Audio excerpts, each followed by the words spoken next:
The story of Halloween in England begins not in the decorated streets of contemporary cities, but in the ancient landscape of pre-Roman Britain, where Celtic peoples marked the turning of the year with rituals that acknowledge the fundamental fragility of human existence against the approaching darkness of winter. Archaeological investigations across the British Isles have revealed the sophisticated cosmological understanding that underpinned Celtic society, a worldview in which the progression of seasons represented not merely meteorological change, but profound spiritual transformations that affected the relationship between the visible world of daily existence and the invisible realm of gods, spirits, and the dead. The festival known as Samhain, occurring at the point when autumn yielded to winter, occupied a position of paramount importance within this seasonal cycle, marking a threshold moment when the carefully maintained boundaries between different orders of reality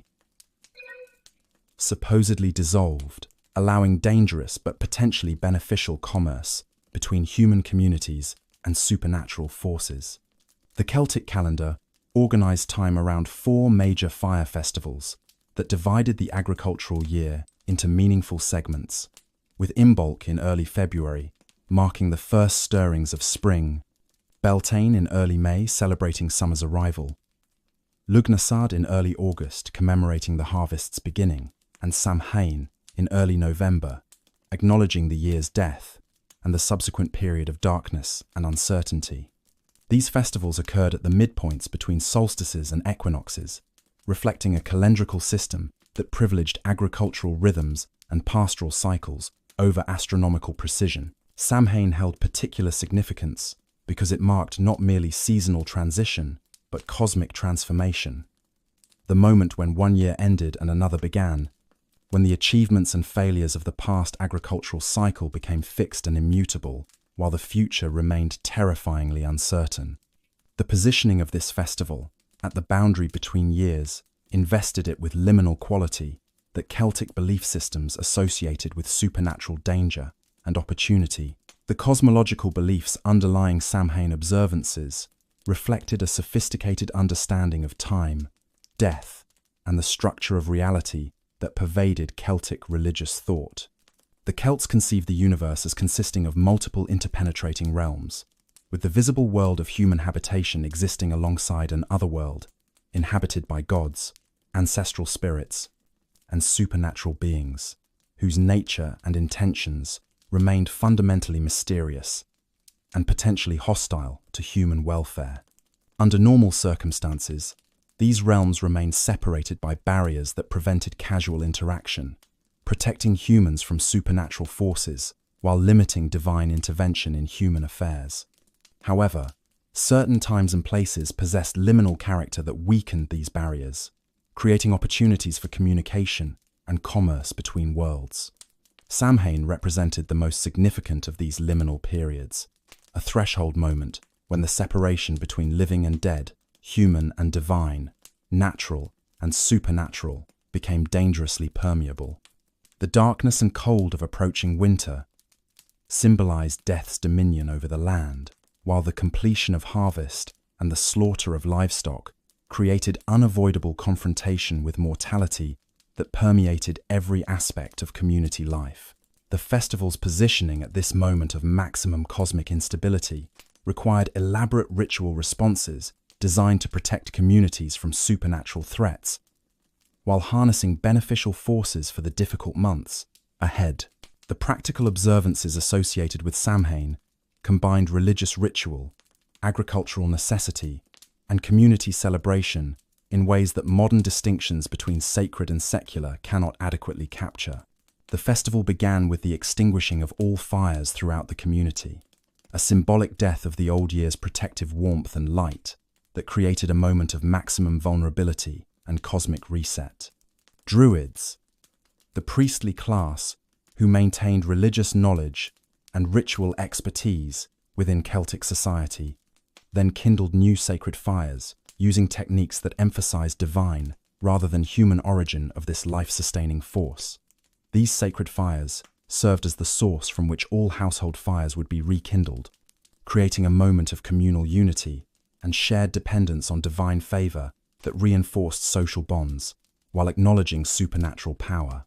The archaeological evidence for these fire rituals comes from multiple sources, including the remains of large communal hearths at hill fort sites, deposits of burnt material in ritual contexts, and the persistence of bonfire traditions in later folk customs that demonstrably descended from pre-Christian practices. The fires served multiple practical functions beyond their religious significance, providing light against the lengthening nights, warmth against the cold, and a focal point for community gatherings that allowed the dispersed population of agricultural territories to come together in moments of shared celebration and mutual support. The relationship between Samhain and the dead represented perhaps the festival's most significant spiritual dimension, reflecting Celtic beliefs about the continued existence and potential influence of deceased community members. Unlike later Christian concepts of heaven and hell as distant locations completely separated from earthly existence, Celtic cosmology positioned the dead as residing in the otherworld, a realm that existed in complex spatial relationship with the visible world, simultaneously distant and proximate, separated yet occasionally accessible.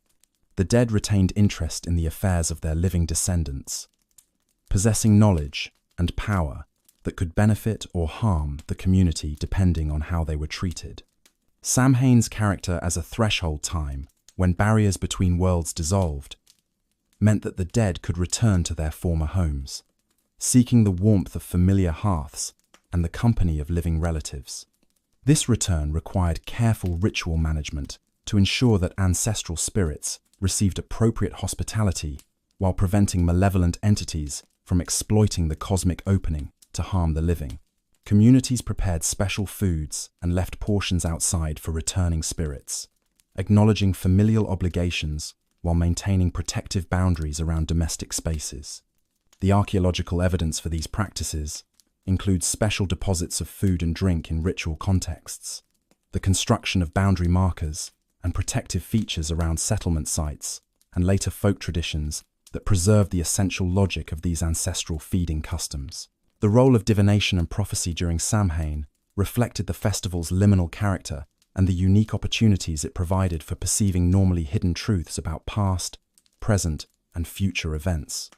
The same cosmic conditions that allowed the dead to return and supernatural beings to interact with humans also enabled living people to access knowledge beyond ordinary human capacity, perceiving destinies, identifying threats, and discovering information crucial for survival during the coming winter months.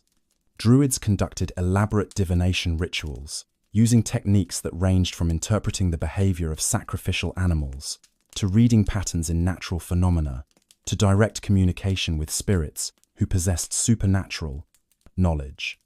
The questions addressed through these divinations concerned matters of immediate practical importance to agricultural communities facing uncertain futures, including the likely severity of the coming winter, the prospects for survival of livestock and stored provisions, the identification of threats from hostile neighbors or supernatural forces, and the destinies of individual community members, particularly regarding marriage, childbirth, and death. The persistence of divination practices in later Halloween customs, though stripped of their original religious context and transformed into parlor games and folk traditions, demonstrates the enduring appeal of using this threshold moment to glimpse hidden truths and future possibilities. The agricultural dimensions of Samhain connected the festival's spiritual significance to the practical realities of survival in pre-industrial societies completely dependent on successful food production. The timing of the festival coincided with the completion of harvest activities and the culling of livestock herds to sustainable winter levels, creating unavoidable confrontation with themes of death, preservation, and the uncertain balance between resources and needs. The slaughter of animals that could not be fed through winter months provided fresh meat for festival feasting, while creating stores of preserved food through smoking, salting, and other preservation techniques. This necessary killing invested the festival with sacrificial overtones that blurred distinctions between practical necessity and religious ritual, between agricultural management and offerings to supernatural powers. The blood of slaughtered animals held ritual significance within Celtic religion, representing life force and serving as appropriate offering to gods and spirits, whose favor determined community survival. The distribution of meat during festival feasting reinforced social hierarchies while ensuring that all community members, including those without adequate resources, received shares of the collective bounty. The archaeological evidence for these practices includes animal bone deposits showing seasonal slaughter patterns, butchery marks indicating ritual as well as practical processing, and the remains of large-scale communal feasts at sites associated with Celtic religious observance. The Celtic understanding of Samhain, as a moment when the barrier between worlds became permeable, rested upon sophisticated theological concepts about the structure of reality and the relationship between different orders of existence. The otherworld, that featured so prominently in Celtic cosmology, was not conceived as a distant heaven or underground hell, but rather as a parallel realm that existed in complex spatial relationship with the visible world, occupying the same locations, yet remaining normally imperceptible to human senses. This otherworld possessed its own geography, including hills and fortresses that corresponded to features in the human landscape, with certain locations serving as access points where the boundary between realms grew particularly thin. The inhabitants of the otherworld included gods whose power exceeded human capacity, ancestral spirits who retained connection to their living descendants, and various supernatural beings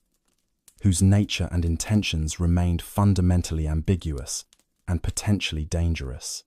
These entities possessed knowledge and capabilities unavailable to mortals, controlling natural forces, influencing human destiny, and maintaining cosmic order through their actions and relationships.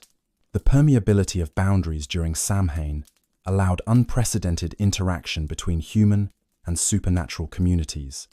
creating opportunities for communication, exchange, and mutual influence that required careful ritual management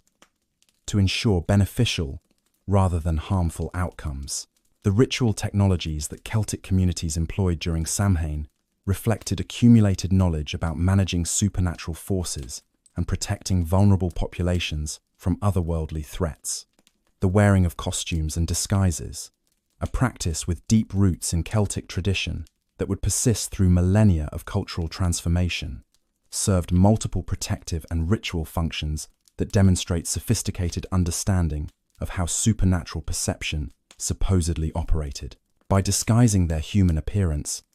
participants in Samhain rituals could move through the dangerous liminal period without attracting unwanted attention from malevolent spirits or hostile supernatural beings. The adoption of frightening or monstrous appearances specifically deterred harmful entities by suggesting that the disguised individual possessed supernatural power or dangerous character that made them unsuitable targets for spiritual predation. The use of animal skins and masks connected wearers to the power and characteristics of the creatures they represented, allowing them to temporarily transcend purely human limitations and access supernatural capabilities. Archaeological evidence for these costuming practices comes from later folk traditions that demonstrably preserved pre-Christian customs, from artistic representations showing figures in animal guise, and from the ritual deposit of masks and costume elements in contexts suggesting religious significance. The social inversion that costuming allowed, permitting temporary suspension of normal status hierarchies and behavioral expectations, served important community functions by releasing social tensions while creating carnival atmosphere that marked the festival as special time outside ordinary existence. The communal nature of Samhain observances reflected the fundamental importance of collective identity and mutual obligation within Celtic societies organized around extended kinship networks and tribal affiliations. The festival provided one of the few occasions when dispersed populations gathered in significant numbers, transforming isolated farmsteads and small settlements into temporary communities that affirmed shared identity and common purpose. These gatherings occurred at tribal centers, hill forts, or sacred sites that possessed religious significance and provided adequate space for large assemblies. The congregation of community members from across extensive territories created opportunities for social and political functions beyond religious observance, including the arrangement of marriages, the settlement of disputes, the exchange of information about distant events, and the reinforcement of tribal identity through shared ritual participation. The feasting that accompanied Samhain celebrations served both practical and symbolic purposes. Consuming perishable foods before winter, storage challenges could cause spoilage, while demonstrating community wealth and affirming social bonds through commensality. The archaeological evidence for these large gatherings includes the remains of substantial feasting deposits at Celtic religious sites. Structural features designed to accommodate significant numbers of people, and the distribution patterns of prestige goods, suggesting gift exchange and social display during communal assemblies. The specific timing of Samhain within the Celtic calendar reflected sophisticated observation of natural cycles and their relationship to agricultural and pastoral activities essential for community survival. The festival occurred when the last harvest had been completed, when fruits and nuts had been gathered from wild sources, when fields had been cleared of stubble, and when livestock had been brought down from summer pastures to winter quarters near settlements. This convergence of agricultural completions marked a natural boundary in the working year, a point at which the results of human labour became fixed and attention shifted from production to preservation and careful management of accumulated resources. The astronomical positioning of the festival, roughly midway between autumn equinox and winter solstice, reflected calendrical system that privileged agricultural over astronomical markers while still maintaining awareness of solar cycles. The lengthening nights and weakening sunlight that characterized this period created obvious symbolic connections between environmental darkness and the festival's themes of death, danger, and supernatural proximity. The bare trees, dying vegetation, and increasingly desolate landscape reinforced the sense that the world was entering a period of dormancy and death that would persist until spring's renewal brought regeneration and new life. The role of the Druids in conducting Samhain rituals demonstrated their position as intermediaries between human communities and supernatural forces, possessing specialized knowledge and capabilities that ordinary people lacked. These priestly figures underwent extensive training that could last 20 years or more, mastering oral traditions that preserved religious knowledge, mythological narratives, genealogies, laws, and ritual procedures. Their education included memorization of vast quantities of verse, since Celtic religious knowledge was deliberately maintained in oral rather than written form to preserve its sacred character and limit access to initiated specialists. The Druids' authority derived from their supposed ability to communicate with gods and spirits, to interpret omens and prophecies, to curse and to bless, to mediate disputes according to traditional law, and to conduct the complex rituals that maintained cosmic order and community welfare. During Samhain, their responsibilities included the extinction and rekindling of sacred fires, the performance of sacrifices, the utterance of prayers and invocations, the interpretation of divinations, and the protection of the community from supernatural threats through magical means. The archaeological evidence for Druidic practices comes primarily from later classical sources that describe Celtic religion, from the archaeological investigation of sites associated with ritual activity, and from the persistence of ceremonial roles and ritual specialists in later folk traditions that demonstrably descended from pre-Christian practices. The sacrificial practices associated with Samhain represented the most controversial and poorly understood aspects of Celtic ritual observance, with classical sources describing both animal and human sacrifice, while archaeological evidence provides only ambiguous support for these claims.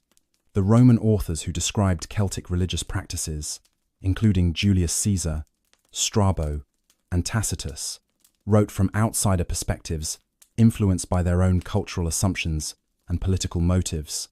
making their accounts valuable but problematic sources requiring critical evaluation. The descriptions of human sacrifice must be assessed within the context of Roman propaganda that emphasized Celtic barbarism to justify conquest,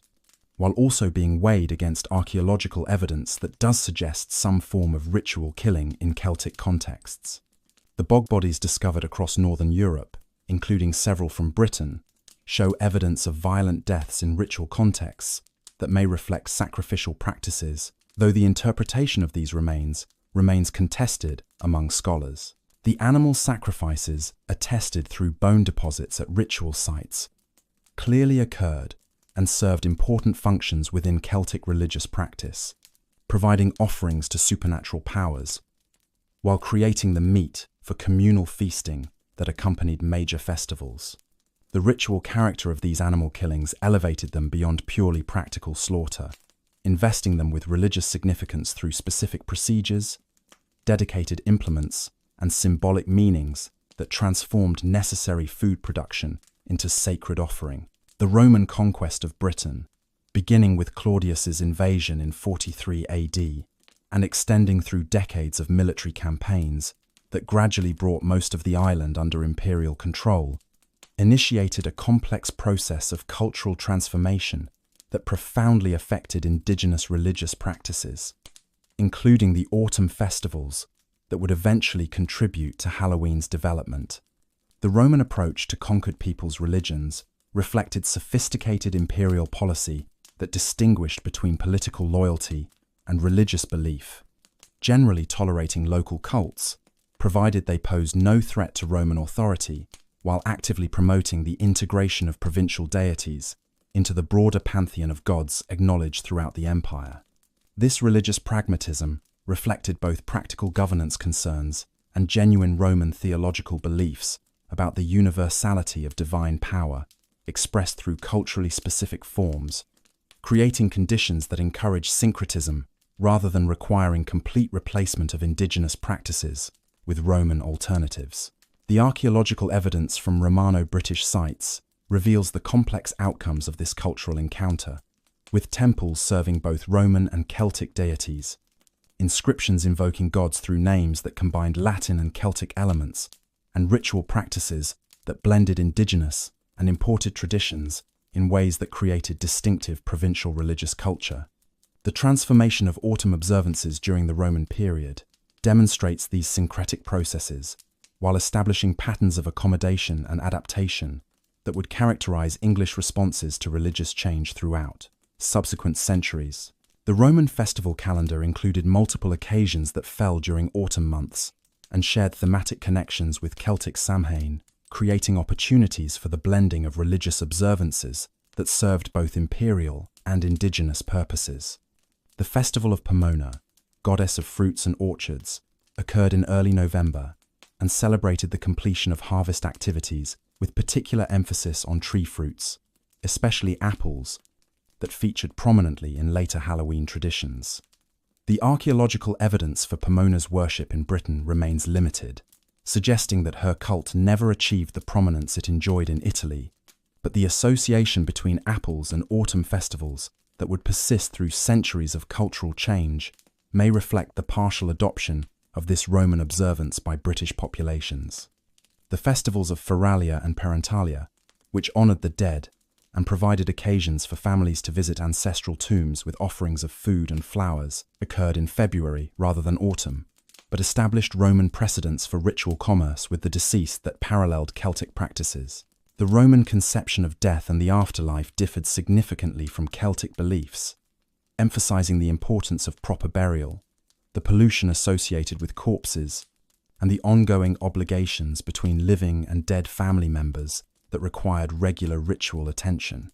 These Roman attitudes influenced British practices over the 4 centuries of occupation, creating modified approaches to death commemoration that combined indigenous and imported elements. The physical infrastructure of Roman religion in Britain, including the construction of temples, altars, and other ritual installations, created new contexts for religious observance while also accommodating indigenous practices within modified architectural forms. The Romano-Celtic temple type that emerged in Britain and northern Gaul represented architectural synthesis that combined Roman building techniques with spatial arrangements suited to Celtic ritual requirements, creating structures that served both cultural traditions. These temples typically featured a central cellar or inner chamber, surrounded by an ambulatory or covered walkway, with the whole structure elevated on a podium and often enclosed within a temenos or sacred precinct. Archaeological excavations of Romano-Celtic temples have revealed evidence of ritual activities, including animal sacrifice, votive offerings, and structured deposition of valuable objects that suggest continuity with pre-Roman practices adapted to new architectural settings. The temple's positioning often respected indigenous sacred geography, with Roman structures built at locations that had previously served as Celtic ritual sites, demonstrating Roman recognition of the spiritual power associated with particular places in the landscape. The artifacts recovered from these sites show the blending of Roman and Celtic religious iconography, with dedications to gods bearing both Latin and Celtic names, images combining attributes of different deities, and ritual practices that drew on both cultural traditions. The Roman military's role in spreading new religious practices and facilitating cultural exchange between different regions of the empire significantly affected the development of British autumn festivals through the introduction of observances from other provinces and the creation of cosmopolitan environments where diverse traditions interacted. The Roman army stationed in Britain included units recruited from across the empire, bringing soldiers from Germany, Spain, Syria, North Africa, and other provinces who maintained their native religious practices while also participating in official military cults and local British observances. The military calendars that structured army life included numerous festivals, celebrating imperial occasions, honoring military deities, and marking seasonal transitions, creating ritualized year that affected both soldiers and the civilian populations that grew up around military installations. The archaeological evidence from military sites shows the diversity of religious practices that coexisted in these contexts, with temples serving Roman, Celtic, Germanic, and Eastern deities often clustered in the same areas, creating environments where religious syncretism flourished. The veterans, who settled in Britain after completing military service, brought these diverse religious experiences into civilian society, contributing to the development of hybrid practices that combined elements from multiple traditions. The impact of Roman urbanization on religious practice created new patterns of observance that differed from the rural agricultural traditions that had characterized pre-conquest Celtic society, while also introducing spatial segregation between sacred and secular activities that reflected Roman urban planning principles. The development of towns in Roman Britain, whether created as coloniae for veteran settlement, municipia with self-governing status, or smaller settlements that grew around military installations and administrative centers, concentrated populations in ways that required modified religious practices adapted to urban conditions. The construction of public temples in forum areas created official religious spaces serving community-wide functions, while household shrines maintained private devotional practices within domestic contexts. The urban calendar of religious festivals provided structure to civic life, with public processions, sacrifices, and feasts marking important occasions, while demonstrating community identity and social hierarchies through participation patterns. The continuation of agricultural festivals in urban contexts required adaptation, with harvest celebrations and seasonal markers transformed into occasions for market activities, craft displays, and entertainment, rather than the direct engagement with agricultural cycles that characterized rural observance. The persistence of rural Celtic practices in areas beyond intensive Roman control or influence demonstrates the limits of cultural transformation and the resilience of indigenous traditions that would survive to influence later developments. The upland zones of Wales, Cornwall, and northern England remained less thoroughly Romanized than the lowland areas, where towns, villas, and intensive agriculture characterized the landscape, creating regional variations in religious practice that reflected different degrees of cultural change. The archaeological evidence from rural sites shows continuity of Iron Age settlement patterns, material culture, and presumably religious practices well into the Roman period, with only gradual adoption of Roman innovations rather than wholesale cultural replacement. The seasonal festivals that structured agricultural life maintained their importance in these areas, adapting to incorporate some Roman elements while preserving essential features of pre-conquest observance. The linguistic survival of Celtic languages in these regions, demonstrated by place names and later written sources, suggests corresponding survival of oral traditions, including mythological narratives and ritual knowledge that continued to inform religious practice. These regional variations created diversity within Romano-British culture that would influence the later medieval development of customs, with different areas maintaining distinctive practices that reflected their particular historical experiences and cultural inheritances. The evolution of autumn observances during the Romano-British period demonstrates the complex processes through which indigenous Celtic practices adapted to new political, social, and religious contexts, while maintaining essential continuities that preserve traditional meanings within modified forms. The gradual transformation of Samhain into a Romano-British autumn festival occurred through multiple mechanisms, including deliberate religious syncretism, practical adaptation to changed circumstances,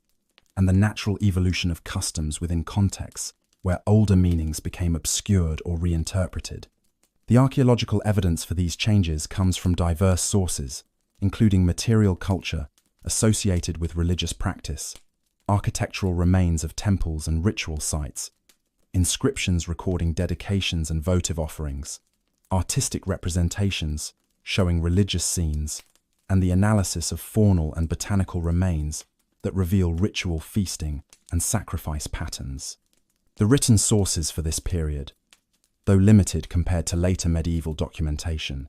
include some references to British practices in classical texts, while the later medieval folklore and customs that demonstrably preserved pre-Christian elements provide indirect evidence of Romano-British festival characteristics.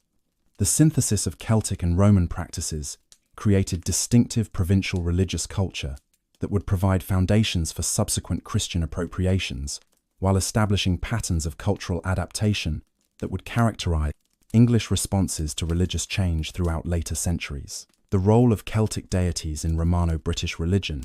demonstrates how indigenous supernatural powers maintained significance within modified theological frameworks that accommodated Roman religious concepts, while preserving distinctive local characters and cult practices. The inscriptions discovered at temples, altars, and votive sites across Roman Britain reveal the continued veneration of gods, whose names derive from Celtic languages, often with attributes or iconography that combine indigenous and classical elements.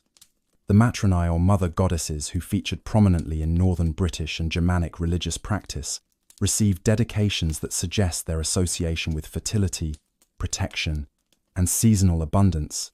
making them appropriate recipients of offerings during autumn festivals, when communities acknowledged the success or failure of agricultural efforts. The horned god Cernunnos, associated with wilderness, animals, and liminal spaces, appears in Romano-British contexts that suggest continuity with pre-Roman Celtic religion, while his attributes show modification through contact with classical deities, including Pan and Silvanus. The persistence of these indigenous deities within Romano-British religion meant that autumn festivals continued to honour supernatural powers rooted in pre-conquest belief systems, even as the forms of worship incorporated Roman architectural settings, Latin, dedicatory language, and modified ritual procedures. The evidence for ritual feasting during Romano-British autumn festivals provides detailed information about the social and religious functions of communal eating, in contexts that blended Celtic traditions of generous hospitality with Roman patterns of structured dining and social display. The excavation of feast deposits at religious sites has revealed the scale and character of these events through analysis of animal bones, pottery vessels, plant remains, and other materials associated with food preparation, consumption, and ritual disposal. The quantities of cattle, pig, and sheep bones found in some deposits suggest feasts involving substantial numbers of participants, consuming significant amounts of meat, while the presence of wild animal remains, including deer and game birds, indicates that hunting contributed to the provision of festival foods. The butchery patterns visible on bones show both practical processing for consumption and ritual treatment, including specific anatomical portions selected for offering to gods or spirits. The pottery assemblages from feast contexts include serving vessels, drinking cups, and cooking containers whose types and quantities provide information about how food was prepared, presented, and consumed during these religious occasions. The plant remains recovered through flotation of soil samples, reveal the use of grains for bread and porridge, fruits including apples and hazelnuts gathered from wild sources, and herbs that may have served culinary or ritual purposes. The spatial organization of Romano-British religious sites demonstrates how architectural settings shaped ritual practices while creating physical expressions of theological concepts about the relationship between human and divine. Realms. The Romano-Celtic temples that served as focal points for communal worship created structured environments that guided participants through ritual sequences while maintaining distinctions between sacred and profane spaces. The temple precincts typically included not only the main temple building, but also ancillary structures such as priests' quarters, ritual bathing facilities, dining rooms for feast consumption, and areas for the display of votive offerings and the processing of sacrificial animals. The arrangement of these elements created ritual landscapes that participants navigated during festival observances, moving between different spaces as ceremonies progressed through established sequences of activities. The archaeological evidence suggests that some temple complexes included outdoor areas suitable for large gatherings, indicating that autumn festivals involved both indoor ceremonies, restricted to initiated participants or social elites, and outdoor activities that engaged broader community participation. The deposition of votive offerings in specific locations within temple precincts, including pits, wells, and specially constructed repositories, created accumulations of ritual material that provide evidence for the types of offerings considered appropriate and the religious concerns that motivated dedicants. The relationship between urban and rural observance of autumn festivals in Romano-British society reflected broader patterns of social stratification and cultural differentiation that characterized the province during the 4 centuries of Roman occupation. The urban populations that inhabited the coloniae, municipia, and smaller towns lived according to calendars structured by commercial activities, official Roman religious festivals, and the administrative rhythms of imperial governance, creating distance from the agricultural cycles that had organized pre-conquest Celtic life. However, the majority of Britain's population remained rural, dwelling in villages and dispersed farmsteads, where direct engagement with agricultural production maintained the relevance of seasonal festivals, marking crucial transitions in the farming year. The autumn festivals that celebrated harvest completion and prepared for winter's challenges retained immediate practical significance for these rural populations, while urban dwellers participated in modified versions that emphasized commercial, social, and recreational dimensions rather than agricultural concerns. The archaeological evidence suggests that some Romano-British villas, country estates owned by Romanized elites, but situated in agricultural landscapes, served as venues for autumn festivals that attracted both estate workers and neighboring rural populations, creating contexts where urban and rural populations interacted during seasonal celebrations. The continuation of sacred landscape features from the pre-Roman period into Romano-British religious practice demonstrates the enduring significance of place in Celtic religious thought and the incomplete nature of Romanization, even in areas of intensive occupation. The natural features, including springs, rivers, groves, and prominent hills that had served as Celtic ritual sites, often maintained religious significance throughout the Roman period, gaining temple structures or becoming integrated into Romano-British sacred geography through identification with classical deities. The archaeological investigation of sacred springs in Britain has revealed continuity of ritual deposition, spanning from the Iron Age through the Roman period and sometimes into the medieval era, with coins, jewelry, weapons, and other valuable objects thrown into waters as offerings to divine powers associated with these locations. The groves of trees that Celtic tradition invested with religious significance presented challenges for Roman authorities, whose literary sources express discomfort with worship in natural settings, yet the archaeological evidence suggests that some of these sacred groves persisted into the Roman period, receiving dedications and serving as venues for ritual activities.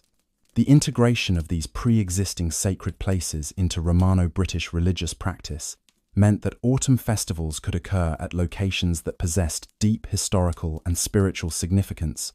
maintaining connections to ancestral traditions while adapting to new cultural contexts. The collapse of Roman authority in Britain during the early 5th century, culminating in the withdrawal of regular military forces around 410 AD, and the subsequent breakdown of imperial administrative structures, created conditions of political fragmentation and economic disruption that profoundly affected religious practices, including the autumn festivals that had evolved during the Romano-British period. The end of centralized governance meant the cessation of official religious observances tied to imperial cult and state-sponsored temples, while the deterioration of urban centers and the contraction of trade networks eliminated the economic foundations that had supported elaborate public ceremonies and professional priestly establishments. The archaeological evidence for this transition period, sometimes called the Dark Ages due to the scarcity of written sources and the difficulty of dating material remains, reveals significant changes in settlement patterns, material culture, and religious practice that affected all aspects of life in post-Roman Britain. The continuation of autumn festivals during this turbulent period occurred within transformed social and political contexts, with communities adapting traditional observances to circumstances of reduced resources, increased insecurity, and the gradual migration of Germanic peoples who brought their own religious traditions to Britain. The persistence of Celtic religious practices in Western regions, where Roman influence had been less intensive, contrasted with the establishment of Anglo-Saxon paganism in Eastern areas, creating regional variations that would influence the later medieval development of customs and the differential adoption of Christian alternatives. The survival of Celtic Christianity in Wales, Cornwall, and western regions of Britain provided continuity with late Roman religious developments, while maintaining distinctive practices that differed from the Roman Christianity that would later be introduced through Augustine's mission to Kent. The origins of British Christianity remain obscure, with legendary traditions attributing early conversions to apostolic missions, while more reliable evidence suggests gradual adoption during the later Roman period, particularly among urban populations and Romanized elites. The British Church that emerged from the sub-Roman period maintained organizational structures based on monasticism, rather than the episcopal diocesan system characteristic of continental Christianity, with religious communities led by abbots rather than bishops, serving as centers of learning, agricultural production, and pastoral care. The relationship between this Celtic Christianity and pre-Christian autumn festivals created complex situations where Christian communities existed within populations that maintained traditional observances, requiring accommodation and negotiation rather than simple replacement of old practices with new alternatives. The archaeological evidence from early Christian sites in Western Britain shows continuity of some practices from Romano-British paganism, including the veneration of sacred wells and springs, the establishment of churches at locations that had previously served as pagan ritual sites, and the continuation of seasonal festivals reinterpreted within Christian theological frameworks. The Anglo-Saxon migration into Britain, beginning in the mid-5th century and continuing through the following 2 centuries, introduced Germanic pagan religious traditions that added new elements to the complex religious landscape of early medieval England. The Anglo-Saxon settlers brought beliefs and practices rooted in the same Indo-European religious heritage that had informed Celtic paganism, but developed through different cultural contexts and historical experiences, creating both parallels and differences with indigenous British traditions. The Anglo-Saxon calendar included autumn festivals that marked seasonal transitions and honoured deities associated with harvest, hunting, and the approach of winter, providing opportunities for syncretism with surviving Celtic observances in areas where the two populations interacted. The written sources for Anglo-Saxon paganism remain limited and problematic, consisting primarily of later Christian texts that describe pre-conversion practices from hostile or incomprehending perspectives,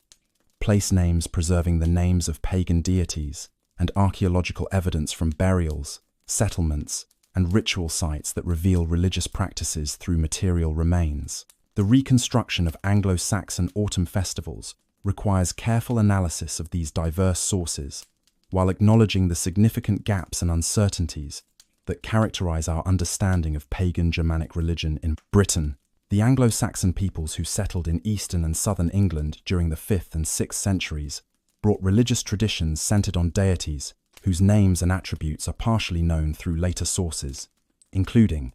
Woden, the god associated with wisdom, war, and poetry who corresponds to the Norse Odin; Tunor, the thunder god equivalent to Norse Thor; Tiu, the war god related to Norse Tyr; and various goddesses, including Frigg, associated with domestic prosperity, and Eostre, connected to spring fertility. The seasonal cycle of religious observances that structured Anglo-Saxon pagan life included winter feasts, celebrating survival through the darkest months; spring ceremonies, welcoming the return of warmth and growth; summer festivals, marking agricultural progress; and autumn gatherings, acknowledging harvest, completion, and preparing for winter's challenges. The autumn period held particular significance because it marked the transition from the productive season of agricultural labour to the dormant period when communities depended on stored provisions and carefully managed resources to survive until spring. The slaughter of livestock that could not be fed through winter months, the completion of harvest activities, and the gathering of wild foods, including nuts and fruits, created practical contexts for festivals that combined thanksgiving for successful food production with anxiety about the adequacy of supplies for the coming months. The evidence for Anglo-Saxon autumn festivals comes primarily from the calendar terminology preserved in Bede's 8th century work, De Temporum Ratione, which provides Latin month names alongside their Anglo-Saxon equivalents, with brief explanations of their meanings. Bede's account indicates that the Anglo-Saxons calculated months according to lunar cycles, with each month beginning at the new moon, and that they adjusted their calendar to solar years through the periodic insertion of additional months. The autumn period included the month Bede calls Halegmonath, or Holy Month, corresponding roughly to September, which he describes as the time when heathens offered sacrifices, though he provides no details about the nature of these rituals or their specific purposes. The following month, Winter Phileth, marked the beginning of winter, according to Anglo-Saxon reckoning, with its name indicating the full moon that signalled winter's arrival and the transition to the darker half of the year. The archaeological evidence for Anglo-Saxon religious practices during this period includes high-status burials containing grave goods, suggesting beliefs about afterlife, weapons and tools deposited in ritual contexts, including rivers and bogs, settlement remains, showing structures that may have served ceremonial purposes, and the remains of feasting events that could represent religious celebrations. The interpretation of this material evidence remains contested among scholars, with debates about the religious significance of various practices and the degree to which material remains reflect religious beliefs versus social display or practical considerations. The interaction between Anglo-Saxon and British populations in areas where settlement patterns created opportunities for cultural contact produced hybrid religious practices that combined Germanic and Celtic elements while adapting to local conditions and specific community needs. The archaeological evidence suggests that Anglo-Saxon settlement occurred through gradual infiltration and the establishment of small communities rather than wholesale population replacement, creating situations where newcomers and indigenous inhabitants lived in proximity and necessarily engaged in various forms of exchange and accommodation. The religious consequences of this cultural contact included the adoption of some British practices by Anglo-Saxon communities, the modification of Germanic traditions in response to local conditions, and the development of syncretic observances that combined elements from both cultural backgrounds. The autumn festivals that emerged from these interactions reflected the agricultural concerns shared by both populations, regardless of their ethnic identities, with the practical necessities of harvest completion and winter preparation, creating common ground that facilitated religious syncretism. The sacred landscape features that had served British ritual purposes sometimes became incorporated into Anglo-Saxon religious practice, with springs, groves, and prominent hills gaining new significance within Germanic religious frameworks while maintaining continuities with earlier Celtic associations. The persistence of pagan practices in both British and Anglo-Saxon communities during the 6th and early 7th centuries occurred despite the presence of Christian populations and the gradual expansion of Christian influence from Western British regions and from continental missions. The coexistence of pagan and Christian communities created situations requiring practical accommodation, with intermarriage, trade relationships, and political alliances, connecting people of different religions in ways that encouraged religious tolerance, even as theological differences remained significant. The incomplete Christianization of nominally converted populations meant that many communities maintained traditional observances alongside Christian practices, creating layered religious cultures where autumn festivals combined pagan and Christian elements, or where different segments of the population observed different versions of seasonal celebrations. The archaeological evidence for this religious diversity includes Christian burials in pagan cemeteries, pagan grave goods in Christian burial contexts,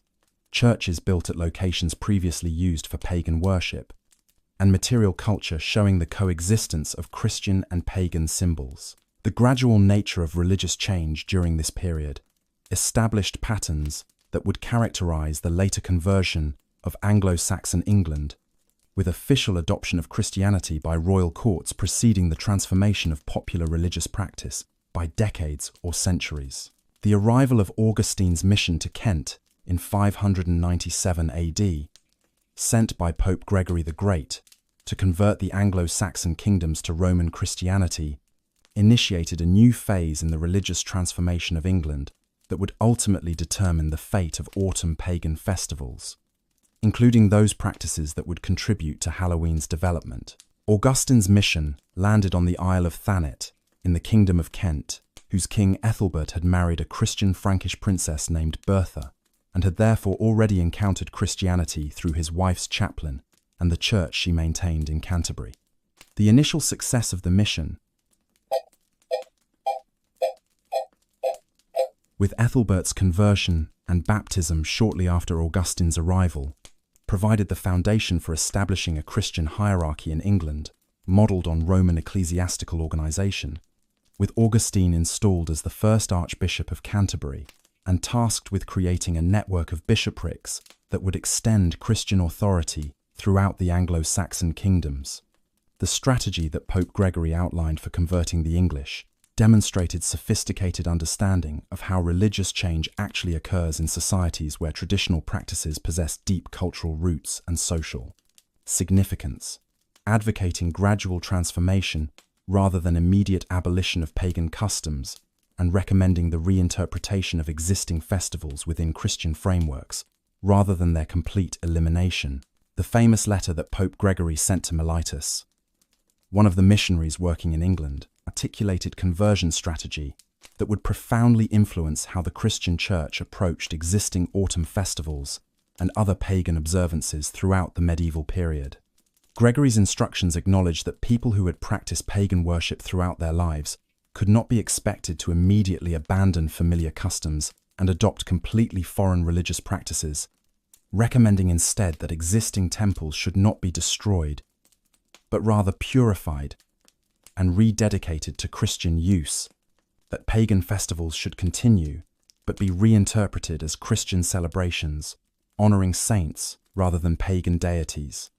and that traditional practices, including feasting and communal gatherings, should be maintained, but redirected toward Christian purposes. This policy of accommodation reflected both practical pastoral concerns about the challenges of religious conversion and theological understanding of how divine grace worked gradually to transform human hearts and societies, rather than through sudden miraculous interventions that eliminated all traces of previous error. The implementation of Gregory's strategy in England created the foundation for how autumn festivals would evolve during the medieval period,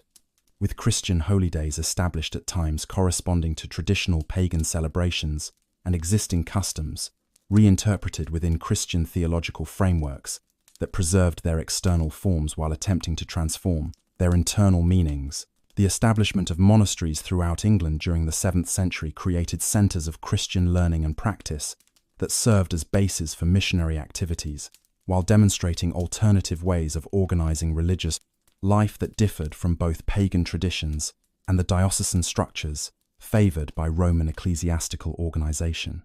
The monastic movement that flourished in early medieval England drew inspiration from both the Celtic monasticism that had developed in Ireland and Western Britain, and the Benedictine traditions that shaped continental European religious and communities, creating distinctive English monastic culture that combined contemplative prayer, agricultural labour, manuscript production, and pastoral care to surrounding populations. The monks who inhabited these communities maintained daily cycles of prayer and worship structured around the canonical hours, observed annual calendars that marked Christian festivals and saints' days, and practiced forms of asceticism and self-denial that demonstrated commitment to spiritual values over material concerns. The influence of monasteries on popular religious practice occurred through multiple mechanisms, including the training of priests who served parish communities, the production of liturgical texts and devotional materials,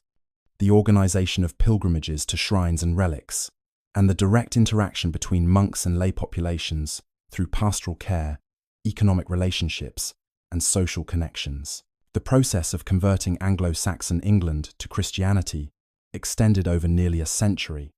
with different kingdoms adopting the new religion at different times and under varying circumstances that reflected the complex political relationships and rivalries that characterized the period.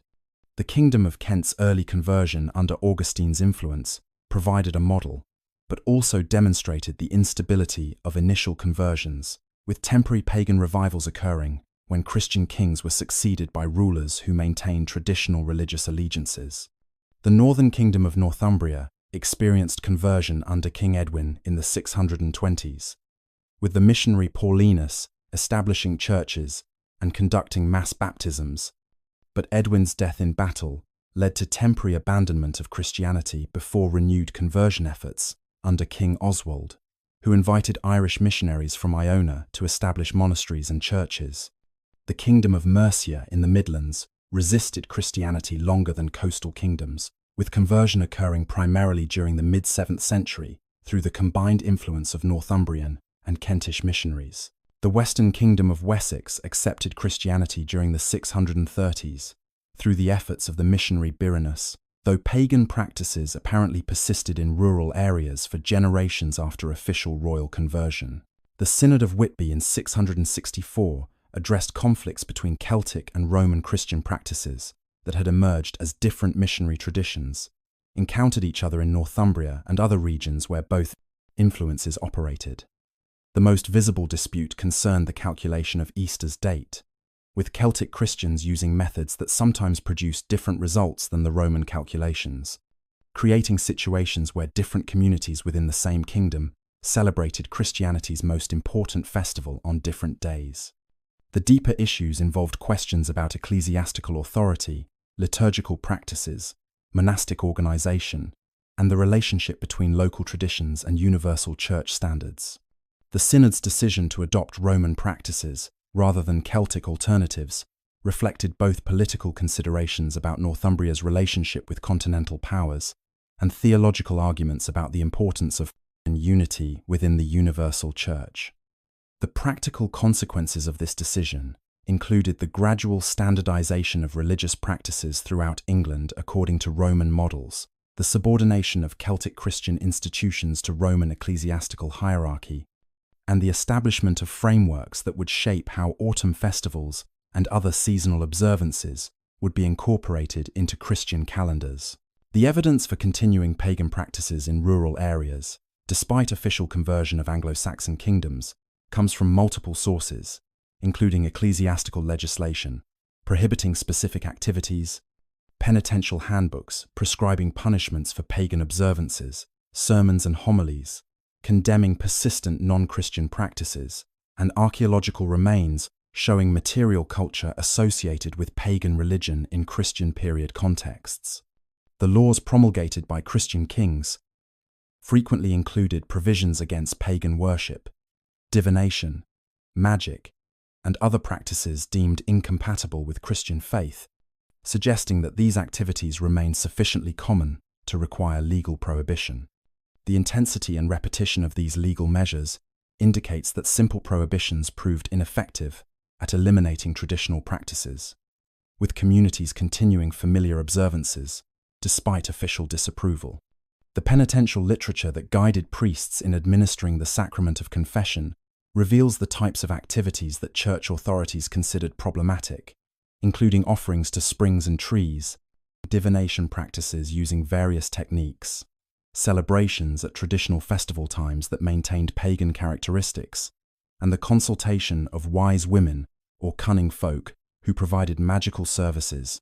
The persistence of these practices demonstrates the incomplete nature of Christianization and the resilience of traditional customs that served important social and psychological functions within rural communities. The establishment of All Saints' Day as a universal Christian festival during the 8th century represented the crucial development that would ultimately create the direct predecessor to Halloween,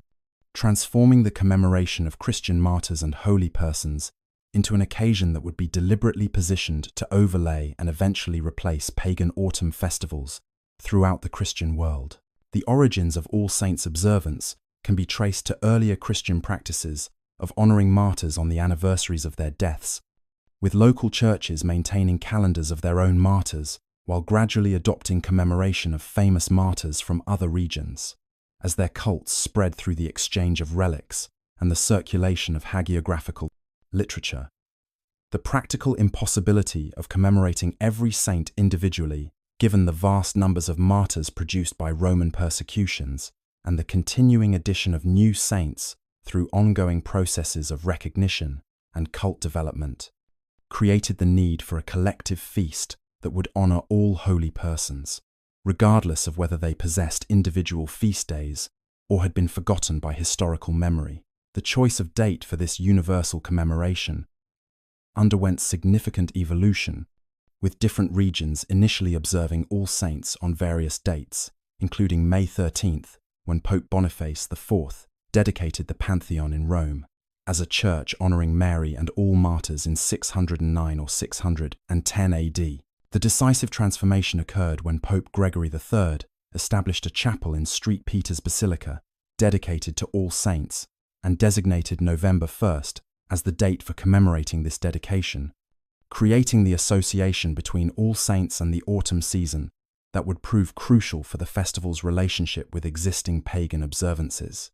The precise date of Gregory III's action remains debated among scholars, with sources suggesting it occurred sometime between 731 and 741 AD, but the significance of choosing November 1st rather than maintaining the earlier May date cannot be overstated for understanding Halloween's development. The positioning of All Saints at the beginning of November placed it precisely at the time when Celtic Samhain and various Germanic autumn festivals had traditionally occurred, creating opportunities for the kind of gradual substitution and reinterpretation that Pope Gregory I's conversion strategy had recommended. Whether this date selection reflected deliberate policy to overlay pagan festivals or resulted from other considerations, including the practical advantages of celebrating a major feast after harvest completion when food supplies were abundant, remains uncertain. but the consequences for the development of All Hallows Eve, and eventually Halloween, proved profound, regardless of original intentions. The spread of November first All Saints' observance from Rome throughout the Frankish Empire and eventually to England occurred through the normal channels of ecclesiastical communication and authority,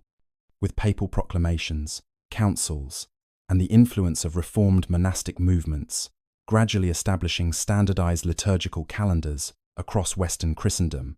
The Carolingian religious reforms of the late 8th and early 9th centuries emphasized liturgical uniformity and the proper celebration of Christian festivals, according to Roman models,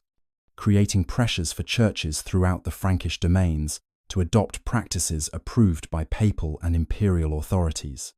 The English Church's close connections with continental religious movements and its participation in broader trends of Carolingian reform meant that All Saints' observance on November first became established in England during the 9th century, though the precise chronology and mechanisms of adoption remain obscure due to limited documentary evidence. The establishment of this Christian festival at the beginning of November created the framework within which existing autumn customs would gradually be reinterpreted, with practices that had previously served pagan purposes being maintained in modified forms that received Christian theological justifications while preserving their essential social and economic functions. The theological significance of All Saints' Day within Christian doctrine emphasized the communion of saints, the Church's teaching that believers on earth maintained spiritual connection with the faithful departed who had achieved salvation and now resided in heaven, interceding for the living before God's throne. This theological concept created religious framework that shared some functional similarities with Celtic beliefs about the ongoing relationship between living and dead community members, though the Christian understanding differed fundamentally in positioning the dead within hierarchies of sanctity and limiting beneficial interaction to those who had achieved salvation, rather than treating all ancestors as potentially helpful spirits. The All Saints liturgy celebrated the victory of holy persons over sin and death, their current state of blessed happiness in heaven, and their role as intercessors and examples for Christians still engaged in earthly struggles. The festival's emphasis on the entire company of saints, rather than focusing on a few famous individuals, demonstrated the universal call to holiness and the inclusion of ordinary believers who achieved sanctification through faithful lives, even without performing the spectacular acts that earned some saints particular renown. The theological implications of this understanding would profoundly shape how Christian communities approached questions about death, the afterlife, and the relationship between living and dead that had been central to pagan autumn festivals. The liturgical practices associated with All Saints' Day in early medieval England created patterns of religious observance that would establish many of the characteristics later associated with Halloween's development.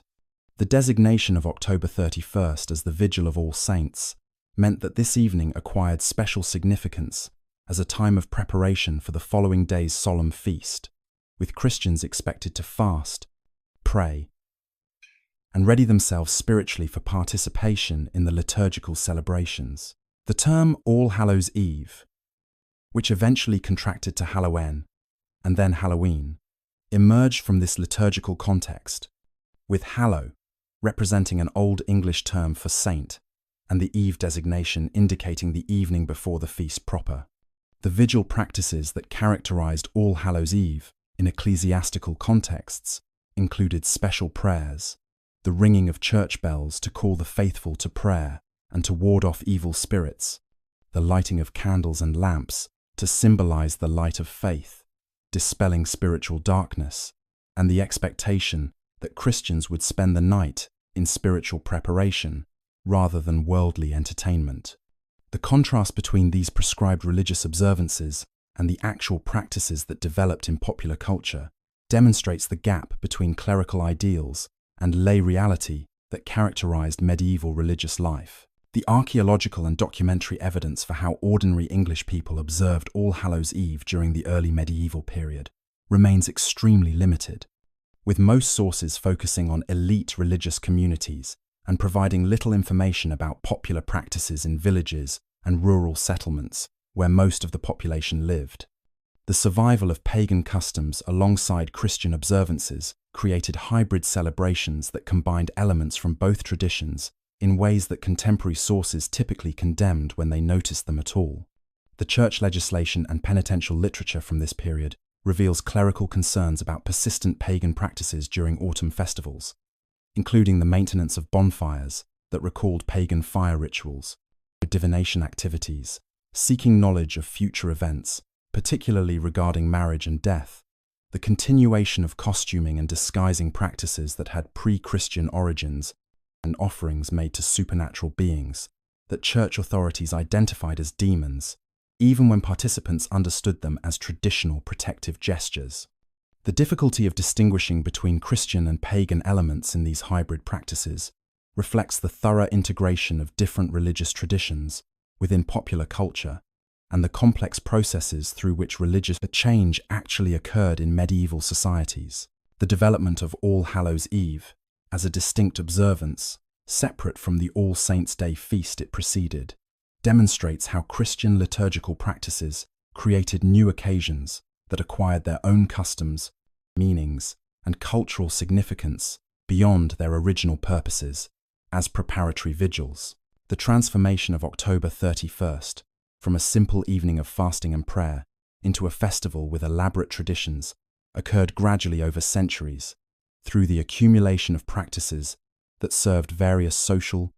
economic, and spiritual functions within medieval communities. The vigil's character as a threshold moment between the ordinary time of daily life and the sacred time of a major feast day invested it with liminal quality that paralleled the threshold character that pre-Christian traditions had attributed to this season, creating opportunities for the continuation of ancient practices within superficially Christianized forms. The ecclesiastical framework that structured All Hallows Eve observance provided religious legitimacy for gatherings and activities that might otherwise have appeared as pagan survivals, while the Church's teaching about the communion of saints and the special proximity of the holy dead on their festival eve created theological justifications for practices involving communication with or veneration of the deceased. The role of bells in All Hallows Eve observances demonstrates how Christian ritual objects acquired multiple layers of meaning that combined theological symbolism with practical community functions and persistent folk beliefs about a supernatural protection. The ringing of church bells on the evening of October 31st served official purposes, including calling the faithful to evening prayers, marking the beginning of the vigil period, and creating appropriate solemn atmosphere for spiritual preparation. However, the popular understanding of bell ringing attributed additional powers to these sonic rituals, with bells believed capable of driving away evil spirits, protecting communities from demonic forces, calming storms, and marking sacred time in ways that affected the spiritual condition of the environment. The archaeological evidence for medieval church bells includes the bells themselves, often bearing inscriptions that reveal their dedications and the theological concepts associated with them, and the documentary evidence from church accounts, showing the resources invested in bell casting, installation, and maintenance. The social significance of bells extended beyond their religious functions to include their role in marking time for communities that lacked other timekeeping devices, their use in raising alarms during emergencies, and their function in creating sonic landscapes that defined parish territories and created shared rhythms of daily life. The emergence of soul cakes and souling traditions during the medieval period created one of the most distinctive and enduring All Hallows Eve customs,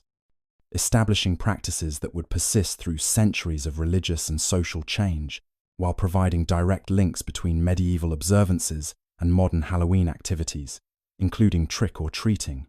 Soul cakes were small, spiced cakes, often marked with crosses or other Christian symbols, that were baked specifically for distribution on All Hallows Eve and the following days of All Saints and All Souls. The theological significance of soul cakes related to the doctrine of purgatory and the belief that the living could assist the dead through prayers and good works that would reduce the time souls spent in purgatorial purification before entering heaven. The practice of souling involved poor people, often children, going from house to house, requesting soul cakes in exchange for promises to pray for the deceased relatives of the householders who provided them. This exchange created religious economy, linking the material charity of the living with the spiritual benefit of prayer for the dead, while also serving practical social welfare functions by providing food to those who lacked adequate resources during a season when the well-to-do had recently harvested abundant provisions. The documentary evidence for souling practices comes from various medieval and early modern sources, including church records, household accounts, literary references, and folklore collections that preserved memories of traditional customs. The earliest clear references to soul cakes appear in 15th century sources, though the practice likely had earlier origins that went unrecorded in surviving documents. The recipes for soul cakes varied by region and household, but typically included flour, sugar, or honey, eggs, and spices including cinnamon, nutmeg, and allspice, creating sweet treats that contrasted with the ordinary bread that formed the basis of most medieval diets. The marking of soul cakes with crosses served both decorative and symbolic purposes, sanctifying these special foods, while identifying them as appropriate for Christian religious observance rather than pagan celebration.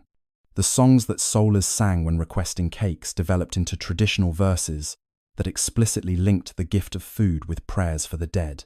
with lyrics requesting, "A soul cake, please good missus, a soul cake," and promising 1 for Peter, 2 for Paul, 3 for him, who made us all, to indicate the prayers that would be offered in exchange for the household's charity. The practice of guising, the wearing of costumes and disguises on All Hallows Eve, demonstrates clear continuities with pre-Christian traditions, while also acquiring new meanings within medieval Christian contexts that justified the continuation of these potentially problematic activities. The origins of Halloween costuming can be traced to multiple sources, including the Celtic practice of wearing disguises during Samhain to avoid recognition by harmful spirits, the Roman tradition of masked performances during festivals, and the medieval Christian custom of mystery plays and religious processions that included costumed representations of saints, devils, and allegorical figures. The specific character of All Hallows Eve, guising in medieval England, involved participants dressing as souls of the dead, as angels and demons, or in costumes that inverted normal social hierarchies by allowing poor people to dress as nobles or men to dress as women. The theological justifications for these practices emphasized their role in teaching religious truths through dramatic representation, with devils and demons serving as warnings about the consequences of sin, while angels and saints provided models of holy behavior. The mumming traditions that became associated with All Hallows Eve involved costumed performers, presenting dramatic entertainments in exchange for food, drink, or money, creating performances that combined religious themes with folk traditions and provided entertainment during the darkest and coldest months of the year. The term mumming derived from a Germanic word meaning to wear a mask or disguise, and the practice involved groups of performers, often young men, who travelled between houses, presenting skits, songs, and dances that followed traditional patterns while allowing for improvisation and topical references. The content of mumming performances ranged from explicitly Christian themes, including presentations of saints' lives and moral allegories, to more ambiguous folk dramas that preserved pre-Christian mythological elements within superficially Christian frameworks. The social inversion that mumming permitted, with performers adopting costumes and behaviors that contradicted their normal social positions, created carnival atmosphere that temporarily suspended ordinary hierarchies and behavioral expectations, providing psychological and social release during harsh seasonal conditions, while also reaffirming community bonds through shared entertainment and the obligations of hospitality. The Viking raids, trading expeditions, and eventual settlement in England, beginning with the attack on Lindisfarne Monastery in 793 AD and continuing through waves of Scandinavian immigration during the 9th and 10th centuries, introduced new cultural elements, including Norse religious practices and autumn festivals that would blend with existing Anglo-Saxon and Celtic traditions to create the complex cultural synthesis characteristic of the Danelaw regions. The Norse peoples who settled in northern and eastern England brought religious traditions centered on deities, including Odin, Thor, and Freya, seasonal festivals structured around the agricultural and maritime cycles that shaped Scandinavian life, and cosmological beliefs about the relationship between gods, humans, giants, and the dead that shared some similarities with Celtic and Germanic traditions, while possessing distinctive characteristics shaped by Scandinavian environments and historical experiences. The autumn period held particular significance in Norse religious calendars, with the festival of winter nights marking the transition from summer to winter, half of the year, and creating occasions for sacrifices, feasting, and community gatherings that paralleled the functions of Samhain and Anglo-Saxon harvest celebrations. The blending of Norse and Anglo-Saxon populations in the Danelaw created conditions for religious syncretism, where autumn festivals combined elements from multiple traditions while adapting to the specific social and economic conditions of the settled regions. The Norse concept of winter nights as a major seasonal threshold demonstrates parallels with Celtic Samhain, while also revealing distinctive Scandinavian elements that reflected different cultural priorities and environmental adaptations. The Norse calendar divided the year into 2 primary seasons rather than 4, with summer extending from approximately mid-April to mid-October and winter occupying the remaining months, creating a basic dichotomy between the productive season when agricultural work, raiding, and trading expeditions occurred, and the dormant season when communities gathered in halls for storytelling, craft production, and the consumption of stored provisions. Winter nights marked the boundary between these seasons, occurring around mid-October according to Scandinavian reckoning, and serving as the occasion for major sacrifices, feasts, and religious observances that prepared communities for winter's challenges. The timing of this festival fell slightly earlier than Samhain or All Hallows, but the functional similarities and the shared agricultural context created opportunities for blending when Norse settlers encountered Celtic and Anglo-Saxon autumn traditions in England. The archaeological evidence for winter night celebrations in Scandinavia includes the remains of large feasting halls, deposits of food and drink associated with ritual consumption, and grave goods suggesting that autumn was a significant time for commemorating the dead. The religious practices that Norse settlers maintained in England during the period before their conversion to Christianity included sacrifices known as blot, feasting rituals that created commensality between humans and gods, divination practices seeking knowledge of future events, and the maintenance of sacred places, including groves, springs, and outdoor altars, where communities gathered for seasonal observances. The blot sacrifices that marked major festivals, including winter nights, involved the slaughter of animals, often horses, cattle, or pigs, with the blood used to sanctify altars and participants, while the meat provided food for communal feasts that included both human participants and, through offering portions, the gods themselves. The social dimensions of these feasts reinforced community bonds and hierarchies, with the distribution of meat and drink reflecting social status, while also creating obligations of hospitality and reciprocity that bound communities together. The sacral leadership that chieftains exercised in Norse society meant that the same individuals who wielded political and military authority also conducted religious rituals, creating integration of secular and sacred power that characterized pagan Germanic societies. The conversion of Norse settlers to Christianity occurred gradually through the 10th and early 11th centuries, with Danish and Norwegian rulers who controlled parts of England, often converting for political reasons, while their subjects maintained traditional practices for generations. The cultural synthesis that occurred in the Danelaw regions where Norse and Anglo-Saxon populations lived in close proximity created distinctive local traditions that combined elements from both cultural backgrounds while developing new practices that reflected the specific circumstances of these hybrid societies. The linguistic evidence preserved in place names shows extensive Scandinavian influence in the Danelaw, with names incorporating Norse terms for landscape features, settlements,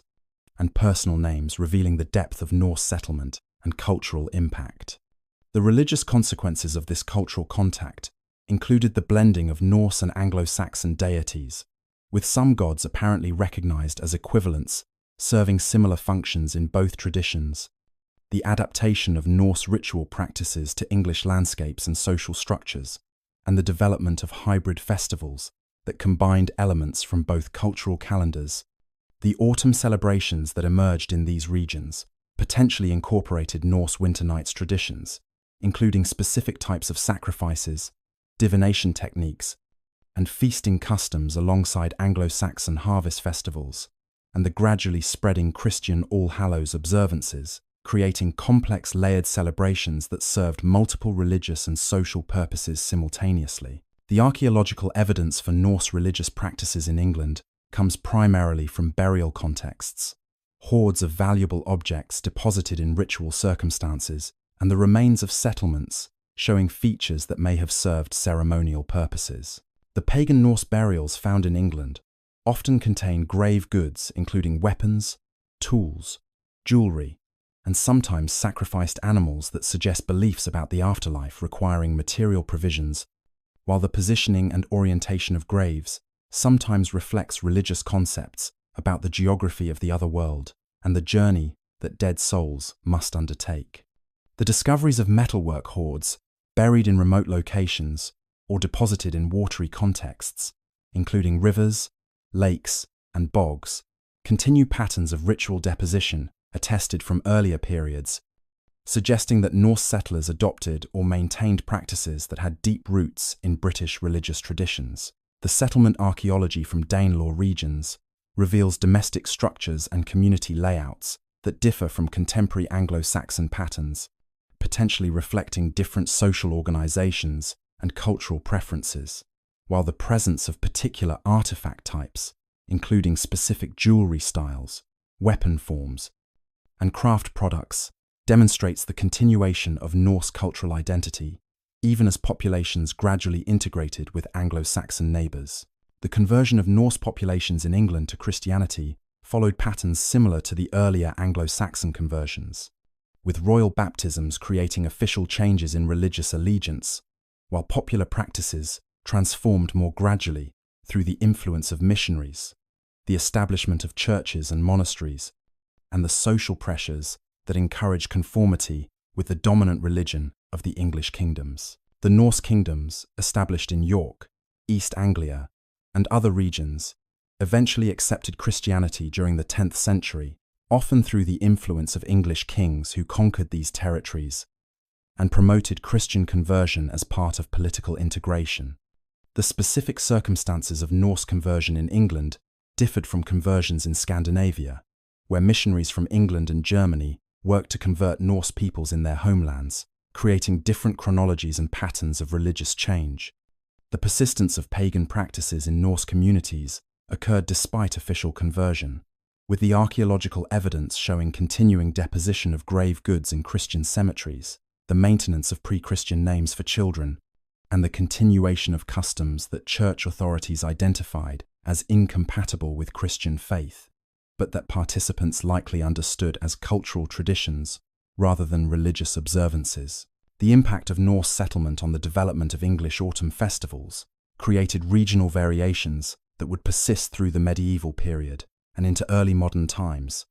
with the Danelaw areas maintaining distinctive customs that reflected their particular historical experiences and cultural influences. The linguistic contributions that Old Norse made to English included words and concepts related to festivals, celebrations, and seasonal activities, with terms borrowed from Norse entering the English vocabulary and potentially bringing with them cultural associations and practices. The social structures that characterize Norse societies, including the importance of extended kinship networks, the role of feasting in creating and maintaining social bonds, and the integration of religious and political authority influenced how communities in former Danelaw regions organized their autumn celebrations and understood the social obligations associated with seasonal festivals. The blending of Norse and Anglo-Saxon populations created hybrid cultures that persisted even after political unification under English monarchy, with regional identities maintaining distinctiveness through the preservation of local customs, dialect variations, and historical memories of Norse heritage. The Norman conquest of 1066 initiated profound transformations in English society, politics, culture, and religious practice that would fundamentally reshape how autumn festivals were observed and understood throughout the medieval period. William the Conqueror's victory at Hastings and subsequent consolidation of control over England brought not only a new political elite, but also continental European religious practices, architectural styles, legal systems, and cultural expectations that differed significantly from Anglo-Saxon traditions. The Norman Church, influenced by recent monastic reforms originating at Cluny and other continental centres, emphasised liturgical elaboration, architectural grandeur, strict hierarchical organisation, and the enforcement of clerical celibacy and other reforms that the English Church had implemented less rigorously. The replacement of English bishops and abbots with Norman appointees during the decades following the conquest ensured that these continental religious sensibilities would reshape English ecclesiastical practice, including the observance of All Saints, All Souls, and the associated customs that occurred during the autumn season. The architectural revolution that transformed English churches during the late 11th and 12th centuries created new physical settings for religious observances, with massive stone churches built in the Romanesque style, replacing the smaller wooden structures that had characterized Anglo-Saxon ecclesiastical architecture, providing spaces suitable for elaborate liturgical performances and accommodating larger congregations during major festivals. The introduction of All Souls' Day as a distinct festival, following immediately after All Saints, represented one of the most significant liturgical innovations of the post-conquest period, creating a 3-day sequence of observances spanning October 31st through November 2nd that would define the character of autumn religious practice throughout the medieval period. The origins of All Souls' Day can be traced to the Benedictine Abbey of Cluny in Burgundy, where Abbot Odelot instituted the annual commemoration of all the faithful departed around the year 1000 AD, establishing practices that spread through the network of Cluniac monasteries and gradually gained adoption throughout Western Christianity. The theological purpose of All Souls' Day differed from All Saints in focusing not on the blessed dead who had achieved salvation and required no prayers, but rather on the souls in purgatory who needed the assistance of the living through prayers, masses, and charitable works that could reduce their time of purification. This distinction between the triumphant saints celebrated on November 1st and the suffering souls commemorated on November 2nd created theological framework that shaped how medieval people understood death, the afterlife, and their obligations to deceased family and community members. The doctrine of purgatory, which achieved full theological development during the 12th and 13th centuries, provided the conceptual foundation for All Souls' observances and created religious economy that linked the living and dead through complex systems of spiritual exchange and mutual obligation. The concept of purgatory as an intermediate state, where souls underwent purification through temporary suffering before entering heaven, addressed theological problems about the fate of believers who died in a state of grace, but still carried the stains of venial sin, or had not completed adequate penance for forgiven sins. The development of this doctrine drew on scriptural passages, interpreted as supporting prayers for the dead, patristic writings that discussed post-mortem purification, and popular beliefs about the afterlife that church theologians sought to organize into systematic frameworks. The practical implications of purgatory doctrine created extensive economic and social consequences, with the promise that living people could assist dead relatives through prayers, masses, and charitable donations, generating significant revenue for churches, monasteries, and religious institutions, while also creating elaborate systems of chantries, confraternities, and other organizations dedicated to securing prayers for deceased members. The Norman reorganization of English ecclesiastical administration created more centralized control over religious practice and greater standardization of liturgical observances, reducing regional variations and enforcing conformity with continental practices that the reforming church considered normative. The replacement of the dispersed organization of the Anglo-Saxon church, which had emphasized monasticism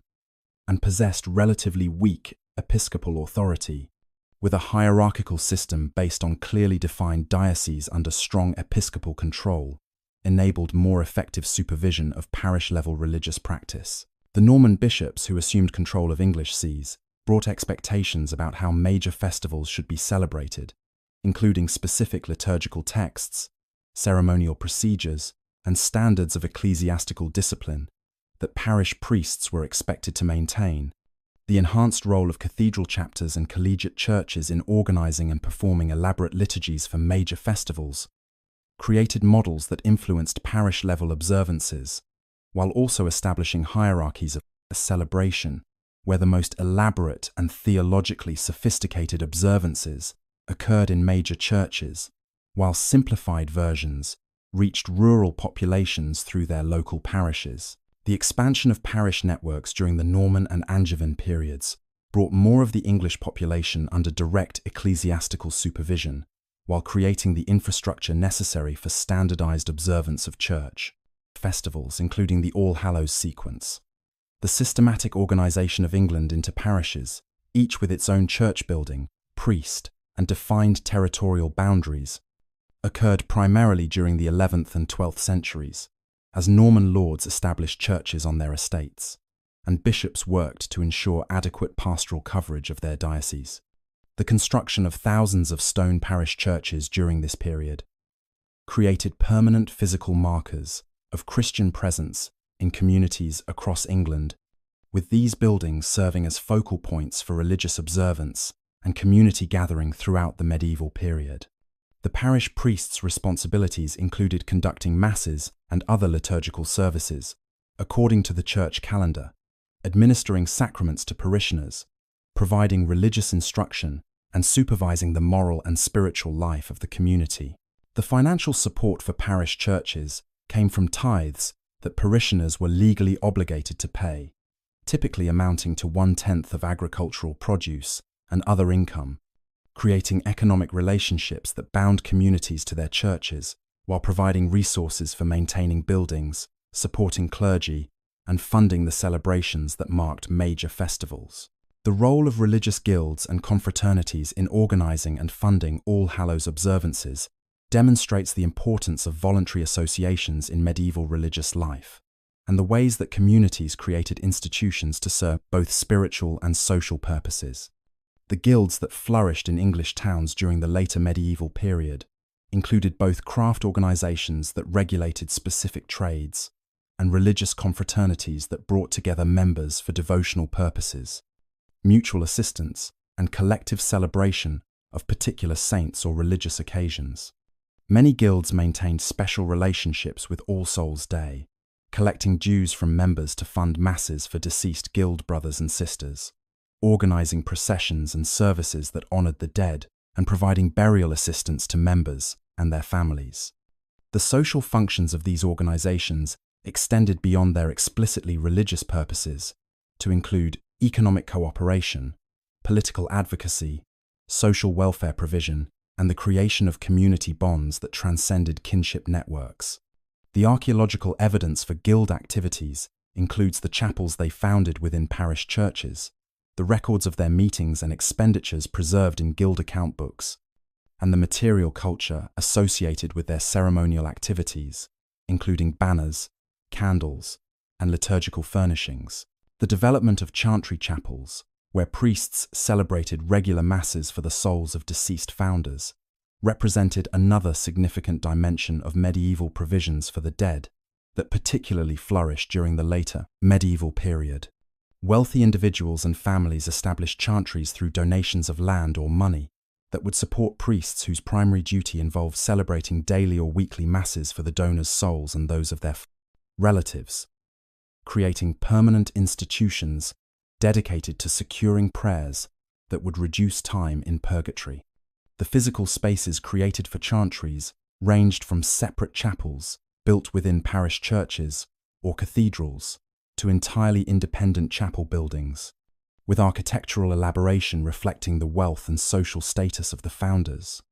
The chantry system created employment for significant numbers of clergy, generated substantial income for religious institutions, and shaped the physical appearance of churches through the construction of architectural additions housing these endowed masses. The social implications of chantries included the visible demonstration of wealth and piety through architectural patronage, the creation of lasting memorials that preserved family names and status across generations, and the establishment of hierarchies among the dead with elaborate provisions for wealthy souls, contrasting with minimal assistance for poor people who lacked resources to establish permanent prayer arrangements. The popular understanding of purgatory and the relationship between living and dead often differed from theological sophistication of clerical teaching, creating folk beliefs and practices that combined official doctrine with traditional concepts inherited from pre-Christian ancestors. The vivid imagery that preachers employed to describe purgatorial suffering, including detailed descriptions of purifying fires and other torments that souls endured,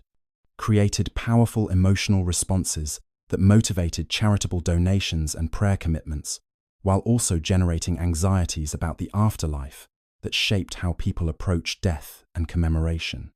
The belief that the dead could communicate with the living through dreams, visions, and apparitions created expectations that deceased relatives might return to request prayers or reveal information about the conditions they experienced in the afterlife.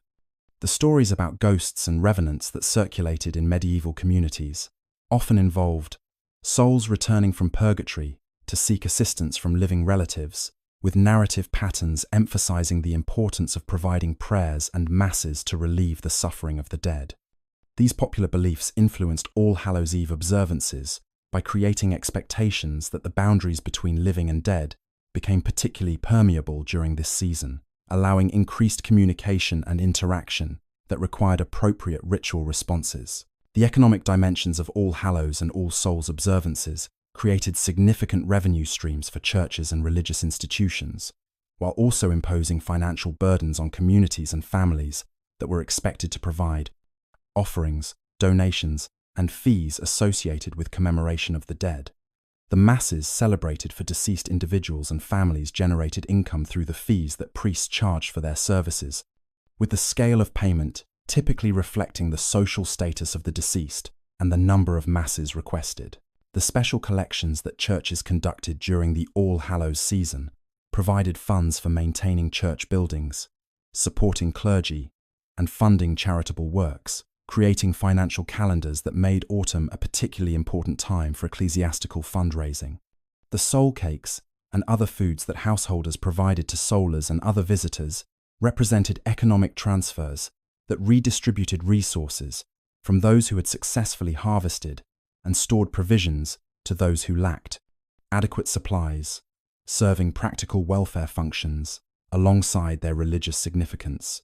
The criticisms that some church reformers directed toward the commercialization of prayers for the dead and the apparent sale of spiritual benefits through financial transactions reflected concerns about corruption and the exploitation of popular piety for economic gain, creating tensions that would intensify during the later medieval period and eventually contribute to Protestant reformers' rejection of purgatory doctrine. The integration of All Hallows observances into the broader rhythm of the medieval agricultural and liturgical year created multiple levels of significance that combined practical, social, and spiritual dimensions. The positioning of these festivals after harvest completion and livestock culling meant that communities possessed abundant food supplies that could support the feasting and charitable distributions associated with these occasions, while the approach of winter created heightened awareness of mortality and the precariousness of existence that made prayers for the dead particularly resonant. The liturgical calendar's progression from All Hallows through Advent and Christmas to Easter created an annual cycle that shaped how medieval people experienced time and understood their relationship to sacred history. The emphasis on death and remembrance during the All Hallows season contrasted with Christmas celebrations of Christ's birth and Easter commemorations of resurrection, creating emotional and theological rhythms that provided structure and meaning to the passage of years. The agricultural calendar's coincidence with liturgical observances meant that the practical necessities of rural life aligned with religious festivals, creating integration of sacred and secular activities that characterized medieval culture. The 13th and 14th centuries witnessed the full elaboration of All Hallows customs within the framework of high medieval Christianity, as theological developments, economic prosperity, and social complexity created conditions for increasingly elaborate observances that engaged all levels of society and expressed the mature integration of Christian and folk traditions. The period's religious culture emphasized visual and sensory dimensions of worship, with churches decorated with paintings, sculptures, and stained glass that provided theological instruction through images, while creating atmospheric settings for liturgical performances. The development of vernacular religious literature, including saints' lives, miracle stories, and devotional poetry, made Christian teachings accessible to laypeople who lacked Latin literacy, creating shared religious culture that transcended class boundaries, while also permitting local and regional variations. The economic expansion that characterized much of the 13th century, before the catastrophes of the 14th century, including famine, plague, and warfare disrupted prosperity, provided resources for elaborate church construction, generous, charitable giving, and complex commemorative practices that expressed piety through material expenditure. The parish church's central role in All Hallows observances during this period reflected the maturation of the parochial system and the integration of religious institutions into every aspect of community life. The typical English parish church of the high medieval period consisted of a stone building with nave for lay congregation, chancel for clergy, tower housing bells, and often additional architectural features, including side aisles, porches, and chapels, added through the donations of wealthy parishioners. The interior spaces contained altars, fonts, screens,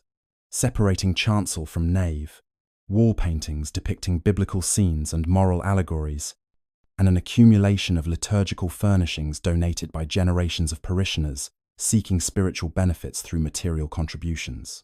The churchyard surrounding the building served as burial ground for parishioners, creating sacred landscape where the dead literally surrounded the living during religious services, and where the boundaries between this world and the next seemed particularly thin. The church building's physical presence dominated village landscapes, with towers and spires visible from miles away, creating landmarks that oriented travelers, while symbolizing divine authority over secular affairs. The vigil services conducted on All Hallows Eve represented the official ecclesiastical observance that provided religious framework for the evening's activities, though the relationship between these formal liturgical performances and popular celebrations remained complex and sometimes contradictory. The prescribed liturgy for October 31st included Vespers and Matins services, featuring psalms, prayers, and scriptural readings that prepared congregations for the following day's All Saints' feast, while emphasizing themes of mortality, judgment, and the hope of resurrection. The participation expected from laypeople in these services varied by region and period, with some communities maintaining strong traditions of congregational attendance at vigil services, while others saw these observances as primarily clerical responsibilities, with limited popular involvement. The ringing of bells throughout the night served multiple purposes, including calling the faithful to prayer, marking the hours of monastic offices, and creating sonic environments that supposedly protected communities from demonic forces, particularly active during threshold times, when boundaries between sacred and profane became permeable. The lighting of candles and lamps during All Hallows Eve created visual landscapes of flickering light that transformed church interiors while serving theological purposes related to themes of spiritual illumination, dispelling darkness of sin and death. The candles that burned before altars, shrines, and images represented prayers offered by those who provided them, with the light's duration corresponding to the length of prayer time purchased through donations. The larger candles and lamps maintained by guilds and confraternities demonstrated organizational wealth and piety while creating spectacular visual effects during festival celebrations. When dozens or hundreds of lights transformed church interiors into realms of sacred brilliance. The symbolic associations between light and life, darkness and death, created obvious connections to All Hallows themes, while the practical function of illumination in pre-electric societies made artificial light a valuable commodity whose provision for religious purposes represented significant expenditure. The candles that people carried in processions through streets and churchyards created moving rivers of light that marked sacred space while demonstrating community participation in religious observance. The proliferation of masses for the dead during the All Hallows season reflected the mature development of purgatory doctrine and the complex economy of prayer and commemoration that characterized late medieval religious practice. The ordinary parish masses celebrated on All Saints and All Souls days followed prescribed liturgies that honored all saints and prayed for all faithful departed, creating communal observances that included the entire congregation. The private masses celebrated in chantry chapels and side altars for specific deceased individuals occurred simultaneously with communal services,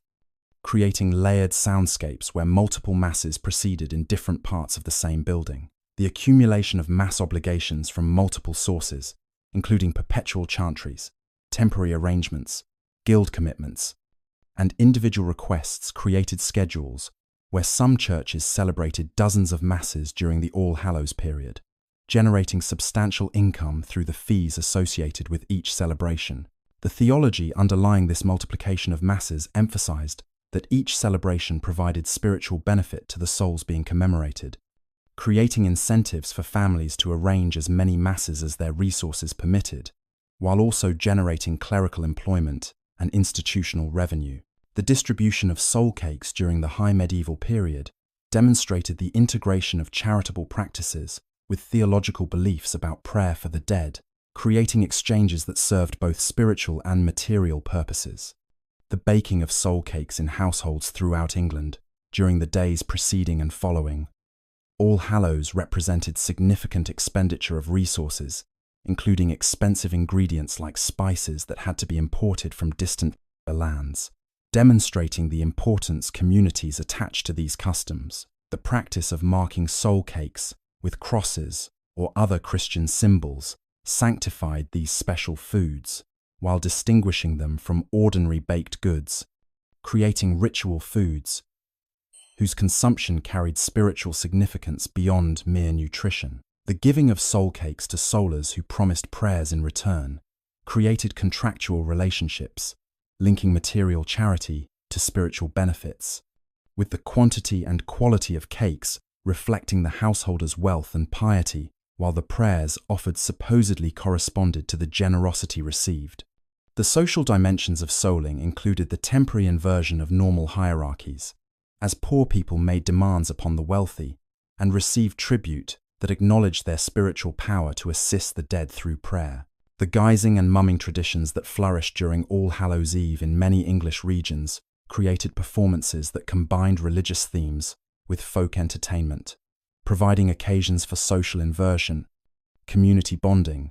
and creative expression within frameworks that received at least tacit ecclesiastical approval.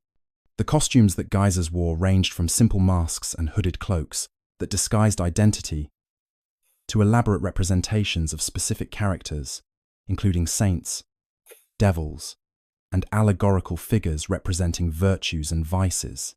The performances that costumed groups presented varied from simple requests for food and drink, accompanied by promises of prayers, to complex dramatic presentations that told religious stories or enacted folk narratives with moral themes. The social composition of guising groups typically included young men whose licensed misbehavior during festival periods provided controlled outlets for energies that might otherwise disrupt social order, though women and children also participated in some regions and contexts. The boundary between acceptable festival celebration and problematic disorder remained perpetually contested, with church and secular authorities attempting to regulate guising activities, while participants pushed against restrictions to maximize their freedom and enjoyment. The bonfires that blazed in many communities on All Hallows Eve represented one of the most visible continuities with pre-Christian fire festivals, though the meanings attributed to these flames underwent transformation within Christian theological frameworks. The practical functions of bonfires included providing warmth and light during autumn evenings, creating focal points for community gatherings, and consuming agricultural waste and other materials that required disposal. The symbolic associations of fire with purification, protection, and the boundary between natural and supernatural realms made bonfires appropriate for threshold occasions when cosmic order seemed particularly vulnerable to disruption. The Church's attitude toward bonfire practices remained ambivalent, with some authorities condemning them as pagan survivals, while others accepted them as harmless folk customs that could be tolerated, provided they did not involve explicitly non-Christian religious elements. The activities that occurred around bonfires included storytelling, music, dancing, drinking, and various games and competitions that created festival atmosphere while reinforcing community bonds through shared celebration. The divination practices that occurred during All Hallows Eve demonstrated the persistence of folk beliefs about the season's special character, as a time when hidden knowledge became accessible through various traditional techniques and ritual procedures. The types of information sought through divination included predictions about future marriages, the identification of future spouses, foreknowledge of deaths and births in the coming year, and insights into economic prospects including harvest, success, and livestock survival. The techniques employed ranged from the interpretation of natural phenomena, including the behavior of animals and the shapes of clouds, to structured rituals involving specific objects and procedures, such as looking into mirrors at midnight, throwing apple peels to reveal initials, or performing actions with nuts, candles, or other symbolic items. The theological status of these practices remained contested, with church authorities generally condemning divination as superstitious and potentially demonic, while acknowledging that popular participation remained widespread despite official disapproval. The persistence of divination customs reflected both the genuine desire for knowledge about uncertain futures and the social entertainment value of traditional practices that created drama and excitement during festival celebrations. The crystallization of purgatory doctrine during the 13th century through the works of theologians, including Thomas Aquinas, and its formal endorsement by church councils, created systematic theological framework that shaped how medieval English people understood death, the afterlife, and their obligations to the deceased. The synthesis that Aquinas achieved in his Summa Theologica organized centuries of scattered speculation about post-mortem purification into a coherent system that addressed questions about purgatory's nature, location, duration, and the mechanisms through which living people could assist souls undergoing purification. The distinction between the eternal punishments of hell and the temporary sufferings of purgatory created crucial theological space that made the state bearable for believers who feared damnation but recognized their own sinfulness, offering hope that even imperfect Christians could eventually achieve salvation through post-mortem purification. The Second Council of Lyon in 1274 officially endorsed purgatory doctrine, establishing it as required belief for Catholics and creating institutional commitment to practices including prayers, masses, and indulgences that supposedly benefited souls in purgatory. The impact of purgatory theology on All Souls observances transformed November 2nd from a relatively minor commemoration into a major festival that rivaled All Saints in popular significance and generated extensive religious and economic activity. The understanding that the prayers and masses celebrated on All Souls' Day provided particular benefit to suffering souls created powerful incentives for people to arrange commemorative services for deceased relatives, generating demand that supported vast numbers of chantry priests and created substantial income for religious institutions.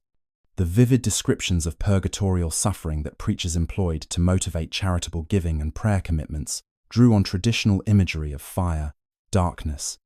and torment, while maintaining that these sufferings were temporary rather than eternal and could be reduced through the assistance of the living. The emotional appeals that focused on the anguish of dead relatives pleading for relief from their purifying punishments proved powerfully effective at generating the donations and commitments that funded religious institutions, while also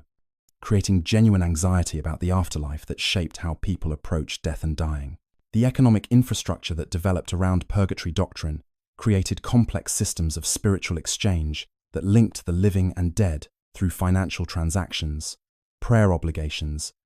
and institutional arrangements that dominated late medieval religious life. The chantry system reached its full development during the 14th and 15th centuries, with thousands of perpetual chantries established throughout England to provide regular masses for deceased founders and their families. The endowments that supported these chantries represented significant capital investments, with land grants, money deposits, and property transfers, creating permanent income streams that would fund masses in perpetuity. The legal mechanisms for establishing chantries developed increasing sophistication, with elaborate contracts specifying the number and timing of masses, the qualifications required of celebrating priests, and the procedures for ensuring compliance with founders' wishes.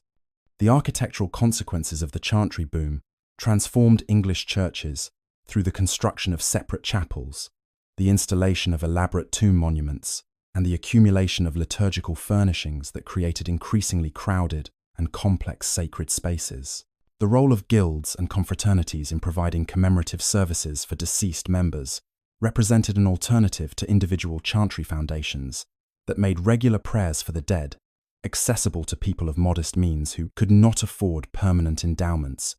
The religious guilds that flourished in English towns during the 14th and 15th centuries collected regular dues from living members that funded masses for deceased brothers and sisters, creating collective arrangements that pooled resources to achieve benefits that individual members could not secure independently. The obligations that guilds assumed toward deceased members typically included attendance at funerals, provision of burial assistance, celebration of anniversary masses, and the inclusion of dead members in the prayers offered at regular guild meetings. The social dimensions of guild membership extended beyond the provision of prayers for the dead to include mutual assistance during life, creating organizations that served both practical and spiritual purposes, while reinforcing community bonds and creating new forms of social organization that transcended traditional kinship networks. The indulgence system that developed during the medieval period offered another mechanism for reducing purgatorial suffering, creating controversial practices that would eventually contribute to Protestant criticisms of Catholic doctrine and the English Reformation's rejection of purgatory theology. Indulgences represented remissions of temporal punishment due to sin, granted by church authorities through the application of the treasury of merit accumulated by Christ and the saints, reducing the time that souls would spend in purgatory by specified amounts ranging from days to years, depending on the authority granting the indulgence and the actions performed to earn it. The types of activities that could earn indulgences included pilgrimages to specific shrines, prayers before particular images or relics, participation in certain religious observances, and financial donations to designated causes, including church construction, crusades, and other projects that church authorities wished to fund. The monetary aspects of the indulgence system proved particularly controversial, with the practice of offering indulgences in exchange for financial contributions, creating obvious opportunities for abuse and generating wealth for religious institutions, while potentially obscuring the spiritual purposes that supposedly motivated these transactions. The popular understanding of how prayers and masses benefited souls in purgatory often involved more mechanical and quantitative thinking than theological sophistication, with people apparently believing that each mass or prayer reduced purgatorial time by specific amounts that could be calculated and accumulated like financial credits. The multiplication of masses that this understanding encouraged created demand that employed hundreds of priests whose primary occupation involved celebrating commemorative services, generating criticisms from reformers who argued that the Church had become corrupted by its economic dependence on the purgatory system. The stories about souls returning from purgatory to reveal their suffering and request additional prayers reinforced popular beliefs, while also providing narrative frameworks that explained unexpected phenomena, strange sounds, and disturbing dreams. The circulation of exemplar, moral tales used by preachers to illustrate religious teachings, included numerous stories about the effectiveness of prayers for the dead and the terrible consequences of neglecting commemorative obligations, creating cultural repertoires that shaped how people understood their responsibilities to deceased relatives. The impact of the Black Death on attitudes toward death and commemoration transformed religious practice during the later 14th century, creating increased emphasis on preparation for death, provision of prayers for the soul, and the physical commemoration of the deceased through elaborate tomb monuments and architectural patronage. The pandemic that struck England in 1348 and 1349 killed between 1/3 and 1/2 of the population, creating demographic catastrophe that affected every aspect of society while generating profound psychological trauma that influenced religious sensibilities for generations. The sudden deaths of vast numbers of people overwhelmed normal burial practices and commemorative arrangements, creating anxieties about whether adequate prayers could be secured for all the dead, and whether souls had received proper preparation for their post-mortem journeys. The concentration of deaths during brief periods meant that anniversary masses for plague victims created spikes in commemorative activity during particular seasons, with All Hallows and All Souls observances taking on increased emotional significance as occasions for remembering the recent dead alongside ancestors from earlier generations. The artistic representations of death that proliferated during the late 14th and 15th centuries reflected the heightened mortality consciousness that the plague generated, with tomb sculptures, wall paintings, and manuscript illuminations depicting decomposing corpses, dancing skeletons, and personified death claiming victims regardless of their social status. The transitomb type that showed the deceased as both a living effigy and a decomposing corpse created powerful memento mori reminders about the transience of earthly existence and the importance of preparing for inevitable death.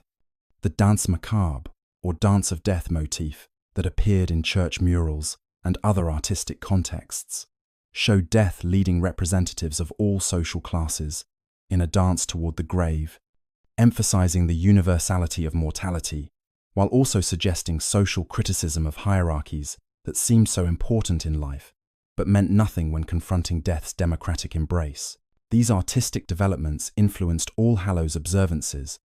by creating visual environments that reinforce themes of mortality and judgment, while encouraging viewers to contemplate their own deaths and the state of their souls. The 15th and early 16th centuries, the final generations before the Protestant Reformation, would transform English religious life, witness the maximum elaboration of All Hallows customs within frameworks that integrated official church teachings, popular piety, social welfare functions, and community celebrations into complex observances that engaged entire parishes and created some of the most distinctive features of late medieval English culture. The period's religious character combined Orthodox Catholic theology with vigorous lay participation in religious life,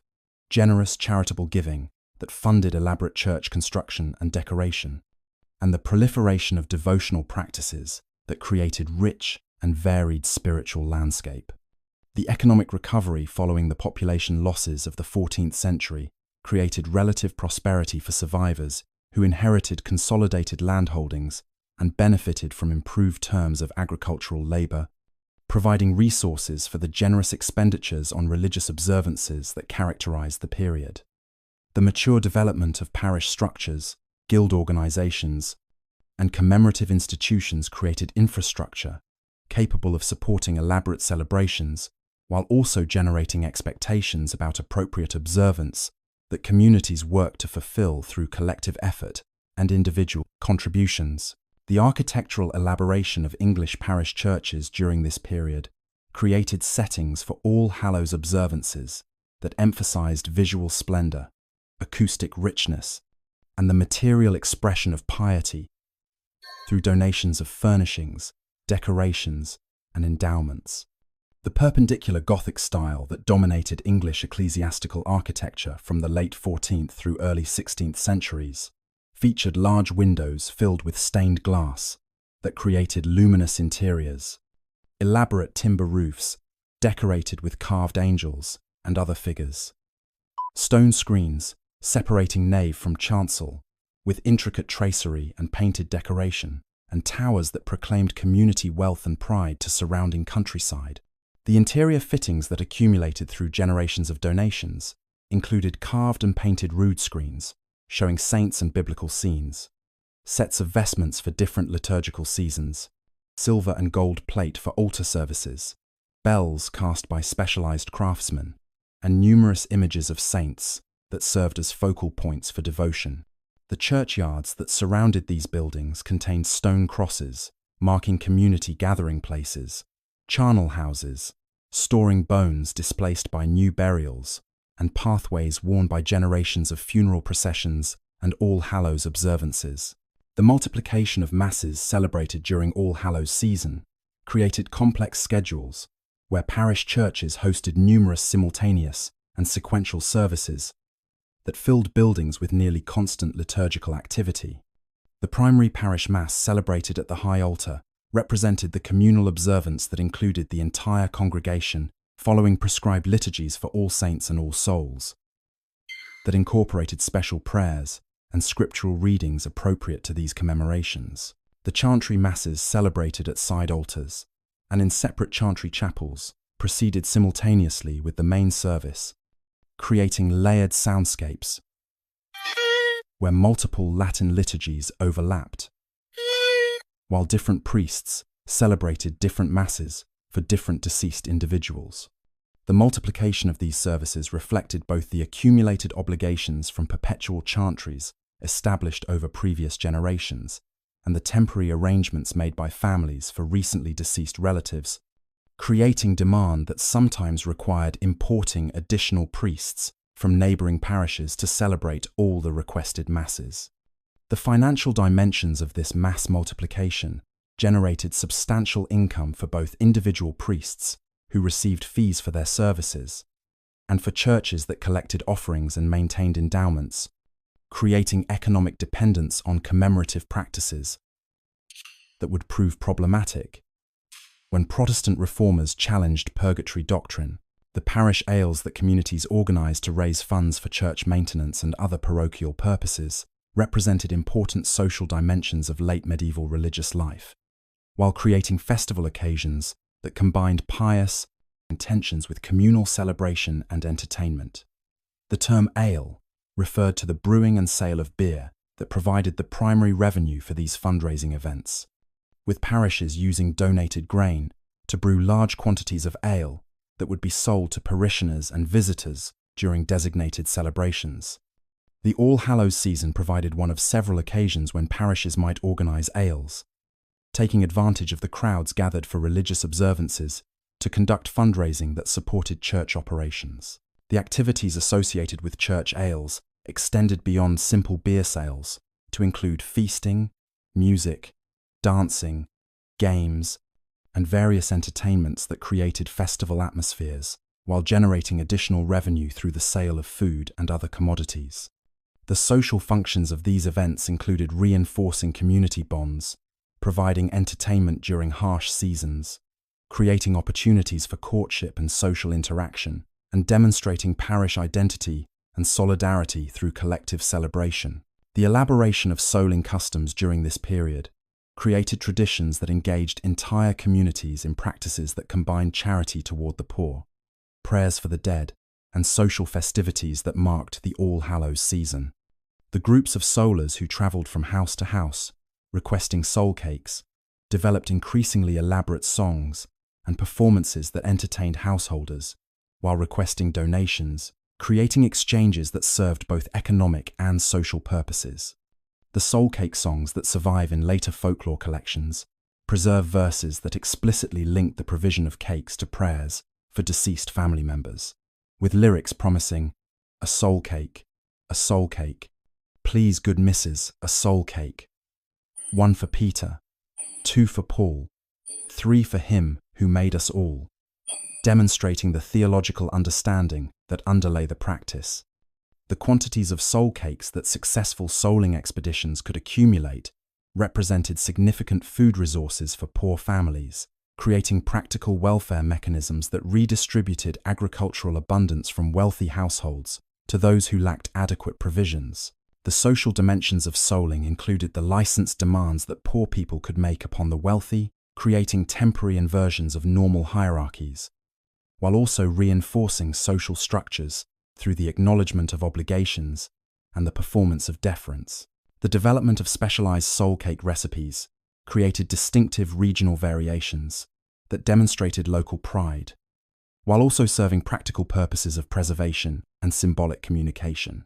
The ingredients used in soul cakes reflected household wealth and access to trade networks, with expensive imported spices, including cinnamon, nutmeg, and ginger marking cakes as special foods distinct from everyday bread, while also serving preservative functions that extended shelf life. The shapes into which soul cakes were formed range from simple rounds to more elaborate designs, including figures representing souls, crosses emphasizing Christian significance, and various decorative patterns that demonstrated baking skill. The markings applied to soul cake surfaces using knives or other implements created Christian symbols, including crosses, alpha and omega letters, and other designs that sanctified these foods, while also serving as quality marks, indicating the baker's identity. The consumption of soul cakes occurred in contexts ranging from immediate eating by soulers who received them, to storage for later household use, to redistribution among family members and neighbors, creating networks of exchange that reinforced social bonds. The guising practices associated with All Hallows Eve reached their maximum elaboration during the late medieval period, with costumed performers developing increasingly sophisticated presentations that combined religious instruction, social commentary, and traditional entertainment within frameworks that commanded community attention and participation. The costumes that guisers wore demonstrated considerable investment of resources and creative effort, with some performers maintaining elaborate outfits that they used annually, while others created new costumes for each festival season. The character types that commonly appeared in guising performances included devils with horns and tails, representing the forces of evil and temptation, angels in white with wings and halos, symbolizing divine protection and guidance, saints carrying their identifying attributes, such as Catherine's wheel or Margaret's dragon, personified vices and virtues engaged in moral conflicts, and various folk characters drawn from local traditions and contemporary social types. The performances that guising groups presented ranged from simple processions displaying costumes to complex, dramatic presentations that told stories with moral messages, incorporating dialogue, songs, physical comedy, and audience interaction. The mumming plays that some communities performed during All Hallows season drew on traditional scripts that had been transmitted orally across generations,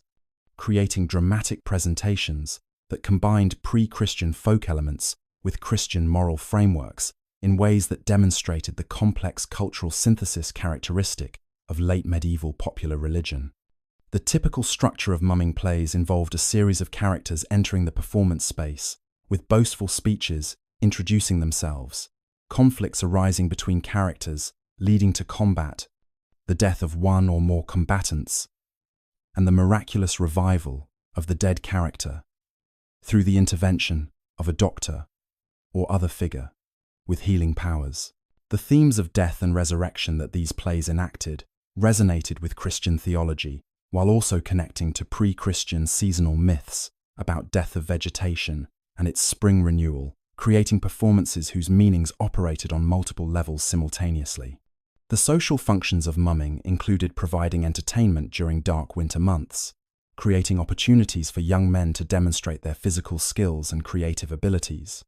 reinforcing community identity through shared traditional performances, and temporarily suspending normal social hierarchies through licensed misbehavior and ritualized social inversion. The bonfire traditions that many communities maintained on All Hallows Eve created spectacular visual displays while serving practical purposes related to waste disposal, agricultural management, and the creation of communal gathering spaces. The materials burned in these fires included agricultural waste from recent harvests, wood from pruned trees and cleared hedgerows, and various household discards that required disposal, creating functional purposes that justified the considerable labor involved in gathering, transporting, and arranging combustible materials. The positioning of bonfires reflected both practical considerations about safety and access, and symbolic concerns about marking significant locations within community landscapes, with fires often placed at crossroads, on hilltops, in market squares, or at other prominent sites.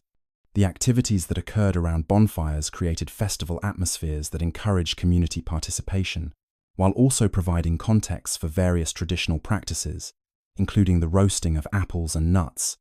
the telling of ghost stories and legends, the performance of music and dancing, and various games and competitions that tested skill and courage. The beliefs about bonfires' protective powers against evil spirits and witches reflected pre-Christian concepts about fire's purifying and defensive qualities, while also receiving Christian interpretations that emphasized divine protection against demonic forces. The complex web of folk beliefs and traditional practices that surrounded All Hallows Eve in late medieval England demonstrated the persistence of pre-Christian concepts about the supernatural world, alongside official Christian theology, creating layered popular religion that combined elements from multiple sources while serving practical, psychological, and social functions.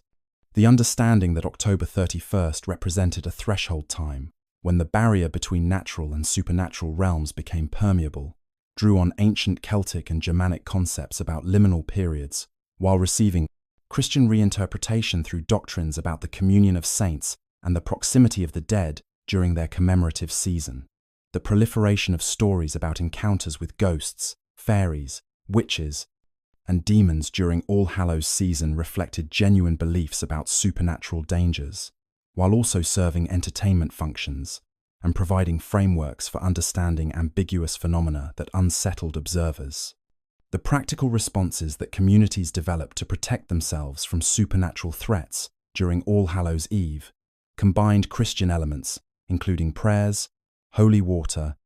and the invocation of saints, with traditional apotropaic practices that predated Christianity but persisted through centuries of religious change. The divination practices that flourished during All Hallows Eve demonstrated particular folk beliefs about the season's special character, as a time when hidden knowledge became accessible through traditional techniques that bypassed normal sensory perception and rational cognition.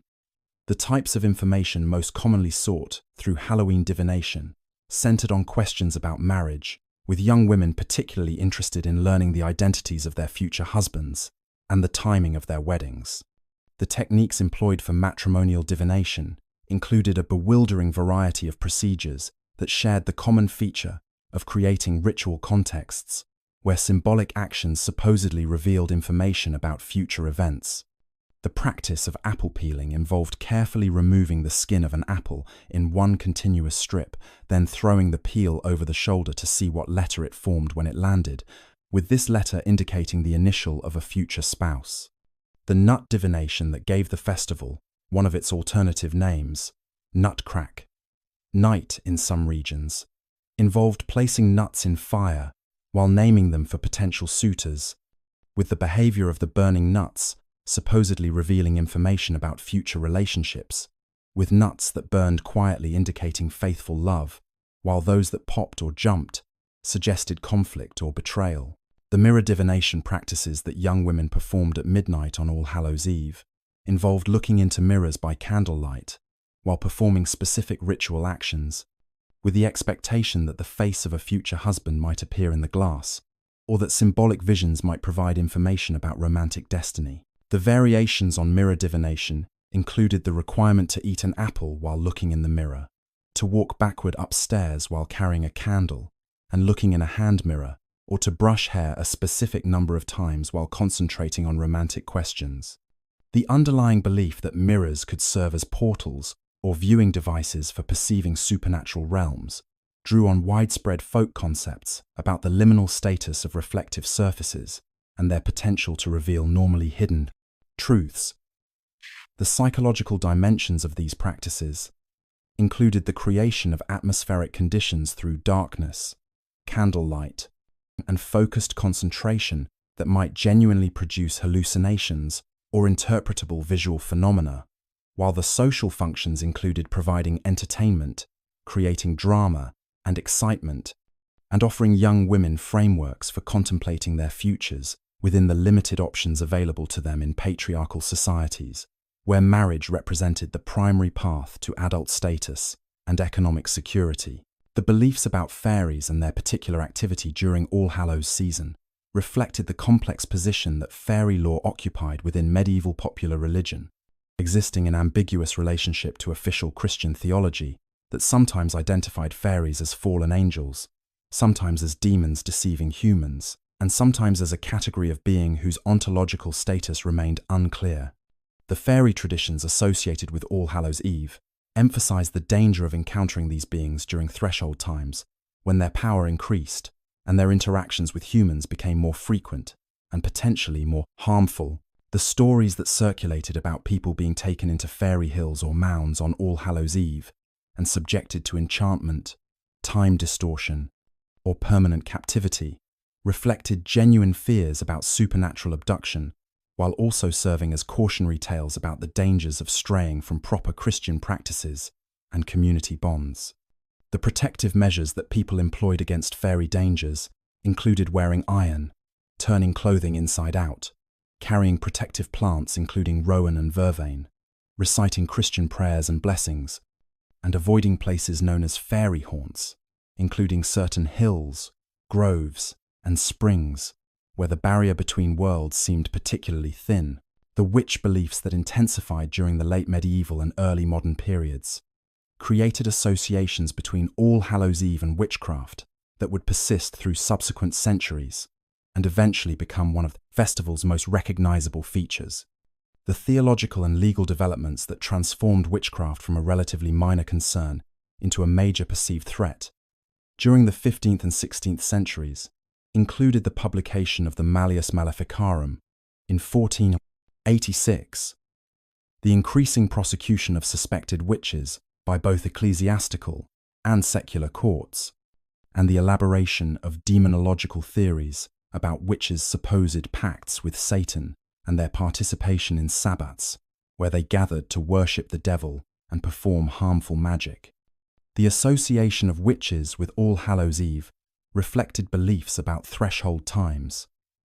with the season's liminal character making it a particularly appropriate occasion for the kind of boundary crossing and inversion of natural order that witchcraft supposedly represented. The specific activities attributed to witches on All Hallows Eve included flying through the air to attend sabbats, transforming into animal shapes, particularly cats and hares, cursing livestock and causing disease, stealing or spoiling food supplies, and casting spells against their neighbors. The protective rituals that communities performed to defend themselves against witchcraft during All Hallows season combined Christian and traditional elements in ways that demonstrated the practical synthesis of religious resources for addressing perceived supernatural threats. The blessing of homes with holy water obtained from churches provided divine protection against demonic forces, while the drawing of protective symbols, including crosses on doors and windows, created physical barriers against supernatural intrusion. The burning of specific plants and herbs, including rosemary, sage, and bay, created aromatic smoke believed to purify spaces and drive away evil influences, while the ringing of bells, both in churches and in individual households, created sonic environments hostile to demonic presence. The community-wide protections that parishes implemented included the blessing of boundaries through beating the bounds ceremonies, the maintenance of protective images and symbols in public spaces, and the collective vigilance that neighbours exercised over each other's activities to identify potential witches before they could cause serious harm. The ghost beliefs that flourished in medieval England created expectations that the dead might return to interact with the living during All Hallows season, requiring appropriate responses that balanced compassion for suffering souls with protection against potentially dangerous revenants. The theological understanding that souls in purgatory might return to request prayers from living relatives coexisted with folk beliefs about ghosts that incorporated pre-Christian concepts about the restless dead and their reasons for remaining attached to earthly locations. The types of ghosts that supposedly appeared during All Hallows included souls seeking prayers to relieve their purgatorial suffering, murder victims seeking justice or revenge, individuals who had died with unfinished business or unfulfilled obligations, and various troubled spirits whose reasons for remaining earthbound reflected the particular circumstances of their deaths or lives. The locations where ghosts commonly appeared included churchyards, where bodies lay buried, the sites of violent deaths, crossroads that served as liminal spaces between different territories, and the former homes of the deceased, where emotional attachments remained strong. The proper responses to ghost encounters involved careful discernment of the spirit's nature and intentions, followed by appropriate actions that might include offering prayers, arranging masses, fulfilling the ghost's requests, or performing protective rituals to banish harmful spirits. The dialogue that supposedly occurred during ghost encounters followed conventional patterns, preserved in numerous exemplary tales and folklore narratives, with ghosts explaining their suffering, requesting specific assistance, warning of dangers, or revealing hidden information. The physical manifestations that ghosts supposedly displayed ranged from fully corporeal appearances, indistinguishable from living persons, to transparent or luminous figures, to invisible presences whose existence was indicated only through sounds, cold spots, or other atmospheric effects. The emotional responses that ghost encounters provoked included fear, pity, curiosity, and religious devotion, with the interpretation of these experiences reflecting both individual psychology and cultural frameworks for understanding supernatural phenomena. The animal folklore associated with All Hallows Eve reflected ancient symbolic systems linking particular creatures to death, witchcraft, and supernatural realms, while also incorporating practical observations about animal behavior during autumn months. The Black Cat's association with witchcraft and bad luck drew on widespread beliefs about cats' mysterious nighttime activities, their independent and sometimes unsettling behaviors, and their historical connections to pre-Christian goddess worship and feminine supernatural power. The toad and frog associations with witchcraft reflected these creatures' liminal status as beings that moved between water and land, their secretive habits, and the toxic secretions that some species produced.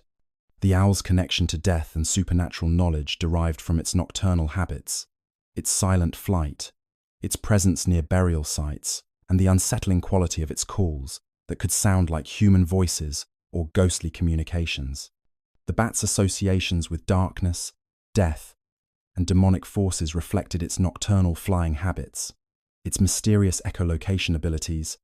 and its superficial resemblance to demons as depicted in medieval art, with wings, darkness, and association with caves and hidden places. The plant lore connected to All Hallows Eve combined practical seasonal activities, including the harvesting of certain crops, with symbolic associations linking particular plants to protection, divination, and supernatural power. The prominence of apples in All Hallows customs reflected multiple factors, including the timing of apple harvest in October,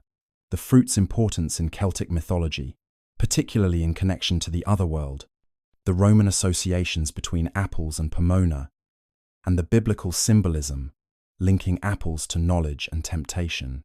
The use of apples in divination practices, including bobbing for apples in water barrels, created games that tested skill while supposedly providing supernatural insights about future romantic partners.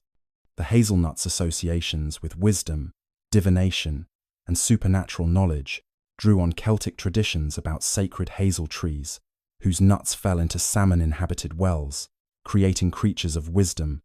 while the practical availability of hazelnuts during October made them convenient materials for various All Hallows customs. The protective plants, including rowan, vervain, and elder, that people gathered and displayed during All Hallows season, supposedly provided defense against witchcraft and fairy enchantment through their inherent supernatural properties. The food customs associated with All Hallows Eve extended beyond soul cakes to include various special preparations that mark the season while serving practical purposes related to seasonal availability and preservation. Requirements. The baking of soul bread in some regions created larger and more substantial items than soul cakes, with loaves marked with Christian symbols distributed to the poor as charity, while also being consumed within households as ritual foods. The preparation of special drinks, including spiced ales and warm ciders, created seasonal beverages that provided comfort during cold weather, while also serving as offerings to supernatural visitors and elements in divination practices. The custom of setting places at table for deceased family members or leaving portions of feast foods outside for the returning dead demonstrated continuing beliefs about the proximity of the dead during All Hallows season and the obligations that living people bore toward their deceased relatives. The first fruits offerings that some communities made by leaving portions of recent harvests at crossroads, near sacred wells, or at fairy mounds reflected pre-Christian traditions of propitiating supernatural powers while also receiving Christian reinterpretation as charitable gifts to the poor or symbolic offerings, acknowledging divine providence. The storytelling traditions that flourished during All Hallows season created oral literature that preserved historical memories, transmitted cultural values, entertained listeners during long autumn evenings, and provided frameworks for understanding supernatural phenomena and their implications for human life. The types of stories commonly told during All Hallows included ghost narratives, recounting encounters with the dead and their messages for the living, fairy legends warning about the dangers of supernatural beings and the importance of respecting their territories, witch tales describing malevolent magic and the community responses that defeated or punished evil practitioners, and moral exemplar, illustrating religious teachings about sin, redemption, and the afterlife. The performance contexts for these narratives included family gatherings around hearth fires, community assemblies in churches or public buildings, and the informal exchanges that occurred when neighbors met for various purposes. The social functions of storytelling extended beyond simple entertainment to include the transmission of cultural knowledge across generations, the reinforcement of community values and behavioral norms, the processing of anxieties about death and supernatural dangers, and the creation of shared cultural repertoires that strengthened community identity. Part 15. Pre-Reformation. Zenith. The first 3 decades of the 16th century, before Henry VIII's break with Rome, initiated the English Reformation, witnessed the final flowering of traditional All Hallows customs within frameworks that represented the mature synthesis of Christian and folk traditions developed over more than 9 centuries of cultural evolution. The period's religious culture exhibited particular intensity and elaboration, with generous charitable giving funding, elaborate church decorations, complex commemorative arrangements, and community celebrations that engaged all social classes in observances combining piety, entertainment, and social welfare functions. The demographic recovery following the 15th century population losses created relative prosperity that provided resources for the material expressions of devotion, characteristic of late medieval piety, while the absence of the religious controversies that would soon divide England allowed communities to pursue traditional practices without the uncertainties and conflicts that Reformation would bring. The literary sources from this period, including household accounts, church wardens' records, guild documents, and devotional texts, provide detailed evidence for how communities actually observed All Hallows, revealing the complex practical arrangements and the significant resources that these celebrations required. The church decorations that parishes prepared for All Hallows season demonstrated the visual splendor that characterized late medieval piety and the considerable financial investments that communities made to honor the dead while creating appropriate settings for liturgical observances. The hangings of black cloth that draped altars and other church furnishings during All Souls services created appropriate somber atmosphere for commemorating the dead, while also displaying expensive textiles that demonstrated parish wealth and devotion. The multiplication of candles and lamps that illuminated churches during All Hallows vigils and services created spectacular visual effects, while the cost of wax and oil represented significant expenditure that parishes funded through a combination of endowment income, special collections, and donations from wealthy parishioners. The temporary structures, including catafalques draped with palls that represented the deceased being commemorated, created focal points for masses and prayers, while the elaborate heraldic displays that accompanied commemorations for wealthy individuals demonstrated social hierarchies that persisted even in death. The flowers and greenery that decorated churches, despite the lateness of the season, required careful cultivation and storage, with households that maintained gardens, contributing seasonal materials, while exotic imported flowers demonstrated particular generosity and status. The multiplication of masses during All Hallows season reached its maximum intensity during this period, with some major churches celebrating dozens or even hundreds of masses during the days surrounding November 1st and 2nd. The coordination required to schedule these services involved careful planning by church authorities, who had to allocate altar space, assign celebrating priests, and ensure that adequate liturgical materials were available for simultaneous masses. The sonic environment that multiple simultaneous masses created transformed church interiors into spaces of overlapping Latin liturgies, bell ringing, and organ music that contemporary observers described as creating powerful atmospheric effects, conducive to devotion and awareness of the supernatural. The economic dimensions of this mass multiplication included the fees paid to celebrating priests, the offerings made by families commissioning masses, and the donations collected during services, creating revenue streams that supported not only current clerical expenses, but also the endowments that funded perpetual obligations. The theological concerns that some educated observers expressed about the apparent commodification of spiritual benefits and the multiplication of masses beyond what seemed theologically necessary foreshadowed the criticisms that Protestant reformers would soon articulate more forcefully. The social hierarchy's expression, through differentiated All Hallows observances, demonstrated how religious practices both reflected and reinforced the elaborate status distinctions that characterized late medieval English society. The aristocratic and wealthy merchant families, who could afford elaborate commemorative arrangements, commissioned multiple masses, endowed perpetual chantries, constructed architectural monuments to their deceased relatives, and organized lavish distributions of food and money to the poor that demonstrated both piety and social status. The middling sort, including prosperous farmers, successful craftsmen, and minor gentry, participated in guild commemorations that pooled resources to provide services beyond individual capacity, while also maintaining family-specific observances at levels appropriate to their means. The poor, who could not afford masses or architectural memorials, relied on the charity of the wealthy through souling customs and the distributions that accompanied aristocratic commemorations, while also participating in communal parish observances that included all community members regardless of economic status. The distinctions between these different levels of observance created visible demonstrations of social hierarchy, while the underlying theology that emphasized universal human mortality and the equality of all souls before God created,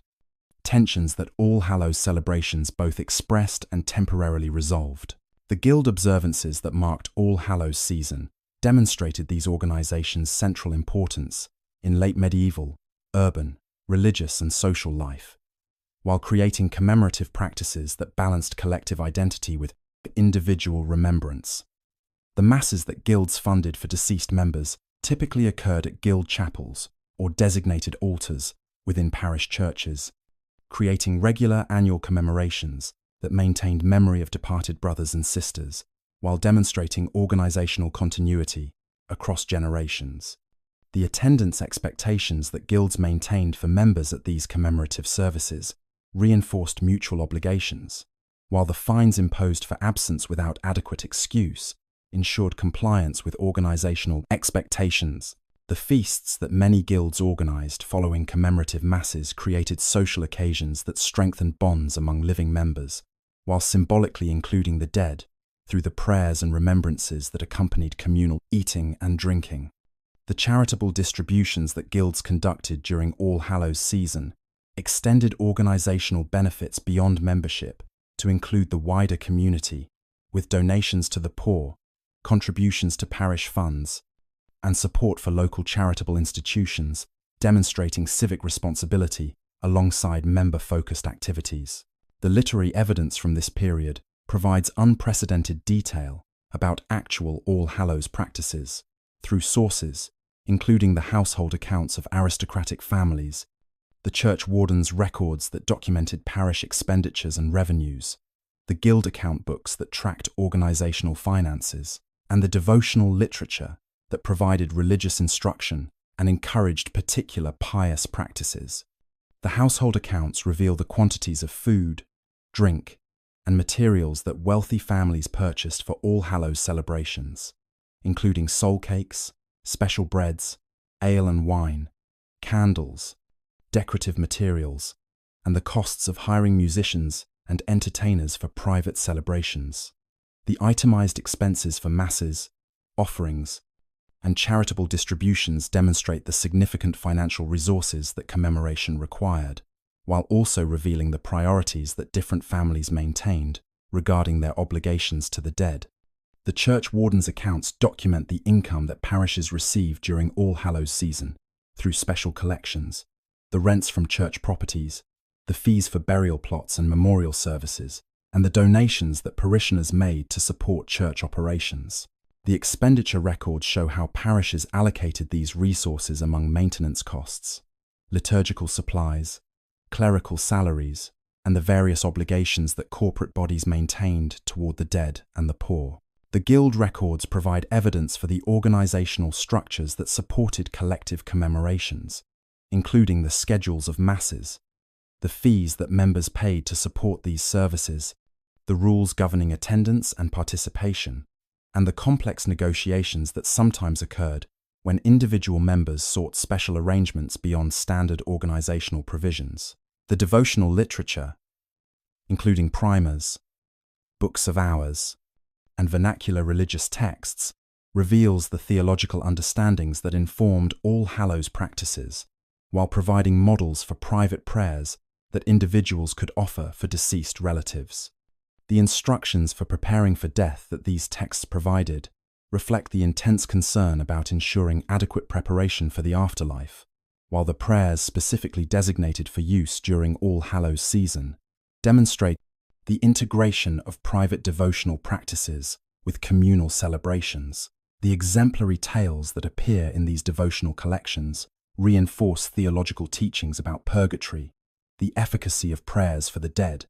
and the importance of providing masses and charitable works that would benefit suffering souls. The regional variations in All Hallows customs that emerge from detailed examination of local sources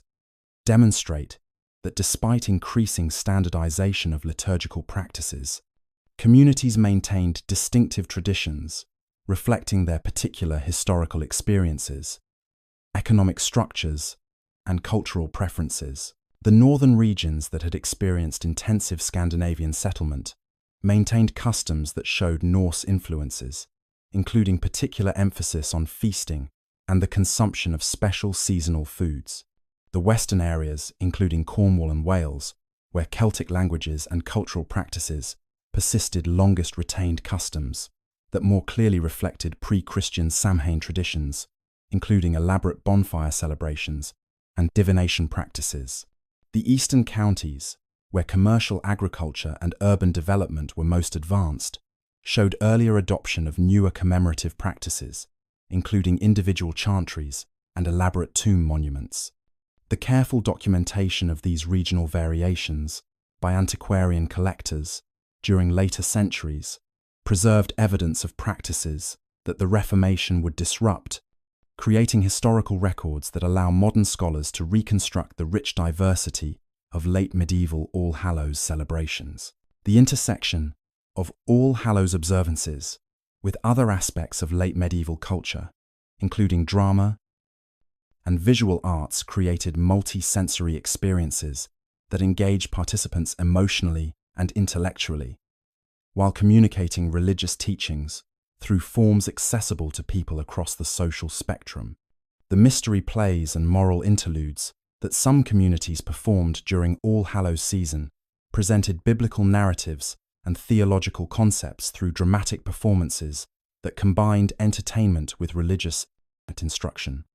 The music composed for All Hallows liturgies ranged from simple plainsong chants that parish priests could manage to complex polyphonic compositions that required trained choirs, creating sonic landscapes appropriate to different settings and resources. The visual arts, including manuscript illuminations, wall paintings, stained glass,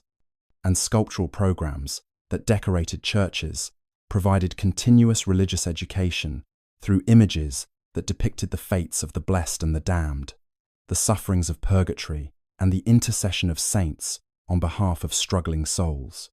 The integration of these different artistic forms created total environments that shaped how people experienced All Hallows, while also preserving theological teachings and cultural values for transmission to subsequent generations. The religious revolution that transformed England during the 1530s fundamentally disrupted traditional All Hallows customs, while creating conflicts and uncertainties that would persist through generations of religious change and political upheaval. Henry VIII's break with papal authority in 1533 and 34, initially motivated by his desire to annul his marriage to Catherine of Aragon, nevertheless initiated processes of religious reform that would eventually transform every aspect of English spiritual life, including the observance of traditional festivals. The establishment of royal supremacy over the English Church created new patterns of religious authority that subordinated ecclesiastical institutions to monarchical control, while enabling the king and his advisors to implement reforms, targeting practices they identified as superstitious, corrupt,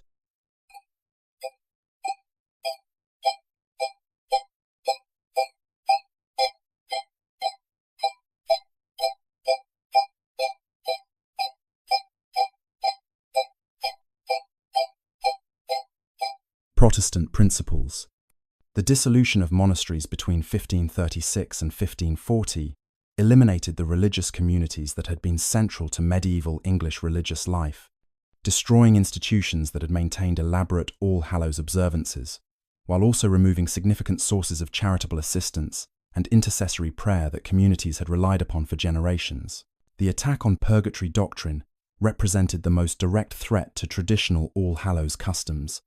as the theological rejection of this intermediate state of purification eliminated the religious justifications for prayers for the dead, commemorative masses, chantries, and the complex economy of spiritual exchange that had shaped late medieval piety. The Protestant emphasis on salvation through faith alone, received through divine grace rather than earned through human works, created theological frameworks that made prayers for the dead appear theologically incoherent and practically futile, since souls' destinations were supposedly determined at death through God's inscrutable judgment, rather than through extended post-mortem processes involving purification and intercession. The scriptural arguments that Protestant reformers advanced against purgatory emphasized biblical passages that seemed to support immediate judgment and the finality of death in determining eternal destiny, while dismissing the texts that Catholics cited in support of prayers for the dead as either mistranslations or references to practices that the early church had wrongly adopted from pagan sources. The practical implications of rejecting purgatory doctrine threatened the livelihood of thousands of chantry priests whose sole occupation involved celebrating masses for the dead,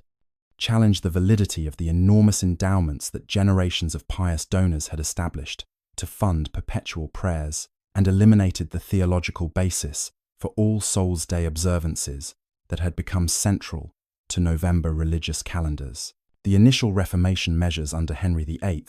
proceeded cautiously regarding popular customs, with the king maintaining conservative theological positions on many issues despite his break with Rome, creating ambiguous situations where some traditional practices continued while others faced suppression. The 10 Articles of 1536, which articulated official doctrine for the newly independent English Church, maintained ambiguous position on purgatory, by neither fully endorsing Catholic teaching nor completely rejecting the concept, instead suggesting that while prayers for the dead might be beneficial, the elaborate system of masses and commercial transactions surrounding these practices had become corrupt and required reform. This moderate position allowed traditional All Hallows observances to continue in modified forms during the later 1530s,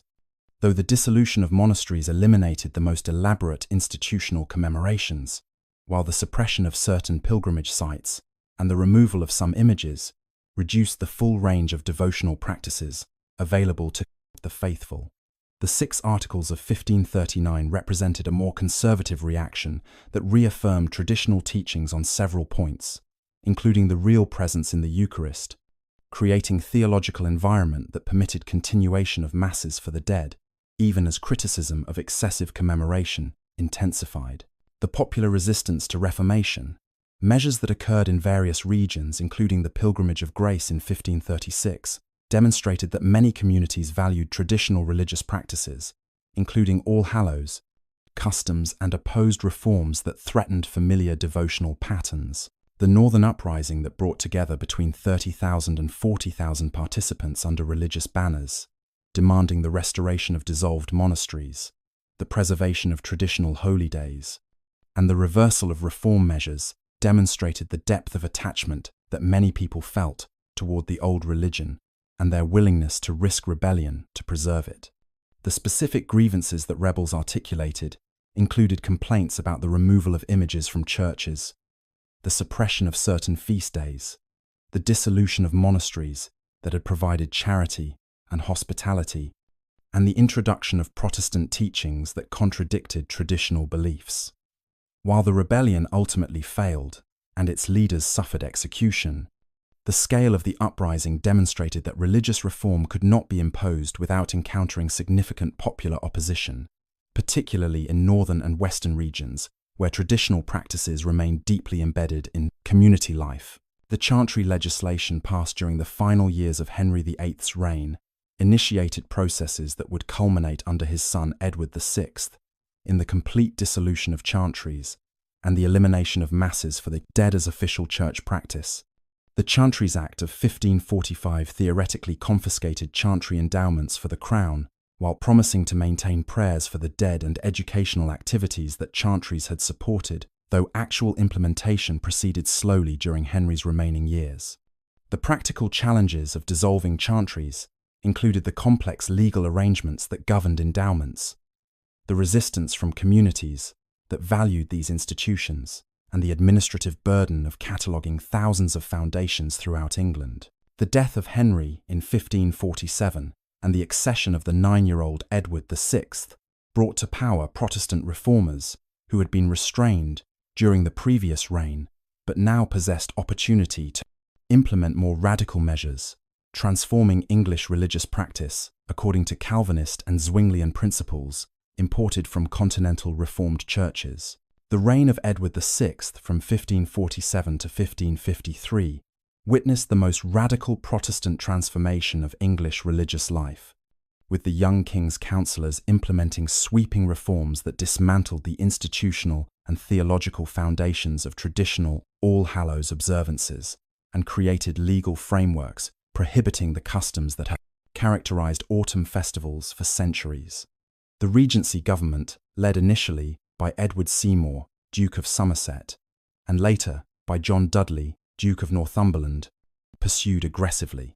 Protestant religious policies that reflected the influence of continental reformers, including Martin Bucer and Peter Martyr Vermigli, who had taken refuge in England and advised the regime on theological and liturgical matters. The appointment of reform-minded bishops, including Thomas Cranmer at Canterbury, Nicholas Ridley at London, and Hugh Latimer at Worcester, ensured that ecclesiastical hierarchy supported radical transformation, while the removal of conservative bishops who opposed reform eliminated institutional resistance to religious change. The speed and thoroughness with which Edwardian reforms proceeded created dramatic disruptions in community, religious life, forcing parishes to abandon practices that had structured spiritual and social existence for generations, while providing few adequate replacements for the functions that traditional observances had served. The Chantries Act of 1547 completed the work that Henry's legislation had begun by definitively dissolving all chantries throughout England and confiscating their endowments for the Crown, eliminating, at a stroke, the institutional foundations for masses for the dead and the economic infrastructure that had supported commemorative practices. The Act's preamble justified these seizures through Protestant theological arguments claiming that chantry masses represented superstitious practices based on false doctrine about purgatory, and that the resources devoted to the purposes would be better employed in supporting education and poor relief. The practical implementation of the Chantries Act required extensive surveys documenting the endowments, properties, and obligations of thousands of foundations throughout England, creating administrative records that provide detailed evidence about the scale and distribution of commemorative institutions on the eve of their destruction. The economic consequences of chantry dissolution extended beyond the confiscation of properties, to include the unemployment of approximately 1,500 chantry priests who had supported themselves through celebrating commemorative masses, creating social disruption as these displaced clergy sought alternative employment or fell into poverty. The communities that had relied on chantries for educational services, charitable distributions, and other social functions faced sudden loss of resources and institutions without adequate provisions for replacing what had been eliminated. The First Book of Common Prayer,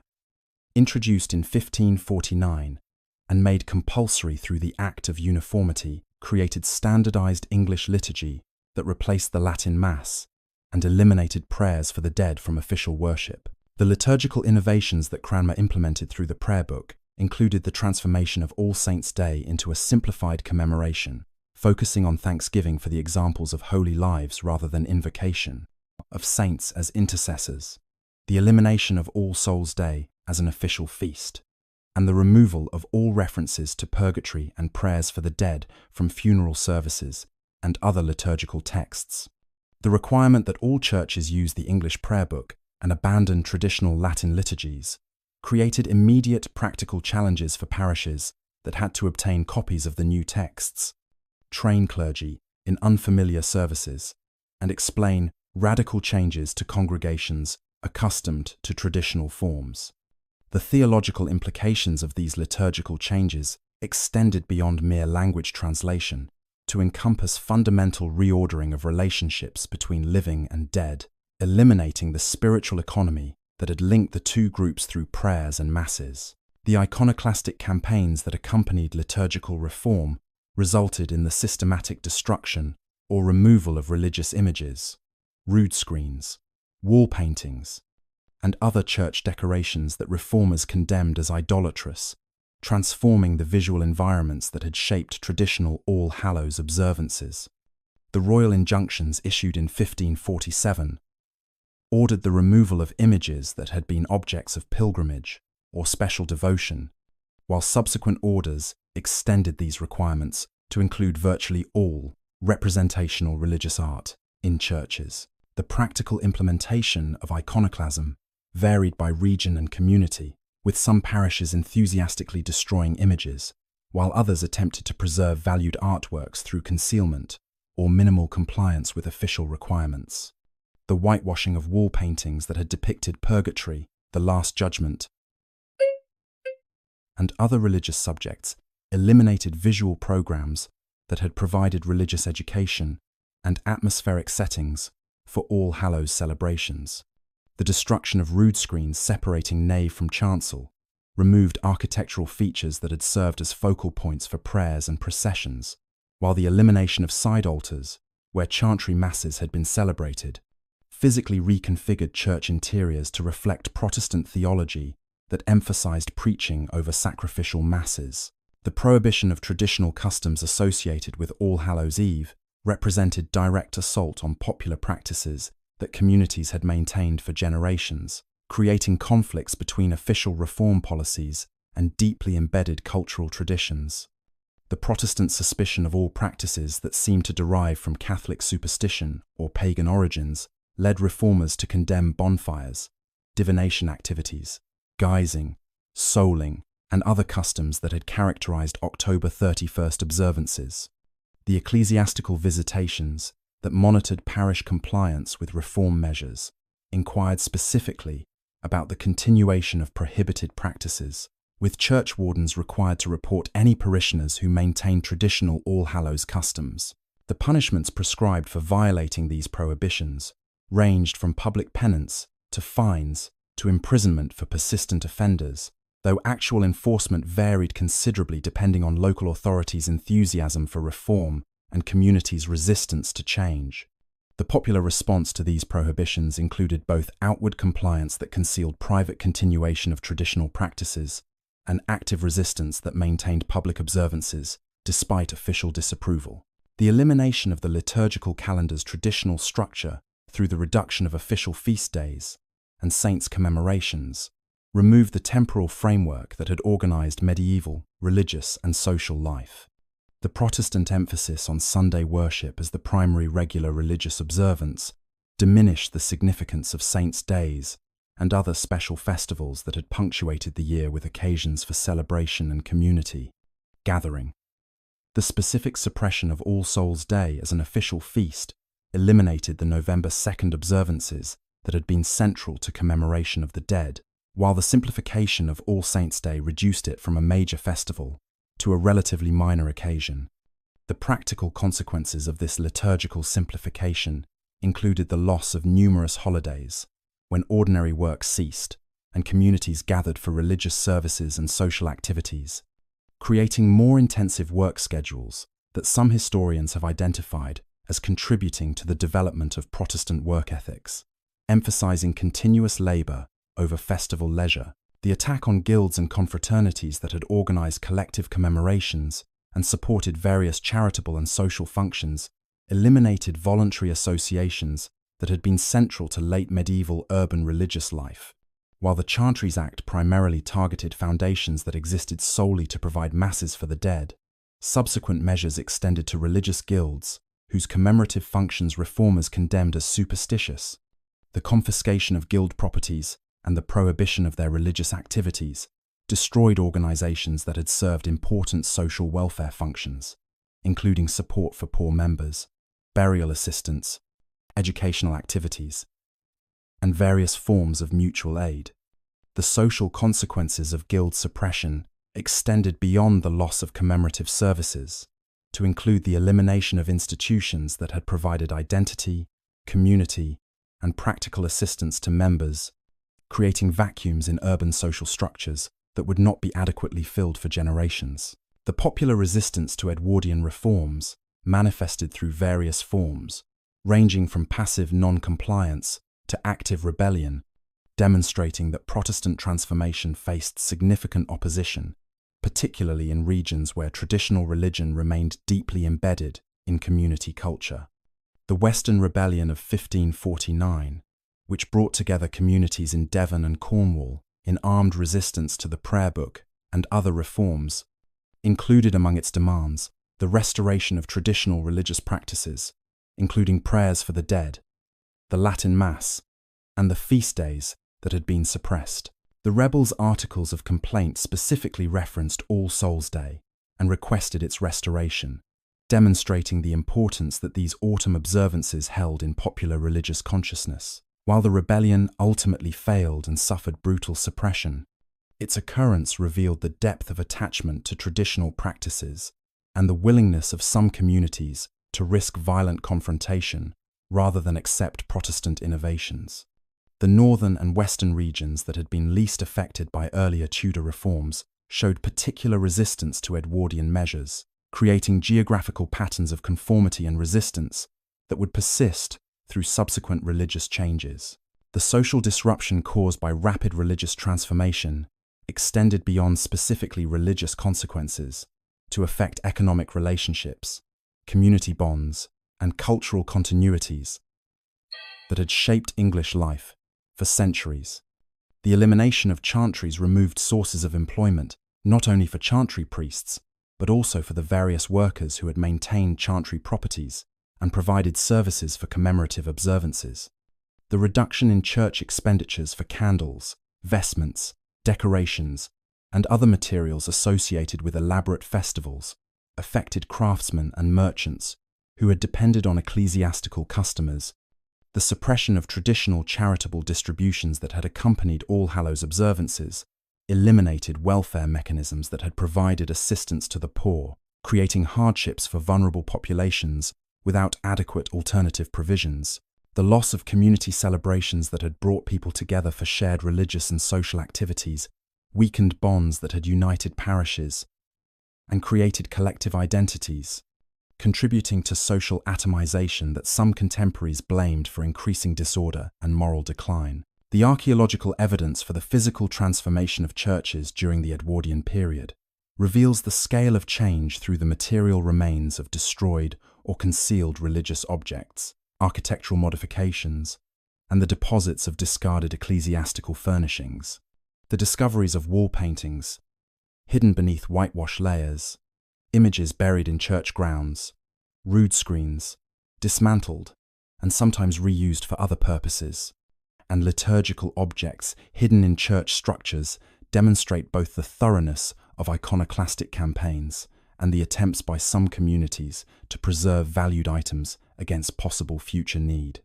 The analysis of church inventories from before and after the Edwardian reforms shows the dramatic reduction in ecclesiastical wealth and the wholesale removal of materials associated with traditional worship. The architectural modifications, including the blocking of side altars, the removal of Easter sepulchres,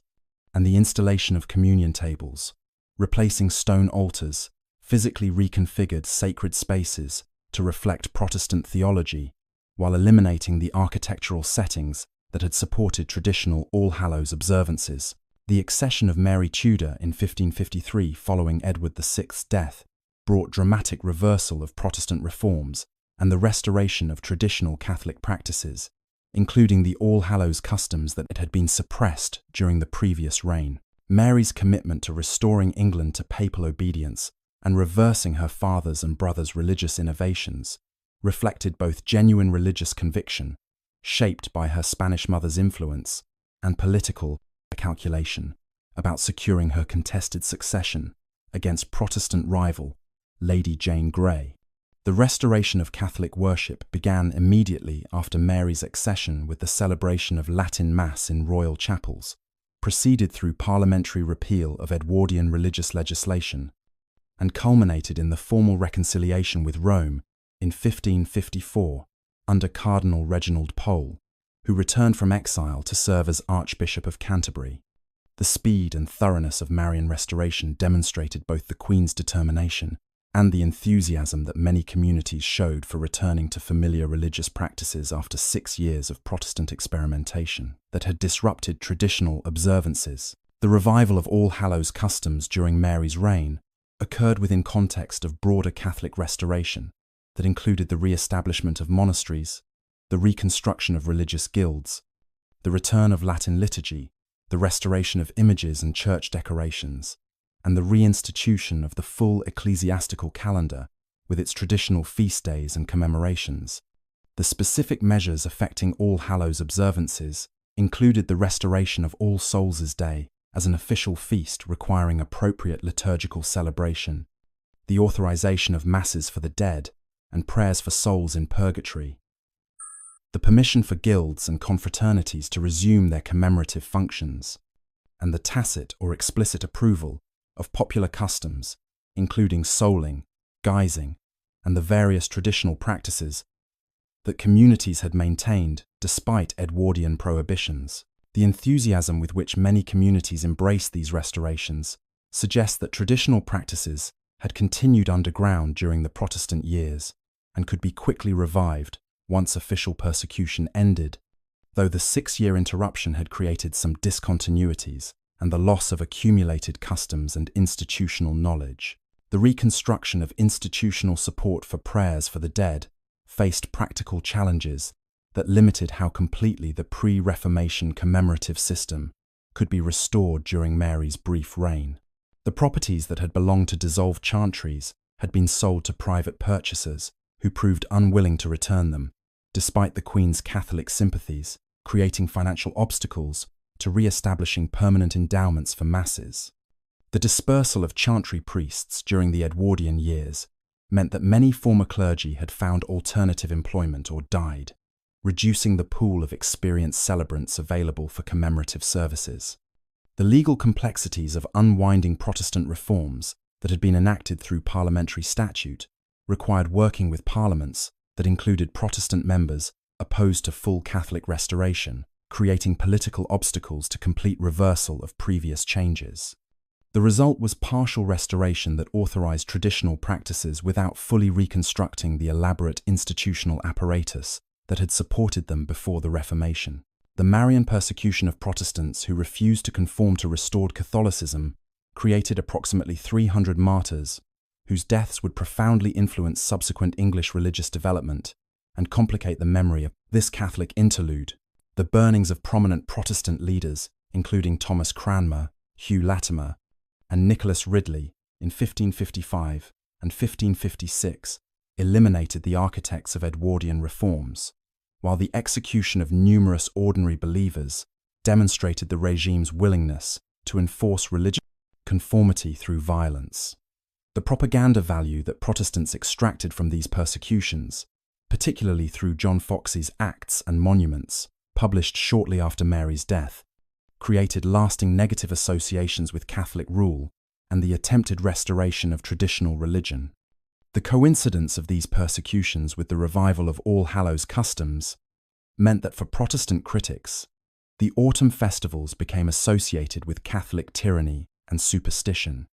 creating negative connotations that would influence subsequent attitudes toward these observances. The regional variations in enthusiasm for Marian restoration reflected the geographical patterns of religious commitment that had emerged during previous decades of religious change.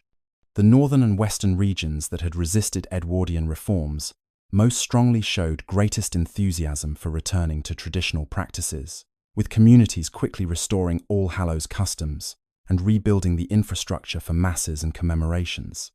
The southeastern counties, including London and areas around Cambridge and Oxford, where Protestant ideas had gained strongest footholds, showed more reluctant compliance with Marian restoration, with some communities maintaining Protestant practices secretly while outwardly conforming to Catholic requirements. The economic prosperity of different regions affected their capacity to rebuild ecclesiastical infrastructure, with wealthier areas better able to fund the reconstruction of altars, the purchase of liturgical equipment, and the endowment of commemorative services than poorer communities that lacked resources for extensive religious expenditure. The attempts to recreate the visual environment of pre-Reformation churches through the restoration of images, paintings, and decorations faced challenges from both the physical destruction of the Edwardian years and the changed economic circumstances that limited resources available for religious art. Some communities had preserved images and furnishings by hiding them during Protestant years and could quickly restore them to their former positions, while others had to commission new artworks to replace what had been destroyed. The quality and theological sophistication of Marian religious art varied considerably, with some churches obtaining works that matched pre-Reformation standards, while others settled for simpler and cheaper alternatives. The whitewashing that had covered medieval wall paintings proved difficult to reverse completely, though some parishes attempted to restore painted decorations or commission new murals depicting traditional religious subjects. The reconstruction of rood screens and the restoration of side altars physically reconfigured churches to support traditional liturgical practices, including the celebration of commemorative masses, The popular customs that communities revived during the Marian years demonstrated both the resilience of traditional practices and the selective nature of cultural memory after periods of suppression. The souling traditions that resumed in many areas showed continuities with pre-Reformation practices, while also exhibiting modifications that reflected the intervening years of change and the selective memory of customs that had not been publicly performed for nearly a decade. The soul cake recipes and songs that communities employed during Marian All Hallows celebrations sometimes differed from earlier versions, suggesting either regional variations that had been previously submerged or innovations that emerged during the Restoration period. The guising practices that returned in some areas reflected similar patterns of continuity and change, with traditional costume types and performance structures persisting, while specific content and emphasis shifted in response to recent religious conflicts and changing social contexts. The theological instruction that accompanied Marian Restoration attempted to re-educate populations about Catholic doctrine after years of Protestant teaching had challenged traditional beliefs about purgatory, prayers for the dead, and the communion of saints. The homilies and sermons that priests delivered during All Hallows season emphasized the importance of prayers for deceased relatives, the reality of purgatorial suffering, the efficacy of masses in relieving this suffering, and the obligations that living Christians bore toward the dead. The catechetical materials produced during Mary's reign included specific instruction about All Hallows observances, explaining the theological significance of commemorating saints and praying for souls, while also addressing Protestant criticisms and defending traditional practices against charges of superstition. The effectiveness of this religious re-education varied considerably, with some communities readily embracing restored teachings, while others maintained Protestant beliefs privately despite outward conformity to Catholic requirements. The brevity of Mary's reign, which ended with her death in November 1558, after only 5 years on the throne, meant that Catholic restoration remained incomplete and vulnerable to reversal when her Protestant half-sister Elizabeth succeeded her. The timing of Mary's death in early November created poignant circumstances, as the Queen died during the season of All Hallows observances that she had worked to restore, with her passing immediately raising questions about whether the Catholic practices she had revived would survive under the new regime. The uncertainty about Elizabeth's religious intentions created anxious period during late 1558 and early 1559, when communities wondered whether they would be permitted to continue traditional All Hallows customs or would face renewed suppression under Protestant authorities. The experience of religious reversal under Edward and restoration under Mary had created awareness that royal religious policies could change dramatically with new monarchs, generating caution about investing too heavily in practices that might soon be prohibited again. The accession of Elizabeth I in November 1558 initiated a period of religious compromise that would establish frameworks governing English religious practice for the remainder of the early modern period, while creating ambiguous situations where All Hallows customs could continue in modified forms despite official Protestant theology that questioned their theological foundations. Elizabeth's religious settlement, worked out through parliamentary legislation in 1559 and refined through subsequent ecclesiastical policy, attempted to occupy middle ground between Catholic and Protestant extremes by establishing moderately Protestant theology, combined with retention of some traditional ceremonial elements that distinguish the Church of England from more radical continental Reformed churches. The Acts of Supremacy and Uniformity passed in 1559 re-established royal control over the English Church, while requiring use of a revised Book of Common Prayer that incorporated some Catholic liturgical features within, basically Protestant theological framework,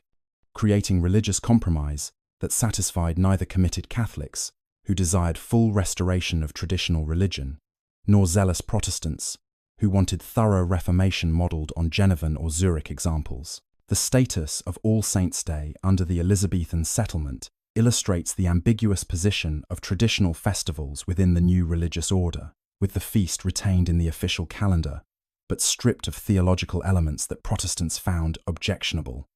The 1559 prayer book maintained November 1st as a holy day, requiring special religious observance with prescribed liturgy, including scriptural readings and collects appropriate to commemorating saints. But these services focused on thanksgiving for holy examples, rather than invocation of saints as intercessors or requests for their prayers. The elimination of All Souls' Day from the official calendar represented concession to Protestant theology that rejected purgatory and prayers for the dead, though the absence of explicit prohibition meant that communities could maintain unofficial commemorations, provided they avoided practices that might attract official attention. The practical result created situation where the All Hallows season retained some religious significance through the All Saints observance, while losing the complex theological and institutional framework that had supported elaborate medieval commemorations. The popular customs associated with All Hallows Eve occupied uncertain status under Elizabethan religious policy, with official attitudes ranging from tacit toleration of practices deemed harmless folk traditions to active suppression of activities that seemed to perpetuate Catholic superstition or threaten social order. The bonfire traditions that many communities maintained on October 31st attracted official concern when they seemed to involve elements recalling Catholic practices, or when associated revelry threatened public order, but generally escaped serious persecution, as long as they remained within acceptable bounds of traditional celebration. The souling customs that continued in many rural areas faced less official scrutiny than during the Edwardian years, though Protestant clergy sometimes preached against them as papist superstitions, while acknowledging the practical charitable functions they served in redistributing resources from wealthy to poor households. The guising and mumming practices that persisted in various regions navigated between official tolerance and occasional suppression, with authorities sometimes attempting to regulate these activities through licensing requirements or restrictions on timing and locations, while generally permitting traditional performances that avoided explicit Catholic content. The regional variations in All Hallows observances that characterized the Elizabethan period reflected the diverse religious commitments and cultural traditions that persisted despite official religious settlement, creating geographical patterns where northern and western areas maintained more traditional practices, while southeastern counties showed greater Protestant influence. The northern counties, including Yorkshire, Lancashire, and Durham, where Catholic sympathies remained strong throughout Elizabeth's reign, preserved more elaborate All Hallows customs, including prayers for the dead in private households,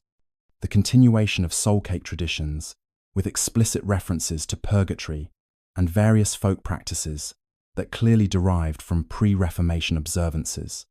The western regions, including Cornwall and parts of Wales, similarly maintained distinctive customs that showed continuities with pre-Christian Celtic practices, alongside Catholic Christian elements,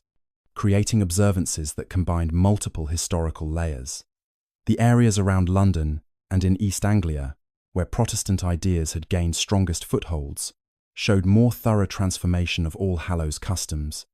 with communities either abandoning traditional practices or maintaining them in forms so heavily modified that connections to Catholic theology became obscured. The development of alternative autumn festivals during the Elizabethan period created competition for All Hallows customs, while also demonstrating how communities adapted to religious changes by redirecting traditional celebratory impulses toward new occasions. The celebration of Elizabeth's Accession Day on November 17th, established as an official holiday in 1576, created Protestant alternative to Catholic autumn festivals, with bonfires, processions, bell ringing, and public festivities that channeled popular enthusiasm toward loyalist demonstrations. The gradual development of Guy Fawkes Night, following the failed gunpowder plot of 1605, would eventually overshadow All Hallows as the primary autumn fire festival in many regions, though this occurred primarily during the 17th century. Rather than Elizabeth's reign, the celebration of harvest home festivals that marked completion of agricultural labour provided secular occasions for community gathering and feasting that served some social functions previously associated with All Hallows observances. while avoiding theological controversies about prayers for the dead or the veneration of saints. The Puritan criticism of All Hallows customs that intensified during the later Elizabethan period reflected the frustration that radical Protestants felt about what they perceived as the incomplete reformation of English religious life and the persistence of Catholic superstitions among the population. The Puritan emphasis on biblical authority and rejection of traditions not explicitly warranted by Scripture led to condemnation of All Hallows practices as remnants of popery lacking any scriptural foundation and serving only to perpetuate dangerous errors about purgatory and the intercession of saints. The specific practices that attracted Puritan criticism included the lighting of bonfires, which they associated with pagan fire worship, the performance of divination activities, which they condemned as demonic, the wearing of costumes, which they saw as promoting disorder and moral license, and the soul cake traditions, which they identified as perpetuating belief in prayers for the dead. The sermons that Puritan ministers preached during late October warned parishioners against participating in these activities, while the disciplinary cases that church courts heard included charges against individuals who maintained prohibited customs. The social stratification of All Hallows observances during the Elizabethan period created patterns where different social classes maintained distinct practices, reflecting their divergent religious commitments, economic resources, and cultural preferences. The aristocratic and gentry families, whose religious views ranged from crypto-Catholic to moderate Protestant, generally avoided ostentatious All Hallows celebrations that might attract unwanted official attention, though private household observances sometimes included prayers for deceased family members and restricted commemorations that maintained family traditions within domestic settings. The middling sort, including prosperous yeomen, successful merchants, and professional groups, showed greatest variation in practice, with some embracing Protestant rejection of All Hallows customs, while others maintained modified traditional observances that avoided theological elements most objectionable to Reformed opinion. The poor, who had benefited most directly from soul cake distributions and other charitable customs associated with All Hallows, showed strongest commitment to maintaining these practices, despite official disapproval, though their limited resources and vulnerability to prosecution created constraints on how openly they could express this attachment. The literary evidence from the Elizabethan period provides glimpses of how contemporaries understood and practiced All Hallows customs through references in plays, poetry, and prose works that reveal both the persistence of traditional practices and the controversies surrounding them. The dramatic works performed in London theatres occasionally referenced All Hallows customs, including guising, souling, and divination practices, using these familiar seasonal activities to create atmospheric settings or to comment on superstition and folk belief. The poetry composed during this period sometimes employed All Hallows imagery, including ghosts, witches, and supernatural encounters to create moods of fear and mystery, while also reflecting contemporary debates about the reality of supernatural phenomena. The prose writings, including religious treatises, household management guides, and popular pamphlets, reveal the range of opinions about All Hallows customs, with some authors defending traditional practices as harmless folk traditions, while others condemned them as dangerous superstitions requiring elimination. The transformation of ghost beliefs during the Elizabethan period reflected the theological changes that Protestant rejection of purgatory necessitated, while also revealing the persistence of popular beliefs about the returning dead that predated Christian theology and proved resistant to Reformation. The Protestant teaching that souls went immediately to heaven or hell at death, without intermediate state of purification, created theological problems for explaining ghost apparitions that had previously been interpreted as souls returning from purgatory to request prayers. The alternative Protestant explanations for ghostly phenomena included the theories that apparitions were demons impersonating the dead to deceive the living, that they were hallucinations produced by melancholy or imagination, or that they were divine warnings sent to accomplish specific purposes. The persistence of ghost stories and beliefs about the returning dead, despite these theological difficulties, demonstrates the resilience of supernatural folk beliefs and the continuing association between All Hallows season and communication between living and dead. The accession of James I in 1603 following Elizabeth's death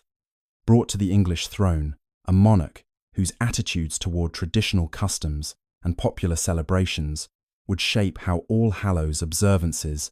developed during the early 17th century. James's publication of the Book of Sports in 1618, which listed recreations permissible on Sundays and holidays, reflected his belief that moderate popular festivities served useful social functions by providing relief from labour and preventing the kind of strict Sabbatarianism that Puritans advocated. The specific activities that James's declaration approved included dancing, archery, leaping, vaulting, and May games, though it explicitly prohibited bear and bull baiting, creating framework that permitted traditional celebrations, while attempting to eliminate practices deemed excessively cruel or disorderly. The extension of these principles to All Hallows customs meant that communities could maintain bonfire celebrations, guising performances, and other seasonal activities provided they avoided elements that seemed to perpetuate Catholic theology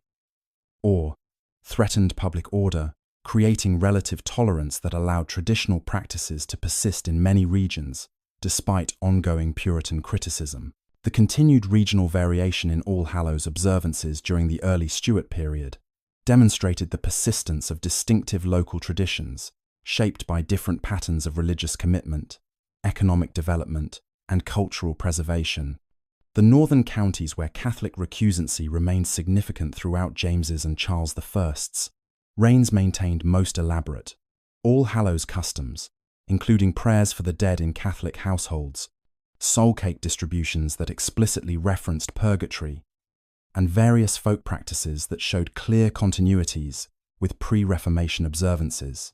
The manuscript sources from recusant families reveal private commemoration of All Souls' Day, with masses celebrated by illegal priests in secret locations, demonstrating how Catholic communities maintained prohibited practices despite the legal penalties and social stigma associated with recusancy. The western regions, including parts of Wales, Cornwall, and the Welsh Marches, similarly preserved distinctive customs that combined Celtic folk traditions with Christian elements, creating observances that outsiders sometimes identified as superstitious or pagan, but that participants understood as traditional cultural practices inherited from ancestors. The development of witch persecution during the late 16th and early 17th centuries created intensified associations between All Hallows Eve and witchcraft that would persist through subsequent centuries and eventually become one of the festival's most recognizable characteristics. The publication of James I's Daemonology in 1597, before his accession to the English throne, and the subsequent English witch trials that peaked during the 1640s, malevolent magic, and the supposed activities of witches during traditional festival times. The belief that witches gathered for Sabbats on specific occasions, including All Hallows Eve, reflected continental demonological theories that English authorities increasingly adopted, creating associations between October 31st and supernatural evil that coexisted uneasily with traditional celebrations. The witch trial records from this period occasionally reference All Hallows Eve as the time when accused witches supposedly performed harmful magic, attended diabolical gatherings, or engaged in other nefarious activities,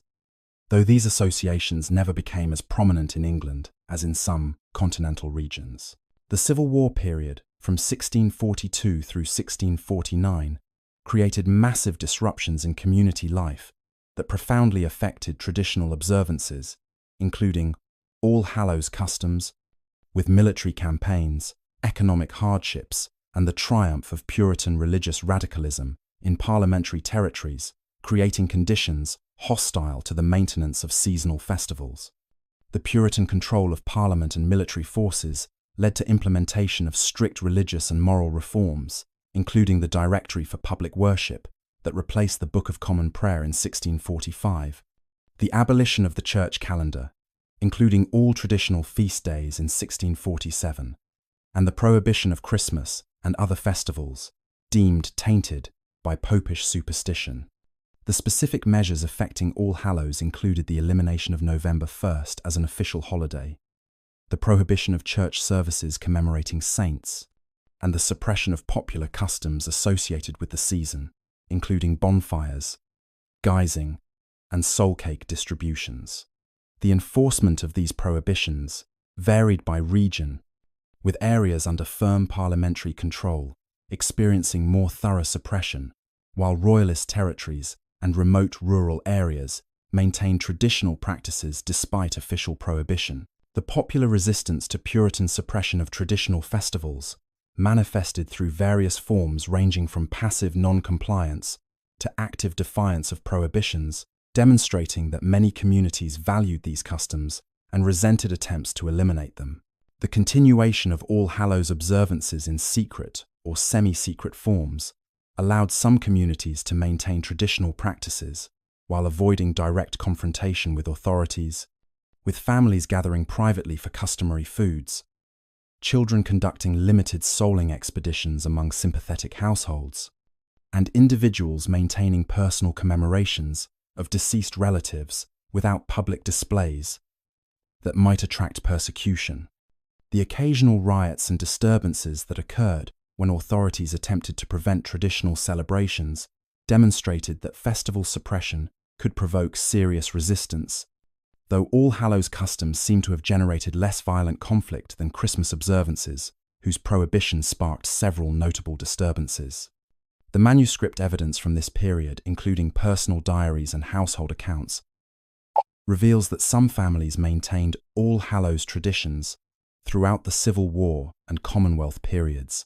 creating continuities that would enable rapid revival of public celebrations following the restoration of monarchy in 1660. The intellectual developments during the mid-17th century, including the emergence of natural philosophy and increasingly skeptical attitudes towards supernatural phenomena, began to create cultural conditions that would eventually undermine some traditional beliefs associated with All Hallows season. The mechanical philosophy that figures, including Thomas Hobbes, advanced challenged traditional cosmologies that had assumed direct, divine and demonic intervention in natural processes,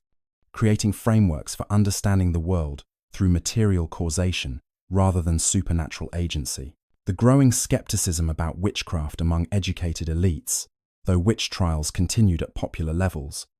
reflected changing attitudes towards supernatural evil and the reality of demonic magic. The development of more sophisticated understandings of optical phenomena, psychological states, and natural processes provided alternative explanations for ghost sightings, supernatural encounters, and other mysterious occurrences that had previously been interpreted through supernatural frameworks. While these intellectual changes affected primarily educated minorities during the 17th century, they initiated processes that would gradually transform popular culture's relationship to supernatural beliefs over subsequent centuries. The restoration of Charles II in 1660 brought renewed tolerance for traditional customs and partial revival of pre-Civil War All Hallows observances,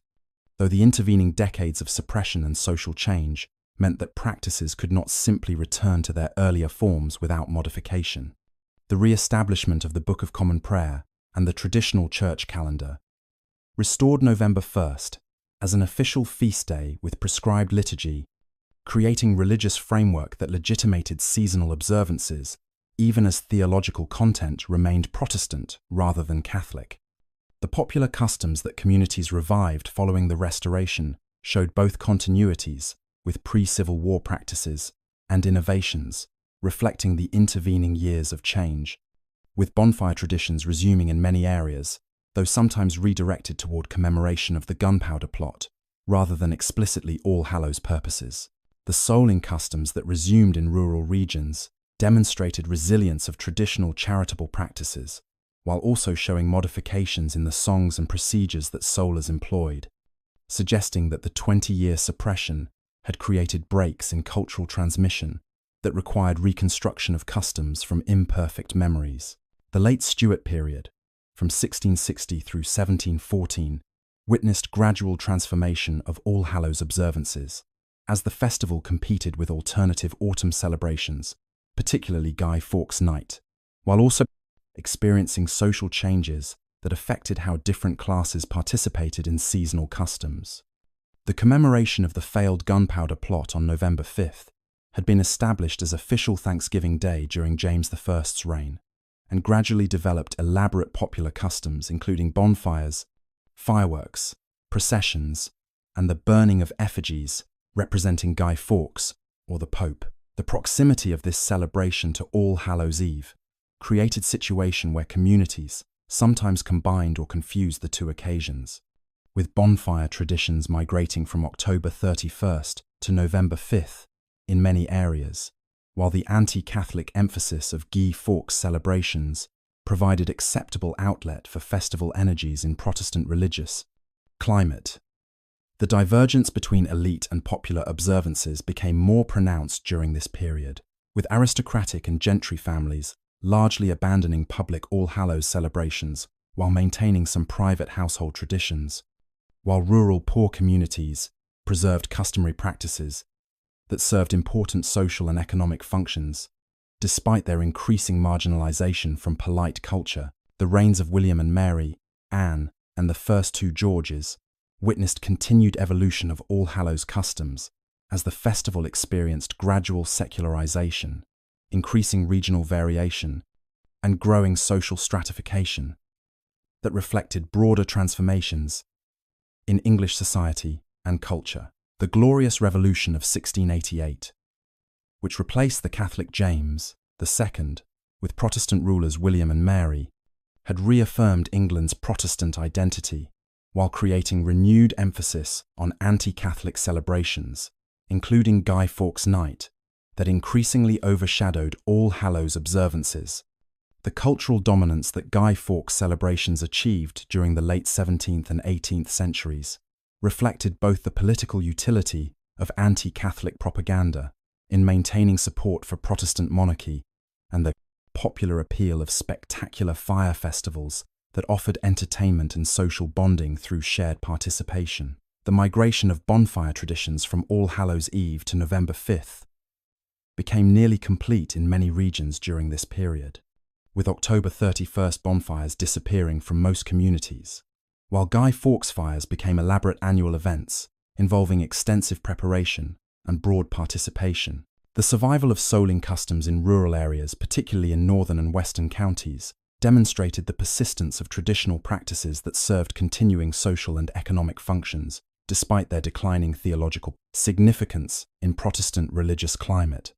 The soul cake songs that were collected by 18th century antiquarians reveal both the continuity of traditional formulas and the modifications that occurred as theological content became obscured or reinterpreted. The verses that explicitly referenced purgatory and prayers for the dead persisted in some regions where Catholic sympathies remained strong, or where communities maintained traditional formulas without attending to their theological implications, while other areas developed modified versions that eliminated specifically Catholic references while preserving the basic structure of requests for food in exchange for songs and performances. The social functions of souling remained important, particularly in agricultural communities, where the redistribution of harvest abundance to poor families served practical welfare purposes alongside their festival character, creating economic justifications for maintaining customs whose original religious meanings had largely disappeared. The transformation of All Hallows observances in urban contexts reflected the social and cultural changes associated with commercial development and the emergence of more stratified class structures. The London celebrations of All Hallows Eve that occasionally appear in contemporary accounts suggest limited urban observance, focused primarily on lower-class neighbourhoods and apprentice populations, rather than the broad community participation that characterised rural festival customs. The urban poor who engaged in All Hallows activities, including the solicitation of food and money from wealthy households, faced increasing criticism from authorities concerned about disorder, begging, and the potential for criminal activity disguised as traditional celebration. The attempts by city governments to regulate or suppress these practices through ordinances prohibiting masked processions, limiting the times when door-to-door solicitation could occur, and imposing penalties for disorderly conduct created tensions between official efforts at social control and popular determination to maintain traditional customs. The result was sporadic, rather than consistent urban observance, with All Hallows customs flourishing in some years and neighbourhoods, while disappearing from others depending on the balance between popular enthusiasm and official enforcement. The intellectual developments of the late Stuart period, including the rise of rational theology and the spread of Enlightenment ideas, began to create cultural environments increasingly skeptical of the supernatural beliefs that had informed traditional All Hallows customs. The natural theology that figures, including Isaac Newton, advanced emphasized divine governance through natural laws rather than direct supernatural intervention, creating frameworks that made ghost stories, fairy encounters, and demonic apparitions seem increasingly implausible to educated audiences. The philosophical writings of John Locke and others that emphasized empirical observation and rational analysis as paths to knowledge challenged traditional authorities, including folk wisdom, and received supernatural beliefs.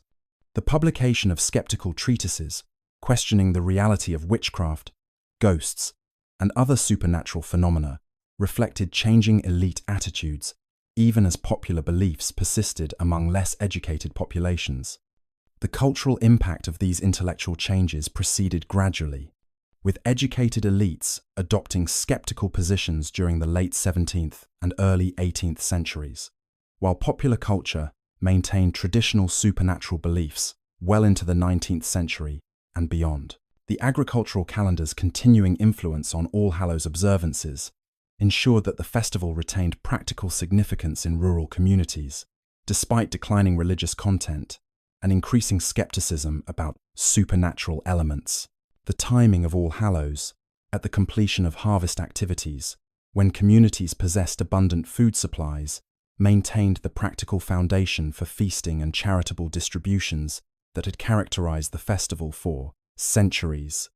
The slaughter of livestock that occurred during late October and early November, as farmers culled herds to sustainable winter levels, provided fresh meat for festival meals, while creating practical contexts for gatherings that combine necessary agricultural work with social celebration. The symbolic associations between autumn's dying vegetation, approaching winter darkness, and themes of death and mortality that had informed pre-Christian and Christian observances persisted as natural seasonal metaphors, even when stripped of specific theological content.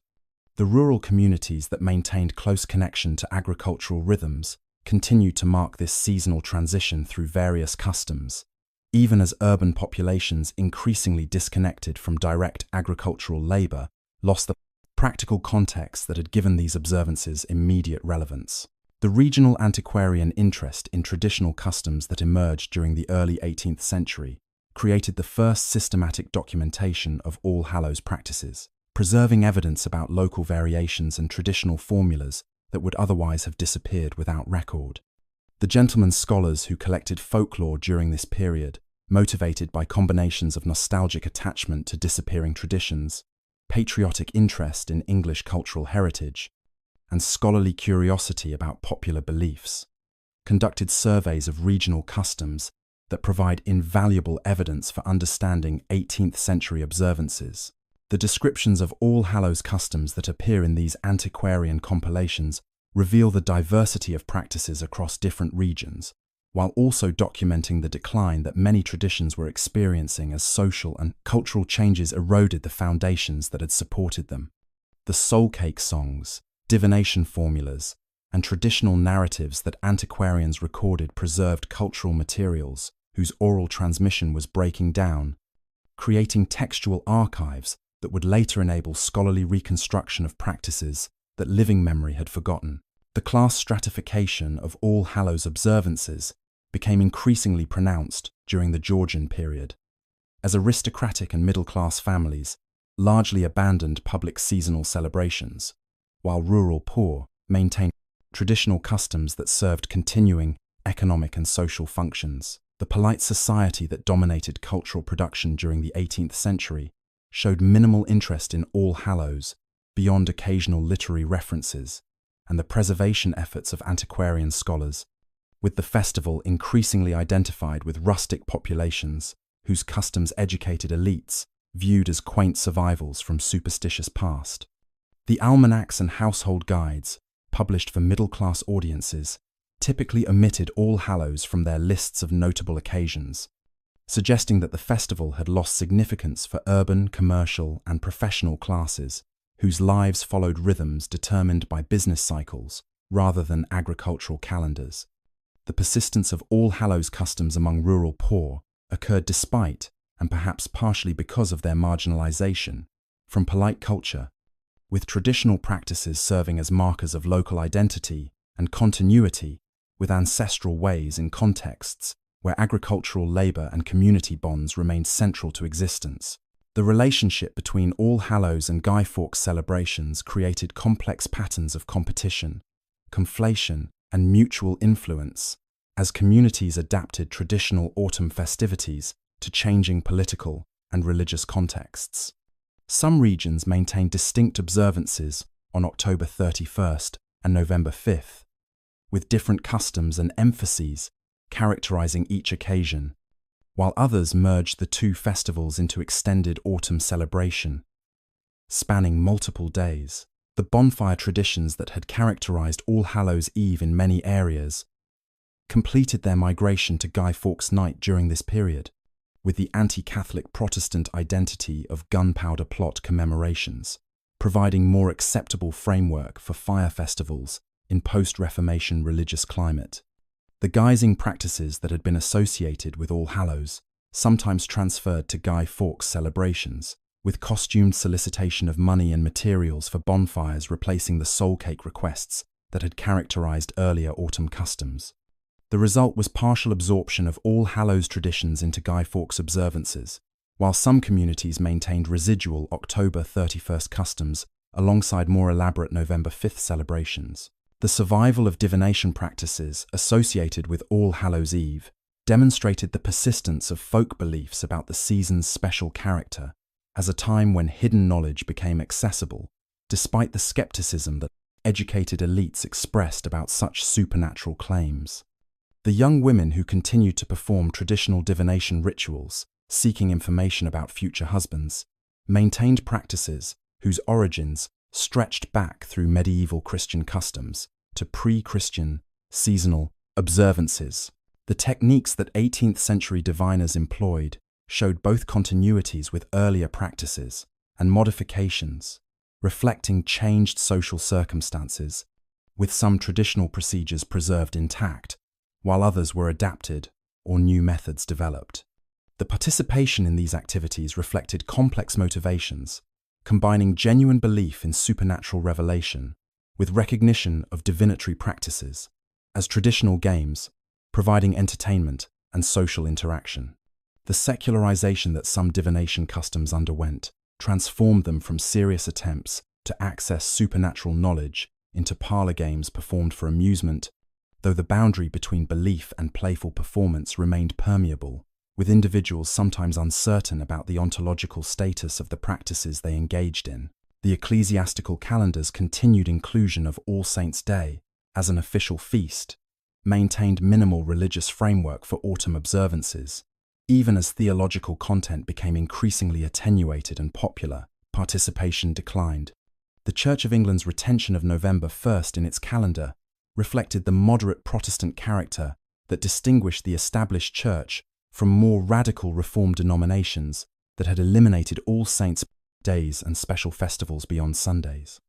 The liturgies prescribed for All Saints in the Book of Common Prayer emphasized thanksgiving for holy examples, rather than Catholic invocation of saints as intercessors,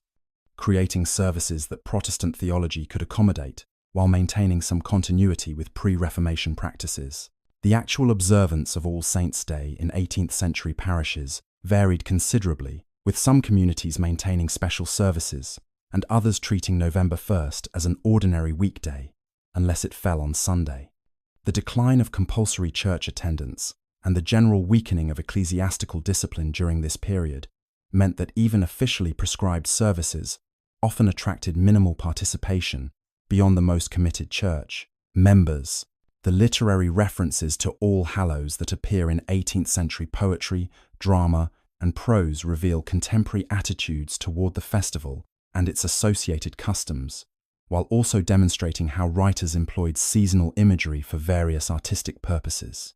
The Gothic literature that emerged during the later 18th century occasionally drew on All Hallows associations with ghosts, supernatural encounters, and mysterious occurrences to create atmospheric settings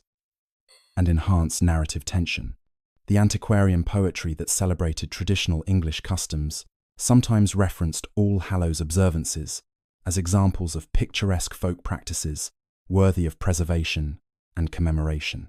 The satirical writings that mocked popular superstitions frequently targeted All Hallows divination practices and ghost beliefs as examples of irrational folk credulity that enlightened modernity should abandon.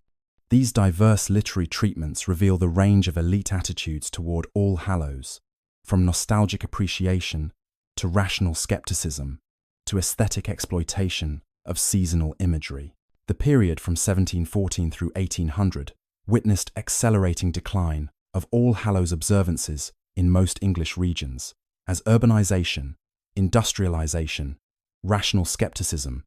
and changing social structures eroded the foundations that had supported traditional customs. The demographic shifts that characterized Georgian England, including rapid urban growth, agricultural enclosures that disrupted rural communities, and the emergence of industrial labor patterns, fundamentally transformed the contexts within which seasonal festivals had traditionally operated.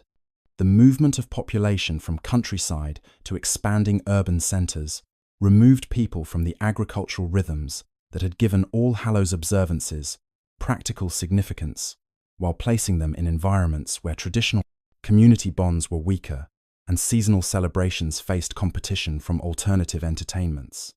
The enclosure movements that consolidated agricultural holdings and eliminated common lands disrupted the social relationships and economic structures that had supported communal celebrations, creating more individualistic and market-oriented rural societies where traditional obligations of charity and hospitality declined. The development of industrial labor disciplines that emphasized continuous production and the maximization of work time created hostility toward festival leisure and the interruption of productive activity for seasonal celebrations. The Enlightenment rationalism that increasingly influenced educated opinion during the 18th century created intellectual climate skeptical of the supernatural beliefs and folk practices associated with All Hallows customs. The philosophical emphasis on empirical observation, natural causation, and rational analysis that characterized Enlightenment, that thought challenged traditional authorities, including folkloric wisdom, and received supernatural beliefs that lacked empirical verification. The scientific developments, including improved understanding of optical phenomena, atmospheric conditions,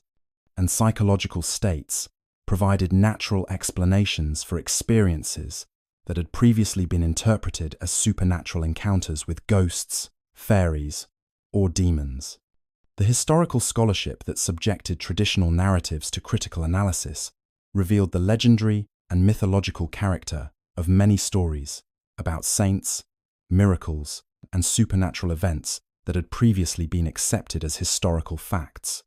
The cultural impact of these intellectual changes proceeded unevenly, with educated urban elites adopting skeptical rationalist positions, while rural populations maintained traditional beliefs, creating growing cultural divide between classes and between urban and rural environments. The Methodist revival that began in the 1730s introduced new forms of evangelical Protestantism that proved hostile to traditional seasonal celebrations, including All Hallows customs. John Wesley and other Methodist leaders condemned what they perceived as the superstitious and profane character of popular festivals, advocating instead for disciplined piety focused on personal salvation, moral reformation, and religious enthusiasm directed toward approved devotional practices. The Methodist critique of All Hallows targeted both the festival's Catholic theological associations and its folk elements that seemed to perpetuate pagan superstitions and provide occasions for immoral behavior, including drunkenness, sexual license, and various forms of disorder. The Methodist influence proved particularly strong among working and middle classes in newly industrializing regions, creating populations whose religious commitments led them to abandon traditional customs in favor of more austere lifestyles, centered on work, chapel attendance, and approved forms of recreation. The impact of Methodist and other evangelical movements on All Hallows observances varied by region and social group, with some communities experiencing wholesale abandonment of traditional practices, while others maintained customs, despite evangelical disapproval. The transformation of charitable practices during the 18th century affected the social welfare functions that All Hallows customs, including soul cake distributions, had traditionally served. The development of workhouses, the implementation of settlement laws restricting movement of the poor, and changing attitudes toward poverty and charity created new systems of poor relief that replaced traditional informal mechanisms of redistribution. The soul cake customs that had provided seasonal transfer of resources from wealthy to poor households declined in many areas as both donors and recipients participated in modified economic relationships where formal poor relief systems replaced traditional charitable obligations. The criticism that political economists and social reformers directed toward indiscriminate charity and the encouragement of begging contributed to changing attitudes toward customs that involved door-to-door solicitation of food and money. The result was gradual erosion of practices that had served important welfare functions in earlier periods, as new institutional arrangements and ideological frameworks replaced traditional patterns of seasonal redistribution. The antiquarian documentation of All Hallows customs during the 18th century preserved evidence of practices that were rapidly disappearing from living tradition, creating textual archives that would enable later reconstruction and revival of customs that oral transmission had failed to maintain. The regional surveys that antiquarians conducted revealed the diversity of All Hallows practices across different areas, while also documenting the decline that many traditions were experiencing. The descriptions of soul cake customs from northern counties, the accounts of divination practices from various regions, the collections of traditional songs and verses, and the explanations of seasonal beliefs about ghosts and supernatural beings created comprehensive records of folklore that would prove invaluable for later scholars and revivalists. The motivations that drove this documentation work included nostalgic attachment to disappearing traditions, patriotic interest in preserving English cultural heritage, and scholarly curiosity about popular beliefs and their historical origins. The publications that presented these collected materials to educated audiences, including Joseph Strutt's Sports and Pastimes of the People of England and John Brand's Observations on Popular Antiquities, established frameworks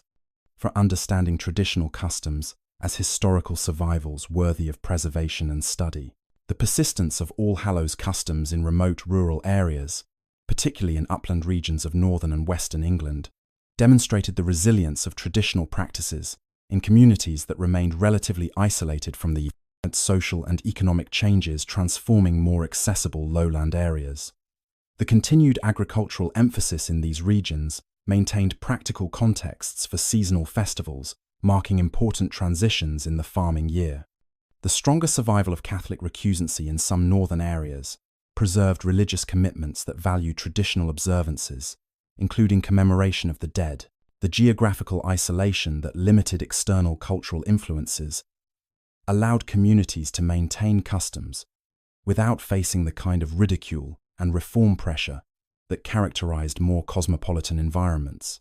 The documentary evidence for persistent All Hallows customs in these areas comes from various sources, including travelers' accounts describing quaint local practices, clerical complaints about continuing superstitions,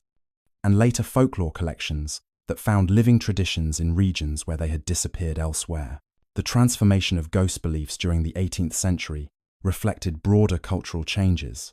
while also revealing the persistence of supernatural folklore despite rational skepticism. The educated classes who increasingly doubted the reality of ghosts and supernatural phenomena nevertheless maintained interest in ghost stories as literature and entertainment, creating markets for Gothic novels, ghost story collections, and theatrical presentations featuring supernatural elements. The distinction that emerged between belief in ghosts as actual phenomena and enjoyment of ghost narratives as fiction created new cultural space, where supernatural themes could persist even among populations that rejected their literal truth. The All Hallows associations with ghosts and the returning dead continued to inform literary and artistic treatments, even as actual beliefs about supernatural encounters declined among educated audiences. The popular classes, who maintained stronger beliefs in supernatural phenomena, continued to associate All Hallows season with increased ghostly activity and the proximity of the dead, preserving traditional folklore that would eventually influence later cultural developments. The impact of print culture on All Hallows customs created new mechanisms for the transmission and standardization of traditional practices, while also enabling documentation and critical examination that contributed to their decline. The almanacs that circulated widely during the 18th century sometimes included information about All Hallows customs, providing descriptions of traditional practices that might influence how communities observed the festival. The chapbooks and ballad sheets that provided popular entertainment included ghost stories and supernatural narratives associated with All Hallows season, creating literary forms that preserved folk themes while transforming their modes of transmission from oral to textual. The newspapers that emerged as important sources of information and opinion occasionally discussed All Hallows customs, either describing local practices or debating their merits and demerits. The educational materials, including spelling books and moral tales that aimed to improve popular behavior, often criticized All Hallows customs as superstitious or wasteful, contributing to changing attitudes, particularly among upwardly mobile working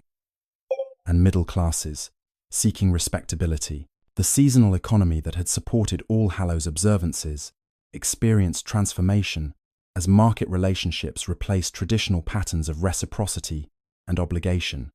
The commercialization of agriculture created more calculating attitudes toward resources and their allocation, with farmers increasingly reluctant to distribute soul cakes and other charitable gifts that traditional obligation had previously mandated. The development of wage-labor relationships reduced the personal bonds between employers and workers that had supported various traditional charitable practices. The increasing use of money rather than goods in economic transactions transformed the character of door-to-door solicitations, with cash payments replacing the specific items, including soul cakes, that had traditional significance.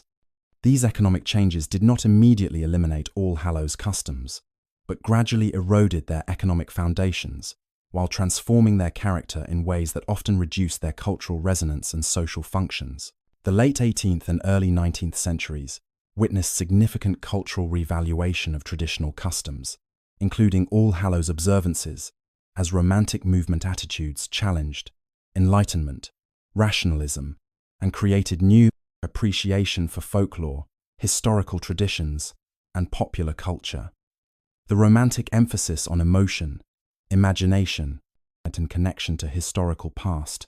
generated interest in preserving and celebrating traditional practices that earlier rational skeptics had dismissed as superstitious survivals requiring elimination. The antiquarian collecting that had begun during the 18th century intensified during the Romantic period, as scholars, poets, and artists sought to document disappearing folk customs before modernization eliminated them entirely. The publications that presented traditional All Hallows practices to educated audiences during this period combined scholarly documentation with nostalgic appreciation and sometimes advocacy for revival or preservation of customs threatened by social change. The literary treatment of All Hallows themes in Romantic poetry and Gothic fiction created new cultural contexts for seasonal imagery, while also influencing how educated audiences understood traditional customs. The poetry of Robert Burns, including his famous works celebrating Scottish seasonal traditions, demonstrated how vernacular culture could serve as source material for serious literature that appealed to educated sensibilities while maintaining connection to folk traditions. The influence of Burns's treatment of Scottish customs, including Halloween observances, extended to England, where some writers and scholars began examining English folk traditions with similar appreciation and respect. The Gothic novels that flourished during this period, including works by Anne Radcliffe, Matthew Lewis, and others, frequently employed supernatural themes and atmospheric settings associated with All Hallows season, creating literary contexts that maintained cultural currency for ghostly encounters, mysterious occurrences, and the general atmosphere of supernatural mystery, even among audiences skeptical about actual supernatural phenomena. The emergence of folklore studies as a distinct scholarly discipline during the early 19th century created systematic frameworks for collecting and preserving traditional customs, including All Hallows observances. The founding of societies dedicated to antiquarian research and folklore collection provided institutional support for documentation efforts that had previously relied on individual enthusiasts. The development of analytical frameworks for understanding folklore, including theories about cultural diffusion, historical survivals, and the relationship between elite and popular culture, shaped how scholars interpreted the All Hallows customs they documented. The publication of comprehensive folklore collections organized by region or theme made traditional practices accessible to broader audiences, while creating archives that would prove invaluable for later scholars and cultural prize. Revivalists. The professionalization of folklore studies during the later 19th century would build on foundations established during the Romantic period, when enthusiasm for traditional culture began transforming from antiquarian hobby, systematic scholarly discipline. The influence of Walter Scott's historical novels and his documentation of Scottish traditions created models for how traditional customs could be preserved, celebrated, and incorporated into national cultural identity. Scott's detailed descriptions of Scottish Halloween customs in his poetry and prose works demonstrated the richness and complexity of folk traditions, while also making them accessible to audiences unfamiliar with actual practices. The enormous popularity of Scott's works throughout Britain and internationally created awareness of Scottish seasonal customs that influenced how English writers and scholars approached their own regional traditions. The publication of Scott's Minstrelsy of the Scottish Border and other folklore collections established precedents for systematic documentation of traditional practices that English antiquarians would follow in their own regional studies. The Romantic nationalism that Scott's work exemplified, celebrating distinctive cultural traditions as sources of national identity and pride, created ideological frameworks that would later influence efforts to revive or preserve English All Hallows customs. The transformation of All Hallows observances in rural communities during the early 19th century reflected complex interactions between persistence of traditional practices, adaptation to changing social circumstances, as an influence of external cultural forces, including literacy, religious evangelicalism, and market integration. The soul cake customs that continued in some northern and western regions showed both continuity with earlier practices and modifications responding to changed economic and social contexts. The divination practices that young people performed during All Hallows season maintained traditional formulas while also developing new variations, reflecting contemporary concerns and available materials. The storytelling traditions that preserved ghost narratives and supernatural encounters continued to transmit folk beliefs, while also incorporating new elements from printed sources, including Gothic novels and folklore collections. The bonfire traditions that had largely migrated to Guy Fawkes Night in most regions persisted in modified forms in some areas where communities maintained October 31st fires alongside or instead of November 5th celebrations. The documentation of All Hallows customs by regional folklore collectors during this period preserved invaluable evidence about practices in different parts of England, while also revealing the extent of variation and the uneven survival of traditions. The collection of soul cake songs from Lancashire and other northern counties captured traditional verses that had been transmitted orally for generations, preserving texts that oral tradition was failing to maintain. As social changes disrupted cultural transmission, the descriptions of divination practices from various regions documented the diversity of techniques that different communities employed for seeking supernatural knowledge about future events. The accounts of guising and mumming traditions revealed both the persistence of costumed performances and the transformations they had undergone as religious content became obscured and social contexts changed. The explanation of beliefs about ghosts, fairies, and other supernatural beings associated with All Hallows season demonstrated the continuing currency of folk supernatural beliefs, despite the rational skepticism that characterized educated opinion. The impact of industrialization on All Hallows customs during the early 19th century accelerated the decline that urbanization had initiated during previous decades, while also creating new urban working-class populations whose relationship to seasonal traditions differed from both agricultural laborers and urban middle classes. The factory labor disciplines that emphasized continuous production and maximized work time created hostility toward festival interruptions and the celebration of traditional holidays beyond legally mandated occasions. The migration of rural populations to industrial towns disrupted the community bonds and agricultural contexts that had supported traditional All Hallows observances, creating urban populations disconnected from the seasonal rhythms that had given these customs practical significance.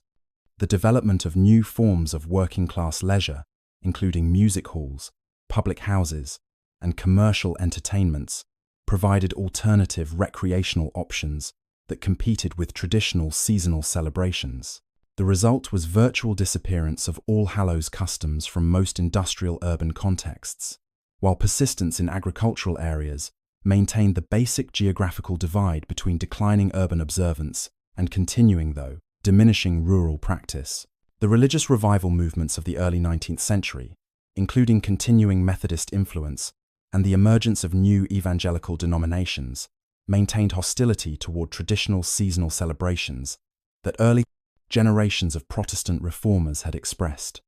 The emphasis that evangelical Christianity placed on personal piety, moral reform, and the abandonment of worldly pleasures created religious frameworks that condemned All Hallows customs as vestiges of Catholic superstition and pagan practices.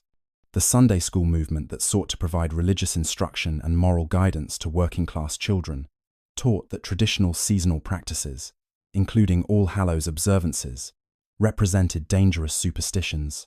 requiring rejection in favor of properly Christian behaviors. The temperance movement that gained strength during this period opposed the drinking and revelry associated with seasonal festivals, contributing to the broader evangelical critique of traditional celebrations.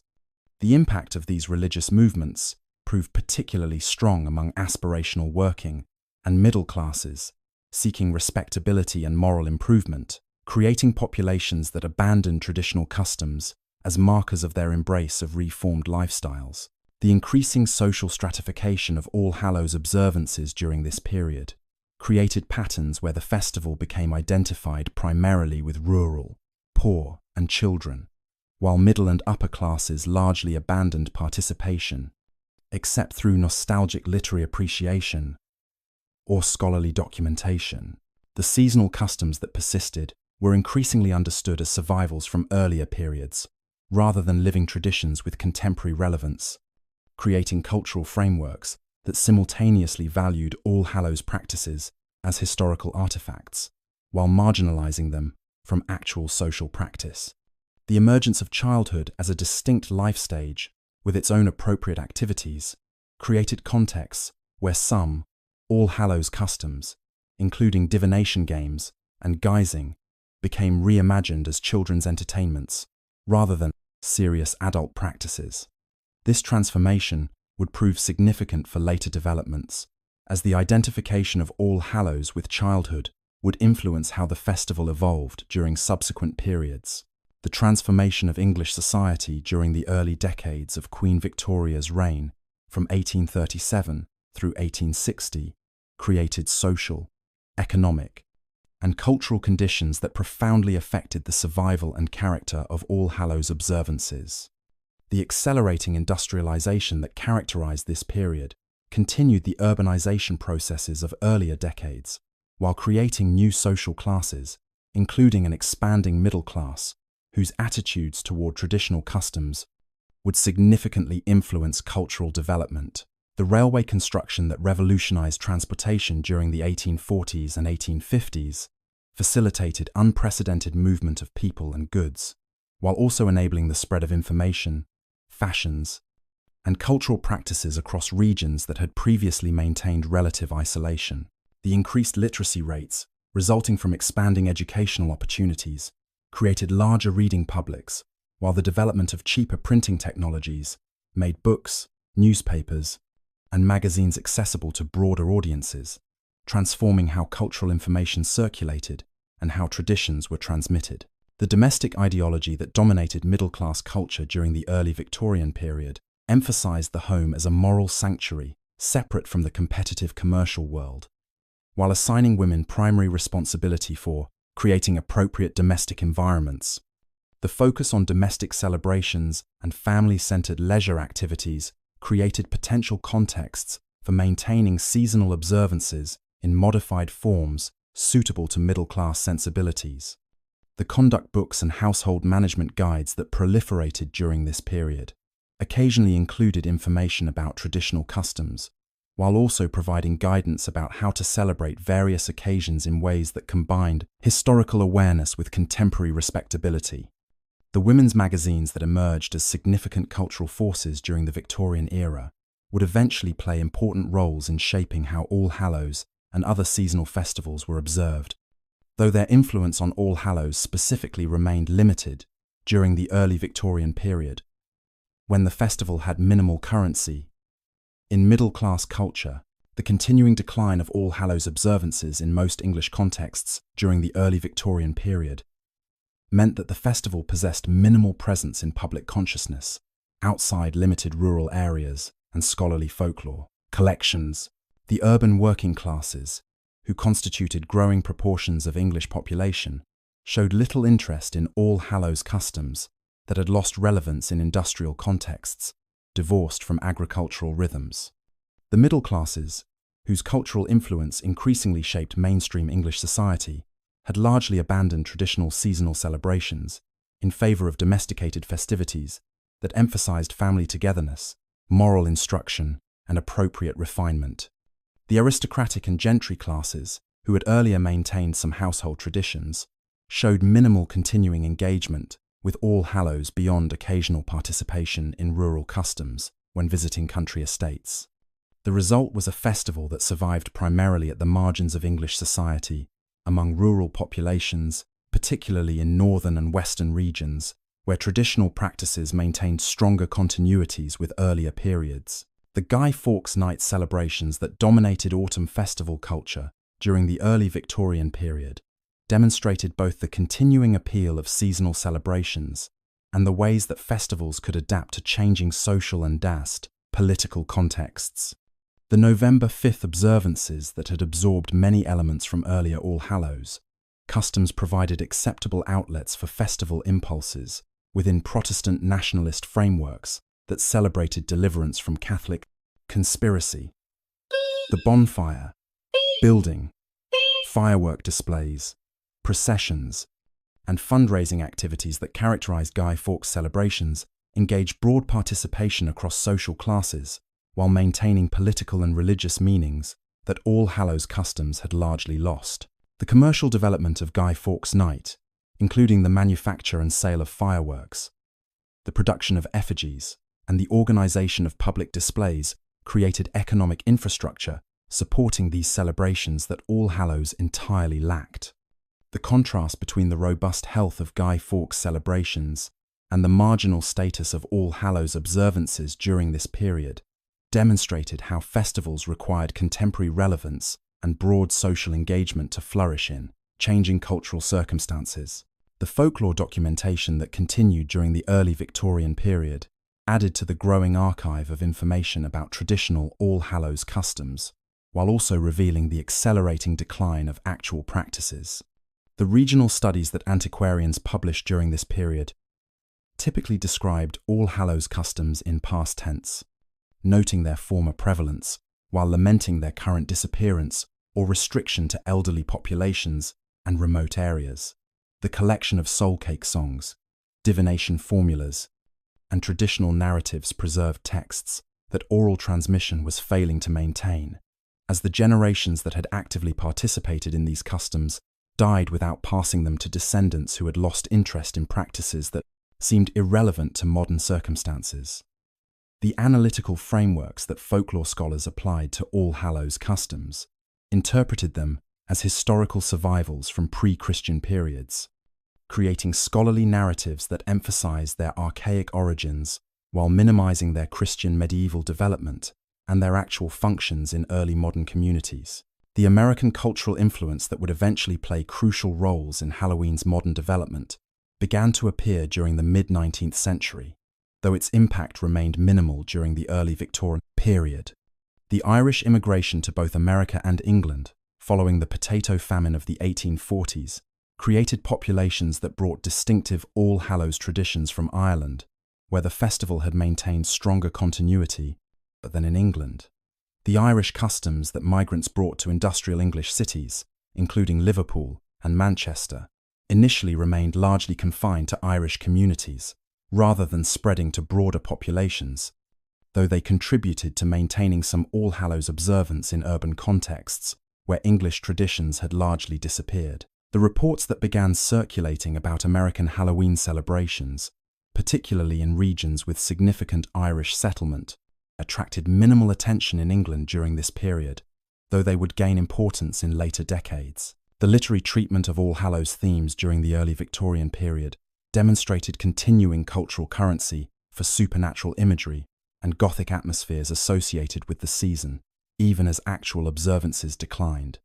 The ghost stories that remained popular entertainment, particularly during winter months, often employed settings and imagery connected to All Hallows season, while the Gothic sensibilities that characterized much Victorian literature drew on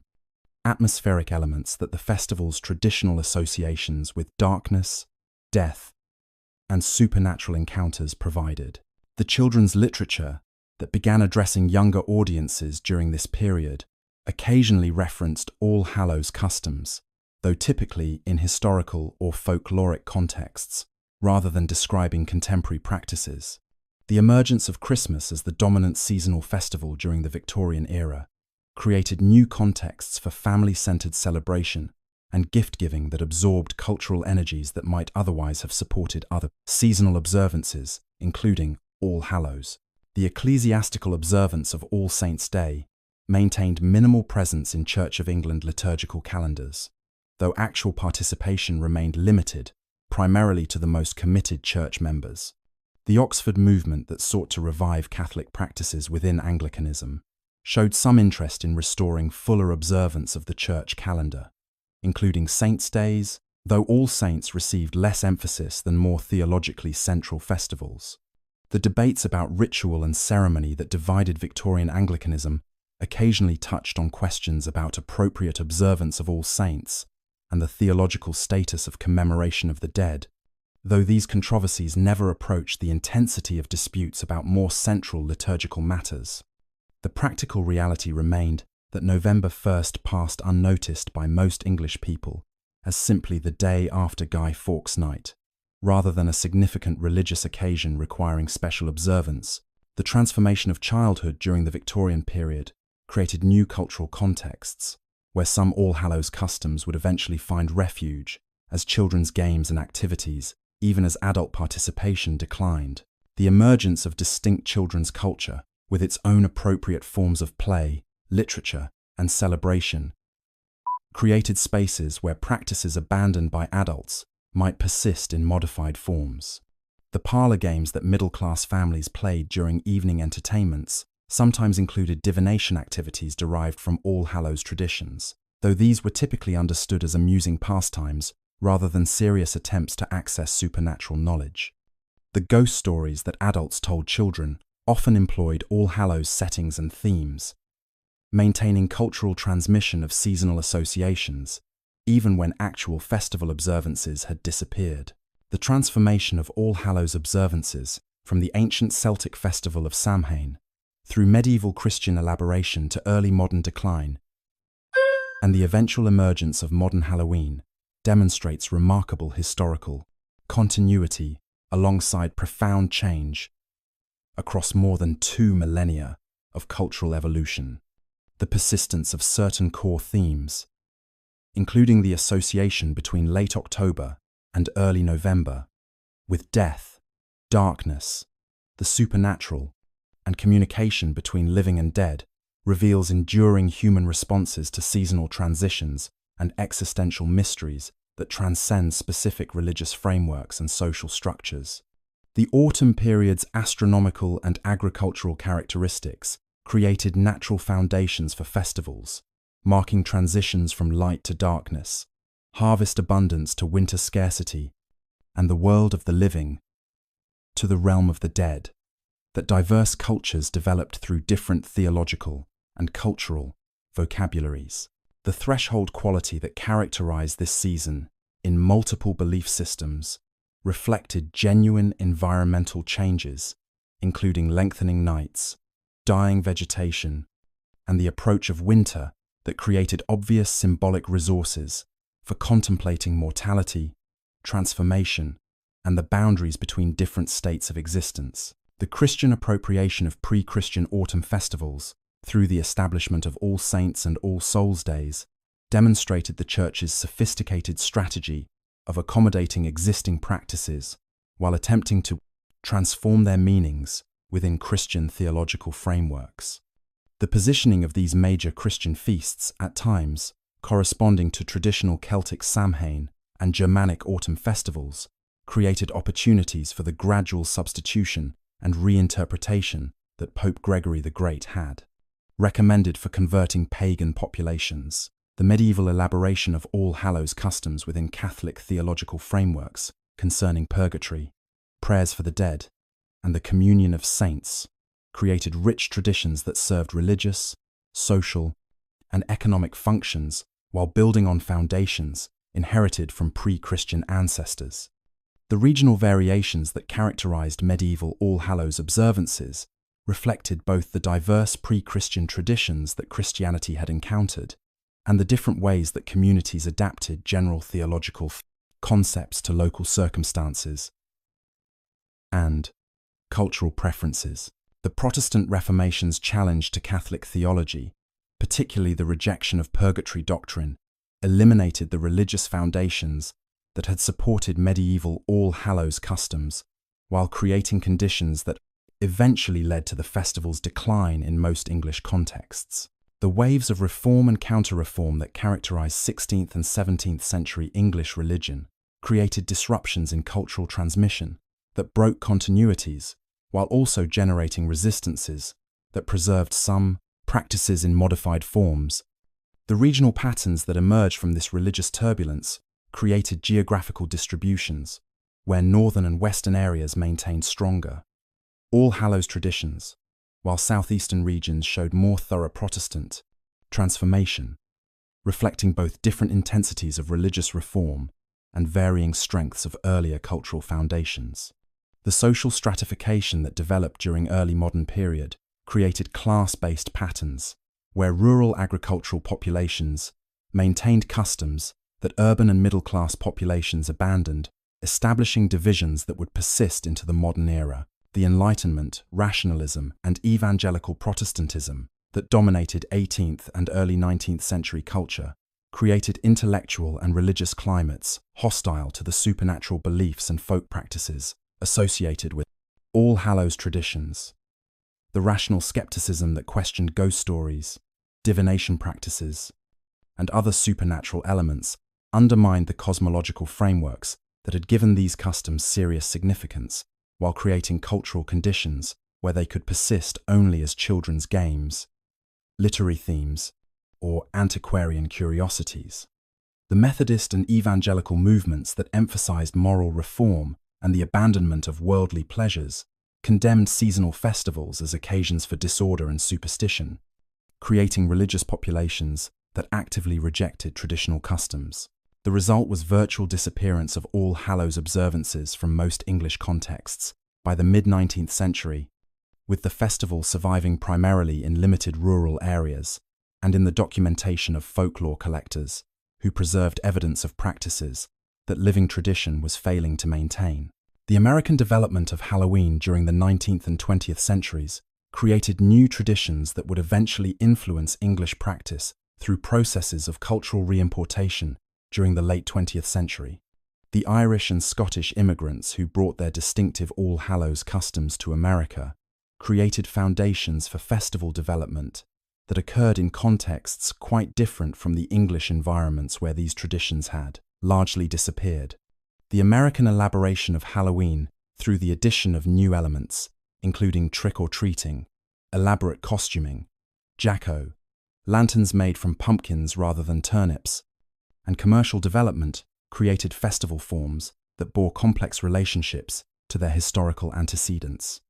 The reimportation of these American Halloween customs to England, beginning in the 1980s, created situations where English people encountered what they often perceived as an American commercial import, rather than recognizing festivals' deep English historical roots. The historical irony that Halloween returned to England as an apparently American cultural product obscured the genuine historical continuities between medieval English, All Hallows customs, and modern Halloween celebrations. The soul cake traditions that had involved door-to-door solicitation in exchange for prayers provided obvious precedents for trick-or-treating, even though the direct links had been broken by centuries of discontinuity.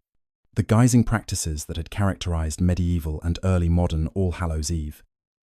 clearly anticipated modern Halloween costuming,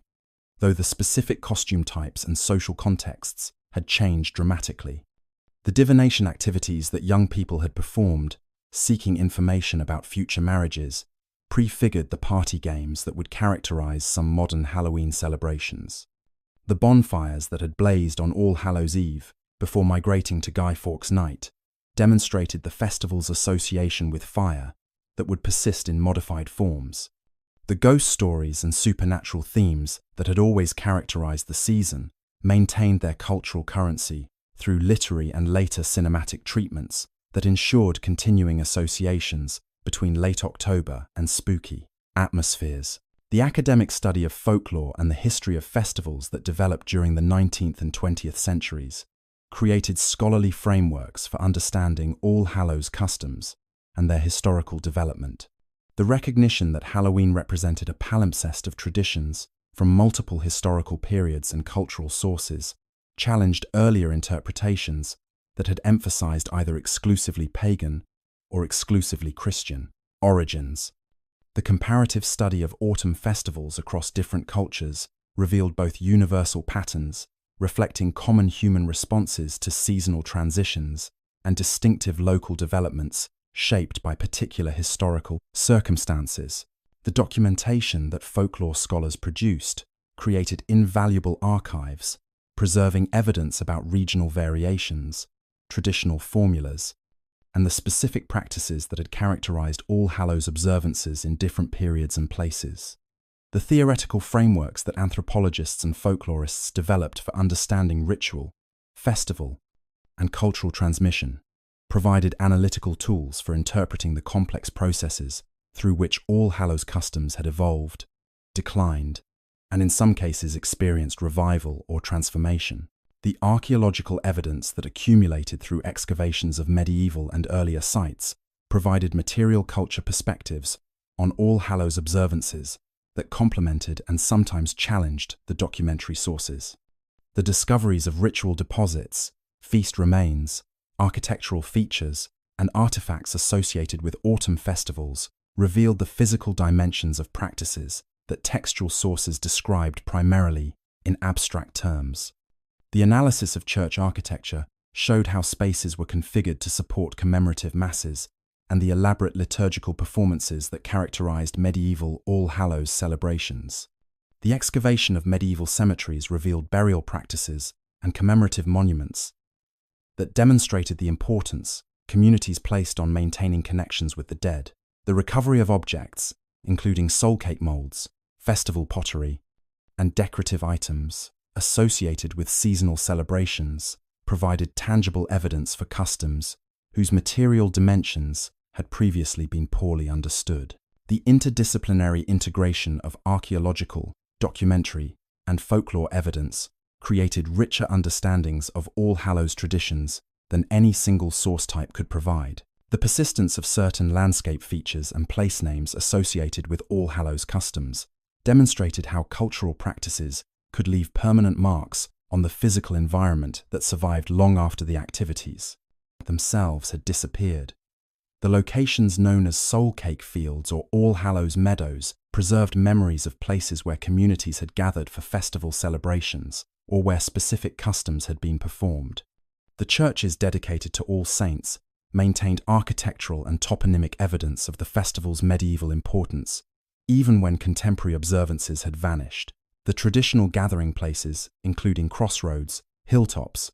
and other prominent landscape features that had served as bonfire sites or venues for community celebrations, often preserved oral traditions about their festival associations. The integration of these landscape elements into broader historical understanding created spatial dimensions for comprehending how All Hallows customs had been embedded in particular places, and how communities had organized their festival activities within specific geographical contexts. The cultural memory that preserves stories, songs, and traditional knowledge about All Hallows customs through periods when actual practices had declined created resources that would enable later revivals and reinterpretations. The folk songs that elderly people remembered from their childhoods preserved verses that had been transmitted orally across generations, maintaining textual evidence of customs whose living practice had ceased. The family traditions that some households maintained, despite the general abandonment of public observances, created private continuities that preserved knowledge about how celebrations had been conducted. The children's games that incorporated elements derived from earlier serious customs maintained forms and procedures that could inform later attempts to reconstruct traditional practices. The ghost stories and supernatural narratives that continued to circulate within oral tradition preserved cultural associations between the season and the returning dead that would inform modern Halloween's emphasis on spooky themes. The relationship between All Hallows traditions and other seasonal festivals, including Christmas, Easter, May Day, and Midsummer, revealed patterns of cultural persistence and change that characterized festival culture more broadly. The customs that migrated between different occasions demonstrated the flexibility of traditional practices and their capacity to adapt to changing religious and social contexts. The competition between different festivals for cultural attention and resources showed how communities made choices about which seasonal observances to maintain and which to allow to lapse. The commercial developments that transformed Christmas during the Victorian period created models that would later be applied to Halloween when conditions became favorable for festival revival and elaboration. The comparative study of different seasonal festivals revealed both the unique characteristics that distinguished each occasion and the common features that reflected general human needs for periodic celebration, communal gathering, and ritual marking of temporal transitions. The global diffusion of Halloween during the 20th and 21st centuries, through American cultural influence, created international festival that incorporated elements from diverse sources while developing distinctive characteristics in different national contexts. The spread of American Halloween customs to Britain, continental Europe, Asia, and other regions occurred through multiple mechanisms, including commercial promotion, media representation, and the desire of young people to participate in international youth culture. The local adaptations that Halloween underwent in different countries created variations that reflected indigenous traditions, cultural values, and specific historical circumstances, while maintaining recognizable core elements, including costuming, trick-or-treating, and associations with supernatural themes.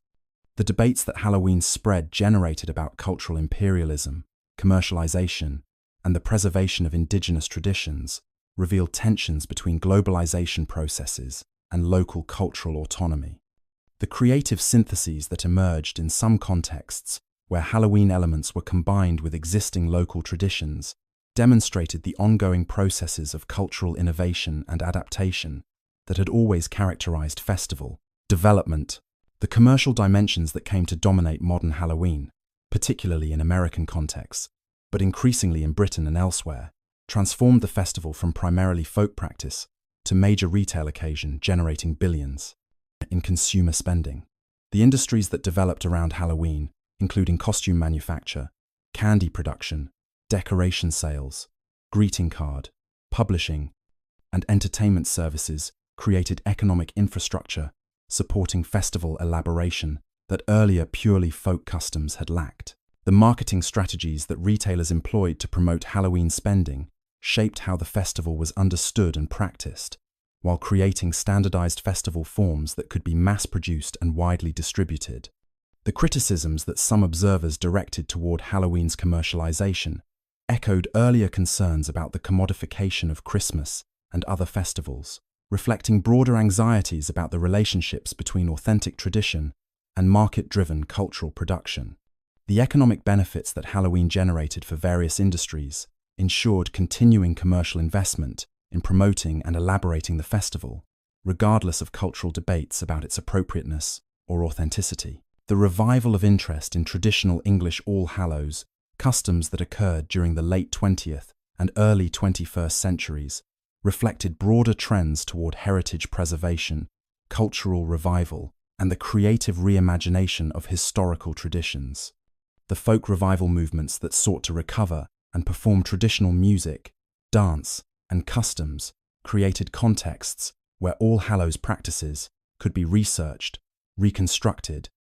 and presented to contemporary audiences. The heritage industry that developed around historic sites, museums, and cultural tourism created venues where traditional All Hallows customs could be demonstrated and explained to visitors interested in historical lifestyles. The neo-pagan movements that emerged during the 20th century drew on scholarly research about pre-Christian festivals, including Samhain, to create modern religious observances that claimed continuity with ancient traditions while actually representing creative innovations adapted to contemporary circumstances. The academic historians and folklorists who studied All Hallows customs provided scholarly foundations for understanding the festival's complex history, while their work also influenced popular understanding and revival efforts. The persistence of Guy Fawkes Night as England's dominant autumn festival through the 20th century created ongoing competition with Halloween that affected how the re-imported American customs were received and adapted. The established position that Guy Fawkes celebrations occupied in English cultural calendars meant that Halloween faced obstacles to gaining the central role it had achieved in American festival culture. The bonfire traditions, fundraising activities, and community celebrations that characterized November 5th already provided many of the seasonal festival elements that Halloween might otherwise have supplied. The political and religious meanings associated with Guy Fawkes Night created distinctive Protestant nationalist character that contrasted with Halloween's more generalized supernatural themes. The result was coexistence and sometimes tension between the two festivals, rather than simple displacement, with different regions, social groups, and contexts emphasizing one or the other, or attempting to maintain both. The transformation of Halloween into a primarily children's festival during much of the 20th century, before the later development of adult participation, reflected broader changes in concepts of childhood and appropriate activities for different age groups. The identification of trick-or-treating and costuming as children's activities created contexts where adults participated primarily as facilitators and supervisors, rather than as direct celebrants. The development of school-based Halloween parties and activities institutionalized the festival within educational settings, while also shaping how it was practiced and understood. The concerns about child safety that emerged during the late 20th century, including fears about tampered candy and dangerous strangers, influenced how Halloween was conducted, with increasing emphasis on controlled environments, including school parties, mall trick-or-treating, and organized community events. The later emergence of adult Halloween celebrations, including costume parties, themed events, and nightclub promotions, demonstrated the festival's capacity to expand beyond its children's focus to engage broader participation. The 21st century development of Halloween in England witnessed accelerating adoption of American customs alongside creative adaptations that reflected distinctive English circumstances and the persistence of earlier traditions. The commercial sector's aggressive promotion of Halloween through retail displays, themed products, and marketing campaigns created visibility and cultural currency that the festival had lacked during earlier periods. The social media platforms that enabled rapid sharing of Halloween content, including costume ideas, decoration tutorials, and party planning advice, facilitated the spread of practices and created communities of enthusiasts. The heritage consciousness that valued historical customs created interest in recovering traditional English All Hallows practices and incorporating them into contemporary celebrations. The result was hybrid Halloween culture that combined American imports, revived English traditions, and creative innovations, reflecting contemporary interests and technologies. The scholarly understanding that Halloween represents a complex historical development incorporating elements from pre-Christian Celtic, Samhain, medieval Christian, All Hallows observances, early modern folk customs, American innovations, and contemporary commercial elaborations, provides essential context for comprehending the festival's current forms and future trajectories. The recognition that cultural traditions constantly evolve through processes of innovation, adaptation, borrowing, and creative reinterpretation challenges static notions of authenticity, while validating the diverse ways that different communities and individuals engage with seasonal celebrations.